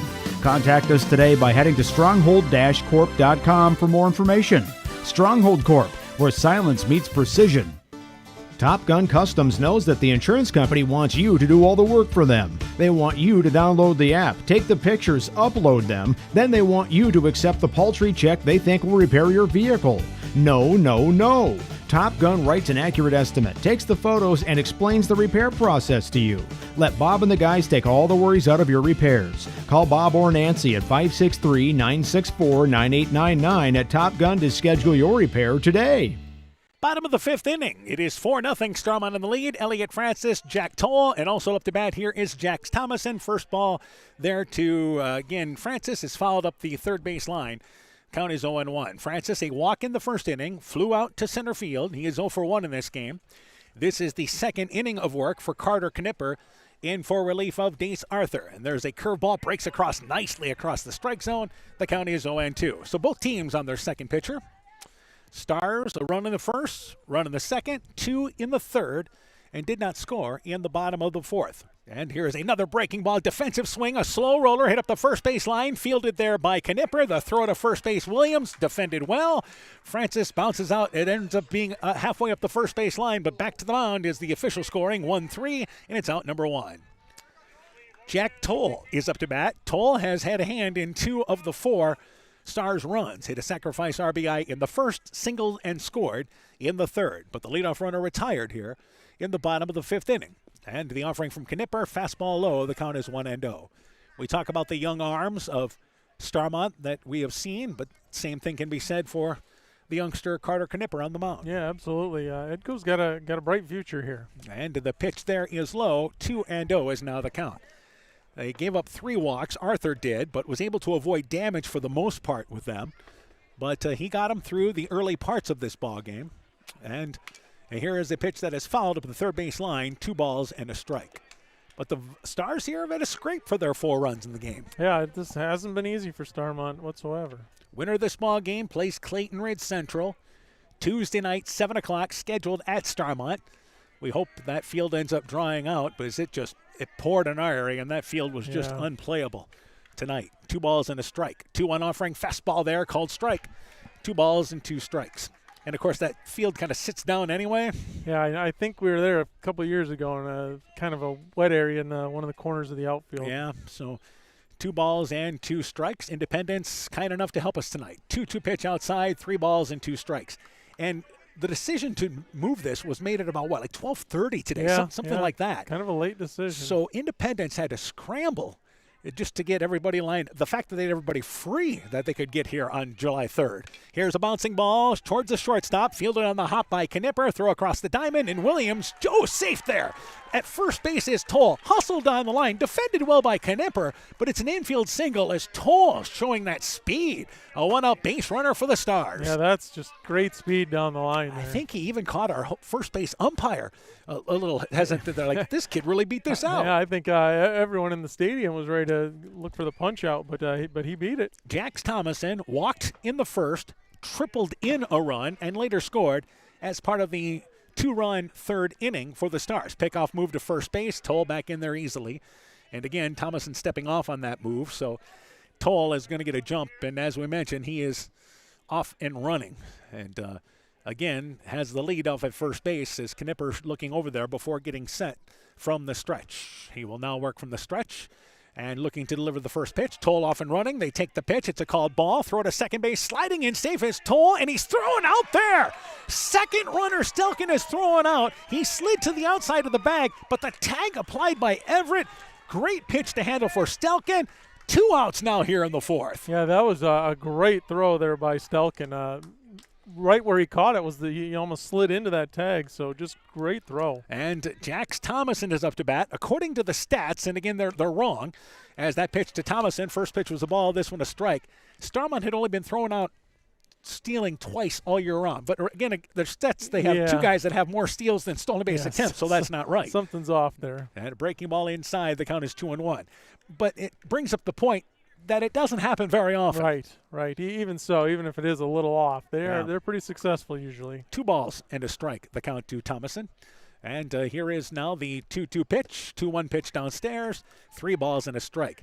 But it has kept them in the ball game. That's the story. Yeah, 2 big putouts at second base there. You know, you're trailing 4-0. You're a team that doesn't score much anyway. You knew you're going to have to win a low-scoring game. 3-1 pitch, taking all the way is Thomason. It's a strike. Count is full. And again, 4 runs is probably asking a lot for this team. They only have 2 at-bats yet to work with. Yep.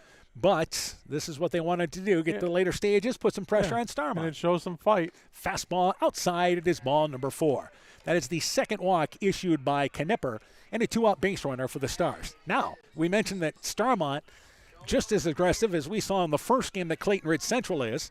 Do they stay aggressive with 2 guys throwing out? Yeah, you wonder if that slows them down a little bit or not. And again, Gellner is up to bat. Noah Gellner, who is 0 for 2, fouls the first pitch back. The count is 0-1. Thomason, stolen base-wise this year, he's one of the guys that has more steals and stolen. 17 steals, 16 attempts. Yeah, it's pretty impressive when your success rate's over 100%. Yeah, years ago there was somebody telling me that there was a kid that batted 32 of 30 on the season, batting over 1,000. Yeah, wow, that's impressive. Yeah, that is impressive. 0-1 is the count. I'm taking it. Maybe it should be 16 of 17, perhaps. That's what I'm wondering. Yeah. Throw over to first base, but sliding back in there easily is again Thomason, which is still excellent. Yes, absolutely. And so Starmont is a team that runs and a decent lead by Thomason at first base. And here is the offering. He's off and running. Low pitch for Stelkin. The throw to second base. It is in time. Sliding past second base is going to be Thomason, and he's tagged out there. Looked like they were going to get him anyway, but the tag was missed as he slides off the bag. Out at second base is Thomason, the third base runner that Stelkin is throwing out here, and that does it for the Stars in the bottom of the 5th. No runs, 1 hit. They leave nobody. We go to the top of the 6th inning. 4-0. Starmont in the lead. Choose skilled care to recover from your surgery or illness. Grace Bowman of Eitzen did, and she states, "When I came into the hospital following surgery in La Crosse, the first thing I noticed was it seems like family. The whole unit was welcoming, kind, caring, and glad I was there. I felt peaceful, and with their help I knew that I would get back home again, which I did just 2 weeks later. The entire staff was encouraging and always gave the extra mile. Wherever you are, remember to ask for skilled care." Exceptional caring people, Veterans Memorial.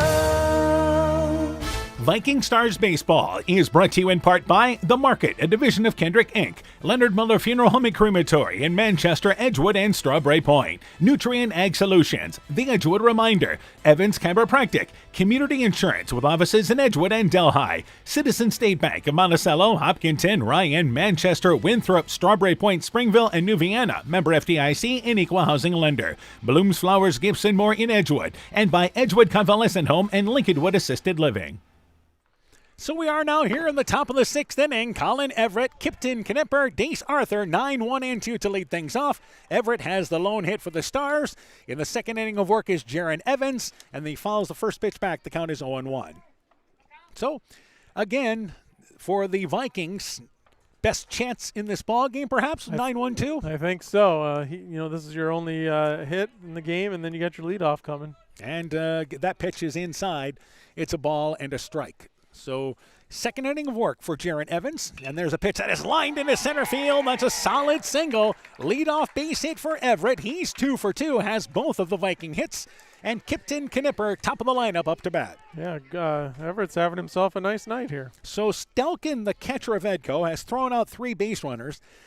2 of them sliding by the bag, so give credit to the Vikings for holding the tag on. Yeah. A couple of times there it was their second baseman, Everett, who just, again, singled to lead things off here in the 6th. But Stelkin's throw, that last one, was right on top. It was just a great slide to at least have a chance to try to steal that with Thomason. Thomason. The thing, his throws have been accurate. Yeah, off and running, by the way, is Everett. The throw to second base. Popham throws a dime. It is fielded by Opitz, just short of the bag. Tags out Everett easily, and Popham says, "I've got an arm on me as well." Throws out Everett for out number 1 here in the 6th. Yeah, there's probably more base runners we've seen thrown out tonight than the whole season. Yeah. Kipton Knipper took the first pitch there. It was a ball. The count is 1-0. Trailing 4-0. Vikings staying aggressive in the later stages of this game. Fastball there for a strike. The count is 1-1, but I think just trying to manufacture something. Yeah, I think you have to. You got to get something going. As we said, they're not known for their offense. You got to figure out something out. And the pitch there, swinging through it, is Knipper. Knipper bounced out to second, flew out to left field in this game, and is ahead on the count. Evans is here with 1 out. And the offering, Evans there, fastball fouled back up against the screen by Knipper. And we'll do it again with the count there at ball and 2 strikes. So a ball game moving right along. Our first game well played, moved ahead time-wise there. We were able to start this one on time, or at least close to it anyway. Yep. A few minutes late, not too bad. But we're moving right along in game number 2. 1-2 pitch, curveball swinging right through it. There is Knipper. Fourth strikeout by Evans. It's out number 2 now here in the 6th. So this youngster is dealing in his third varsity performance. Yeah, he's like we said, probably was their JV ace, and he can pitch varsity level. Dace Arthur is up to bat. Arthur is 0 for 2 in this ball game. So he has bounced out, popped out to third. First pitch there is a ball. The count is 1-0. So we talk about Evans as far as pitching-wise this year, but he has 3 at-bats on the season. So, yeah, he hadn't played much. No. And a lot of confidence here. 1-1 pitch, swings right through it. The count is 1-2. And by the way, he's delivering. Yeah, he's got a lively arm. A ball and 2 strikes is the count. And trying to make quick work here in the top of the 6th inning. 1-2 offering there, and it is a pitch that is a called strike. Oh, called strike 2. Sorry. Count was 1-1. So 1-2 is now the count. We're ahead of ourselves. And the worst part about that is I can actually see the scoreboard well now. And the scoreboard was right. That's the other thing. The scoreboard's done a good job tonight. A ball and 2 strikes, 1-2 pitch, and trying to check his swing, getting a piece of it there. Popping it up is once again Arthur in foul territory, making a basket catch. His pop him about halfway up the line in foul territory. And that does it for the Vikings. No runs a hit. They leave nobody. Bottom of the 6th for Zip. Stars in the lead. Inspiring changes to a happier, healthier you is what we do at Clayton Drug. We are committed to helping you achieve the highest quality of life possible. We are a full-service pharmacy offering services such as med packing to your home or mail delivery and online prescription refill. We also offer a cash pricing program on name brand and generic prescriptions. Call 563-245-2530 to find out more. Clayton Drug, connecting the communities of Elkader, Strawberry Point, and Sumner to service all in between. Hi, this is Cody from Torkelson Motors in Elgin and Walk-On. At Torkelson Motors, we believe that student involvement in activities is a great way to help grow our communities, and we are proud to help sponsor this game for your enjoyment. We've been serving Northeast Iowa since 1926 and appreciate the business that our customers have given us and the support they provide to our area schools and communities. So the next time you are in need of a new or used vehicle or a repair, stop into Torkelson Motors. We've been selling cars the old-fashioned way with a friendly smile and a handshake right here next door in Elgin and Walk-On. Being good at life means getting your finances in order so you can focus on the moments that matter most. With over 175 years of experience, New York Life Insurance Company offers insurance and financial solutions you can benefit from while you're well living. For trusted guidance, contact your local agents, Andrew Reimer or Troy Springer with your Vision Financial Group, proudly located and serving the beautiful Guttenberg community. Call Andy or Troy at 563-252-2471. Start planning today for peace of mind tomorrow. Your Vision Financial Group is not owned or operated by New York Life. Now in the bottom of the 6th inning, 4-0, Starmont in the lead. It'll be Noah Gellner to lead things off. Milton Cushion and Tegan Raber. That is once again 7, 8, and 9. Gellner, if you remember, was up to bat to end the last inning. Hits a bouncing ball there, foul up the third base line. The count is 0-1 as that inning ended with back-to-back throwing out base runners trying to steal for Starmont. Gellner, strikeout victim, and also drove in a run on a ground out. So bottom of the 6th inning. Stars have had outstanding pitching tonight from 2 different pitchers, Francis and Evans. There's a fastball fouled out of play there by Gellner. 0-2 is now the count. They've only allowed 2 hits through 6 innings. And Francis, by the way, struck out 6. Evans in this game has struck out, I believe, 4. I believe so, So they've struck out 10 through 6 innings. And here is now the offering, and that ball is sliced into center field. Rolling to the right is Arthur. Arthur towards left center field, shades over, makes the play. Gellner flies out to center field, 1 up and 1 down here in the 6th. Milton Cushion is up to bat. Cushion walked and scored in the 2nd, singled back in the 3rd. So the pitching for Starmont, what they hang their hat on, it has been outstanding tonight. Yep, they're winning like they always do. Yep, and again, here is now Cushion, who walked and scored and singled, brushed back, pitched there as he ducks out of the way. Count is 1-0. They have not started the MFL Marquette Anamosa game tonight yet. So if we hear anything, we'll keep you updated. There's a pitch striking the inside, breaking ball from Knipper. Knipper, by the way, is in his 3rd inning of work too. Yeah, he's done a great job, and Dace Arthur did a nice job to begin the game. Yep.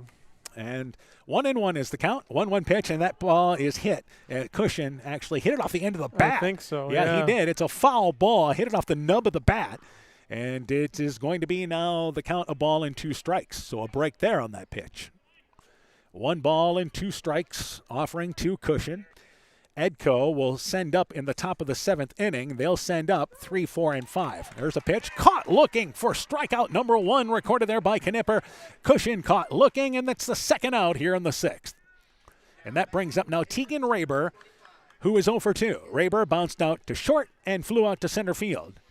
So 2, 3, and 4 coming up for Edco. That will be Keegan Stelkin, Carter Knipper, and Brady Tyne. And the Stars trying to get some insurance, something going with 2 outs. Pitch in the dirt to Tabor. Count is 1-0, or into the turf, I should say. Yep. Guess we can't say into the dirt, can we? No, not much dirt back there. Well, and it's fortunate to have the stadium available tonight. We say stadium because it's what it is. Yeah. I mean, when you look at it. 1-0 pitch there, fouled out of play. It's a ball into strike.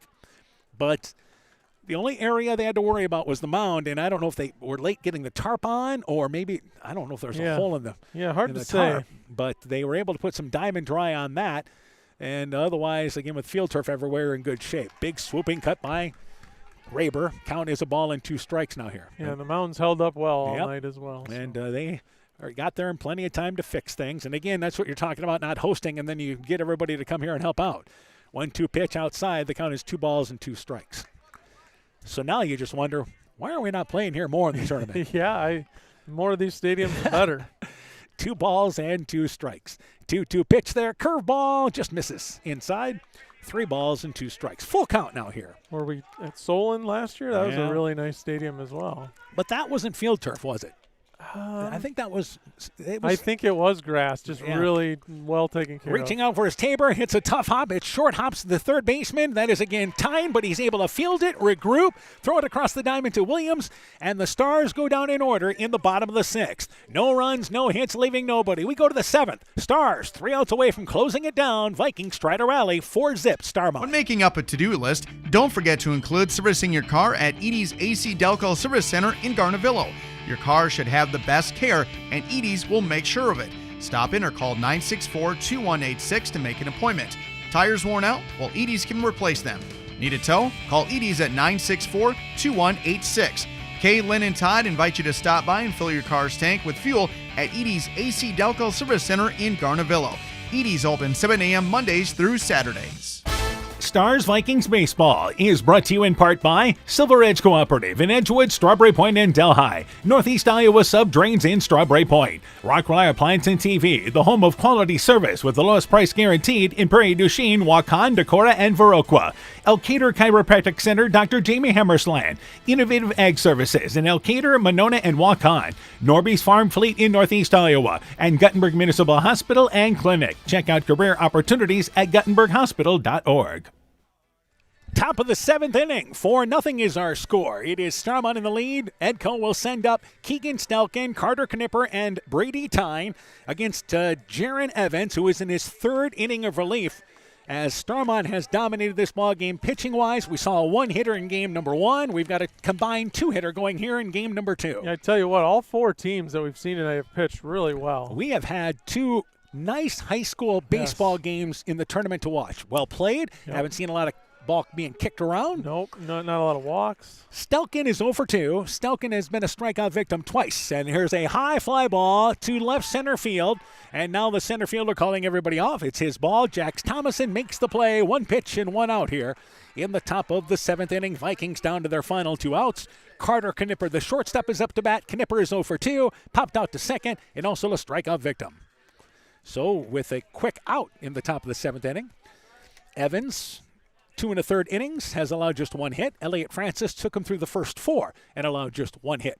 There's a curveball low. The count is 1-0. But again, you're talking 21 outs in a ball game.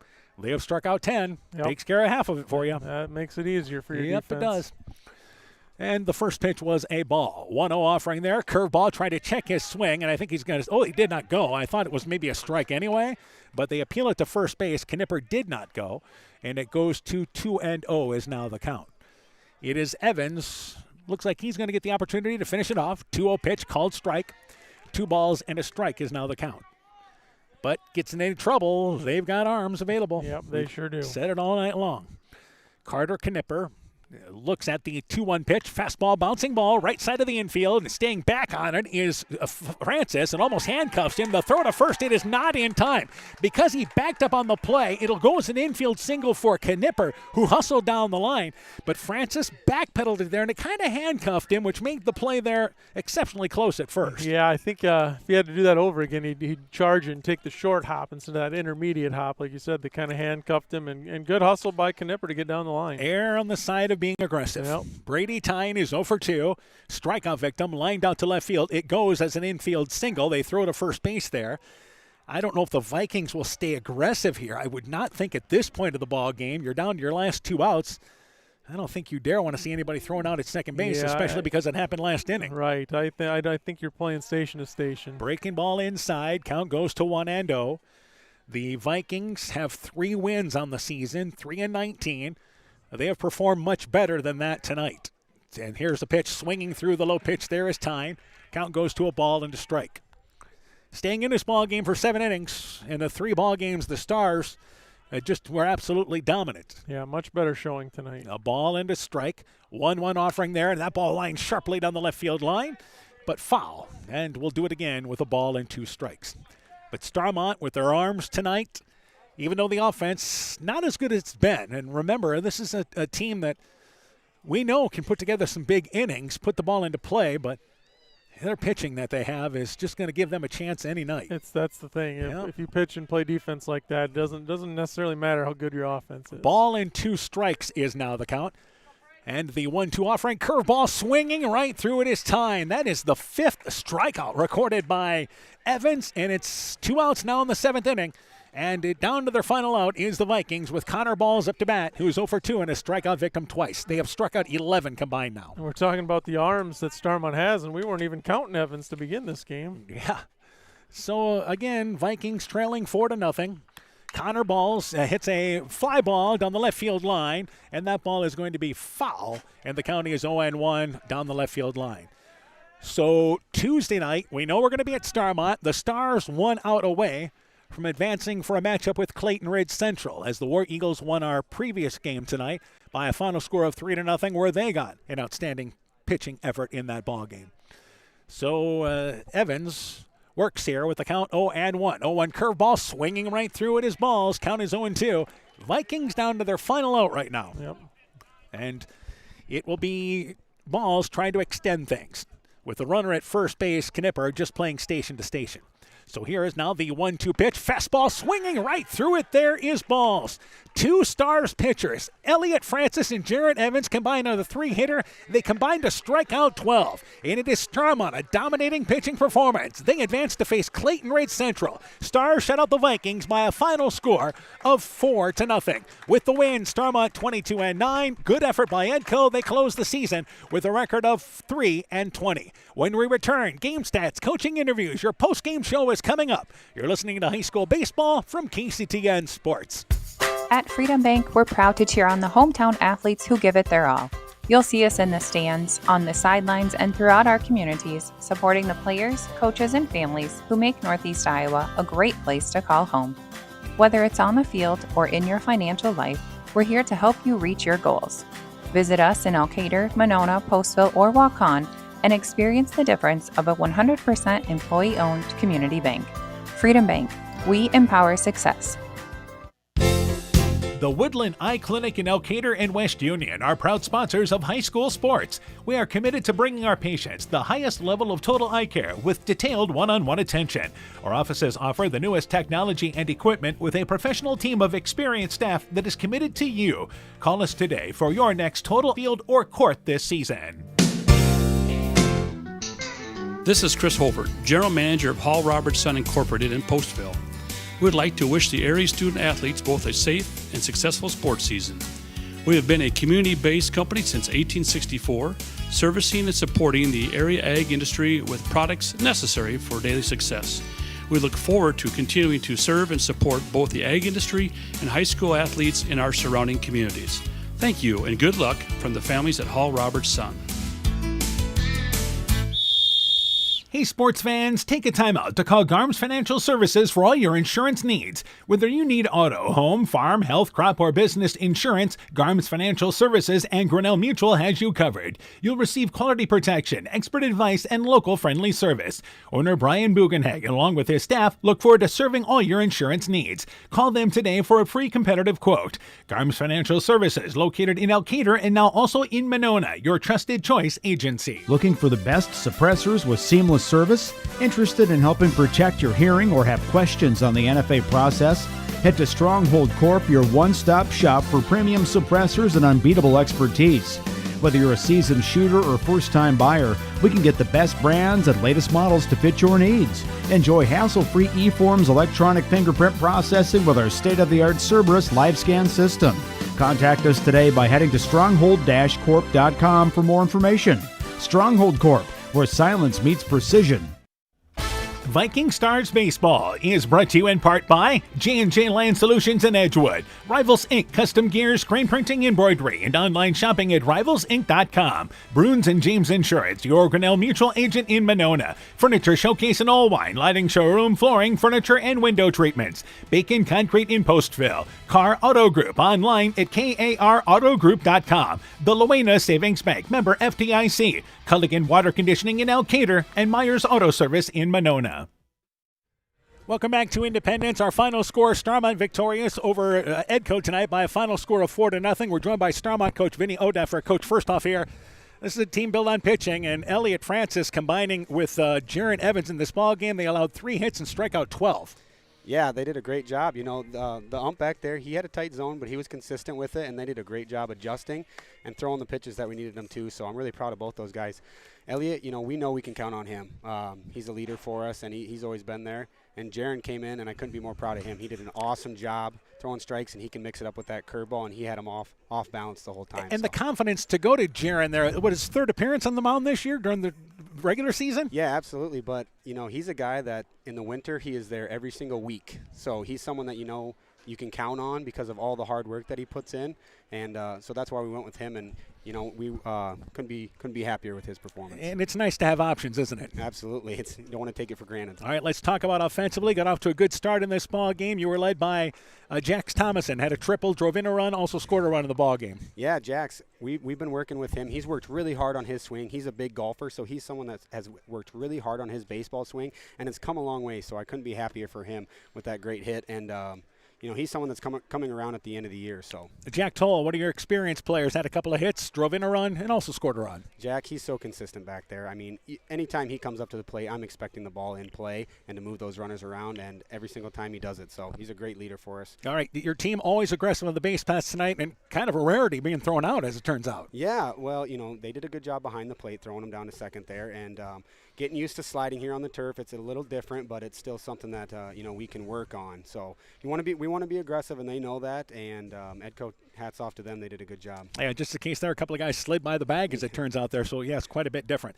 Obviously, though, Starmont couldn't play at this game at Starmont today, could we? No, we were underwater over there. So you know, the first rain shower came down. It was like a bucket of water got poured out on our field, and then after that, there was nowhere else to go. So thank you to Independence, because this worked out so well for us. It's not too far, and great field, great facilities, so couldn't be happier and more thankful for them. All right, Clayton Ridge Central. You've seen them during the season. You guys will host them on Tuesday night. We trust that the field will be dried out by then. Yes. What do you know about the War Eagles? Well, Casey Czar, a buddy of mine, he is a great coach. He played baseball, and he really knows how to get his players to play against the team they're going. So he does a great job of watching things and seeing things. So they're going to be ready for us. I know that. And they're really aggressive, too, on the base pass. So we've seen them before, and they've seen us. So we'll see how we can adjust and go from there. All right, pitching-wise, announcing the choice yet, or are you going to wait to play it out? We're going with Wyatt Opitz. You know, he's our guy. So he was itching to go tonight. So we're going to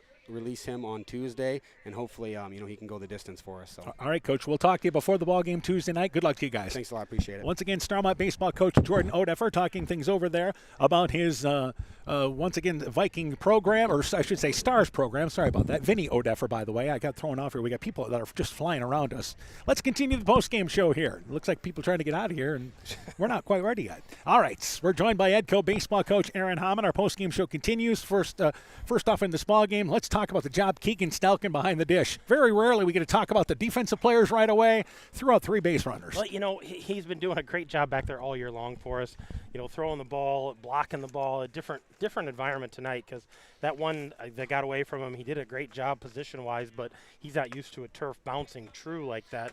But, yeah, he's been throwing the ball well, but we made some adjustments out at second base after that first inning because they were sliding in front of it, so we put the second baseman in front of the base to make that tag a little easier, and you saw a couple of stars slide by, but he was right there on the money all night long, and he's been doing it all year long. All right, pitching-wise, I think you got exactly what you were hoping for from Dace Arthur as well as Knipper in this ball game. Tell me about those 2 kids. Yeah, they went a little longer than I was going to, but they were doing well. Dace settled in early, which was great.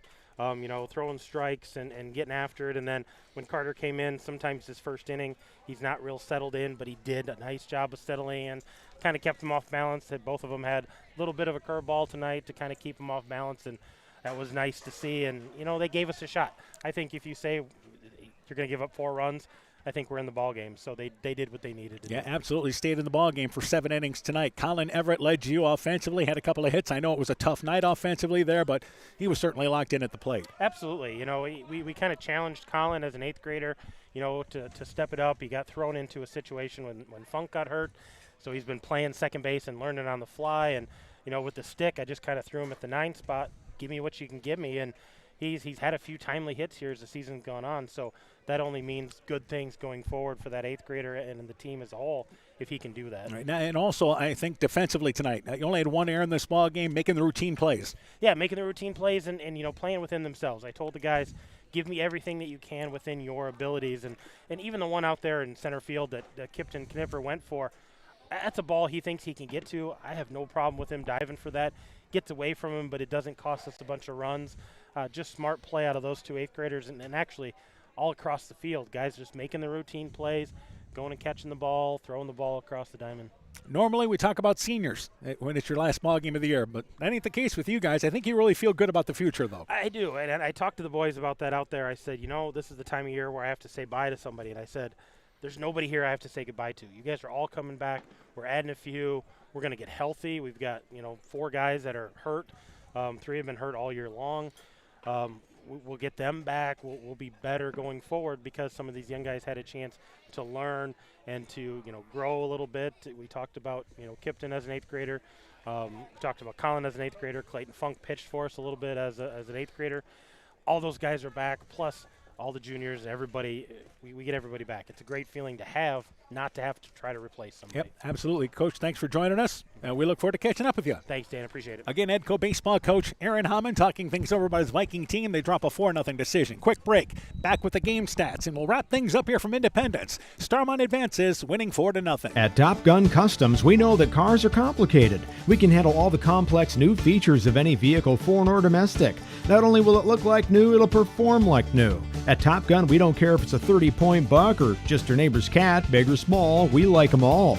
Top Gun also does fiberglass repairs, boats, motorcycles, guitars, detailing, paint corrections, headlight restoration. There's not much we don't do.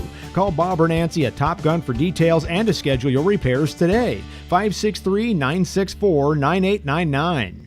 Viking Stars Baseball is brought to you in part by Farmer Savings Bank of Colesburg, Elkport Garber, Strawberry Point, Arlington, Elgin, and Wadena. Member FDIC. Clayton County Recycling in Monona. TJ's Pizza in Monona and Claremont. LTI & Sons Water Conditioning, your Connecticut dealer in Postville. Meyer Collision and Service Center in Gothenburg and Elkader. Dean Family Chiropractic in Claremont. Thompson Construction and Monona Overhead Door. Growl Logs and Lumber in Elkader. Timber is a crop. Harvest wisely. St. Olaf Egg Sales and Service. T&K Cahoon, your Napa dealer in Monona, and by Nick's Excavating and Kane Construction in Farmersburg. Welcome back once again here to Independence. Starmont victorious in our game number 2 by a final score of 4-0 for the Stars. 4 runs, 6 hits, they committed no errors. Winning pitcher, Elliot Francis, 4 innings, 1 hit, no runs, walked 1, and struck out 6.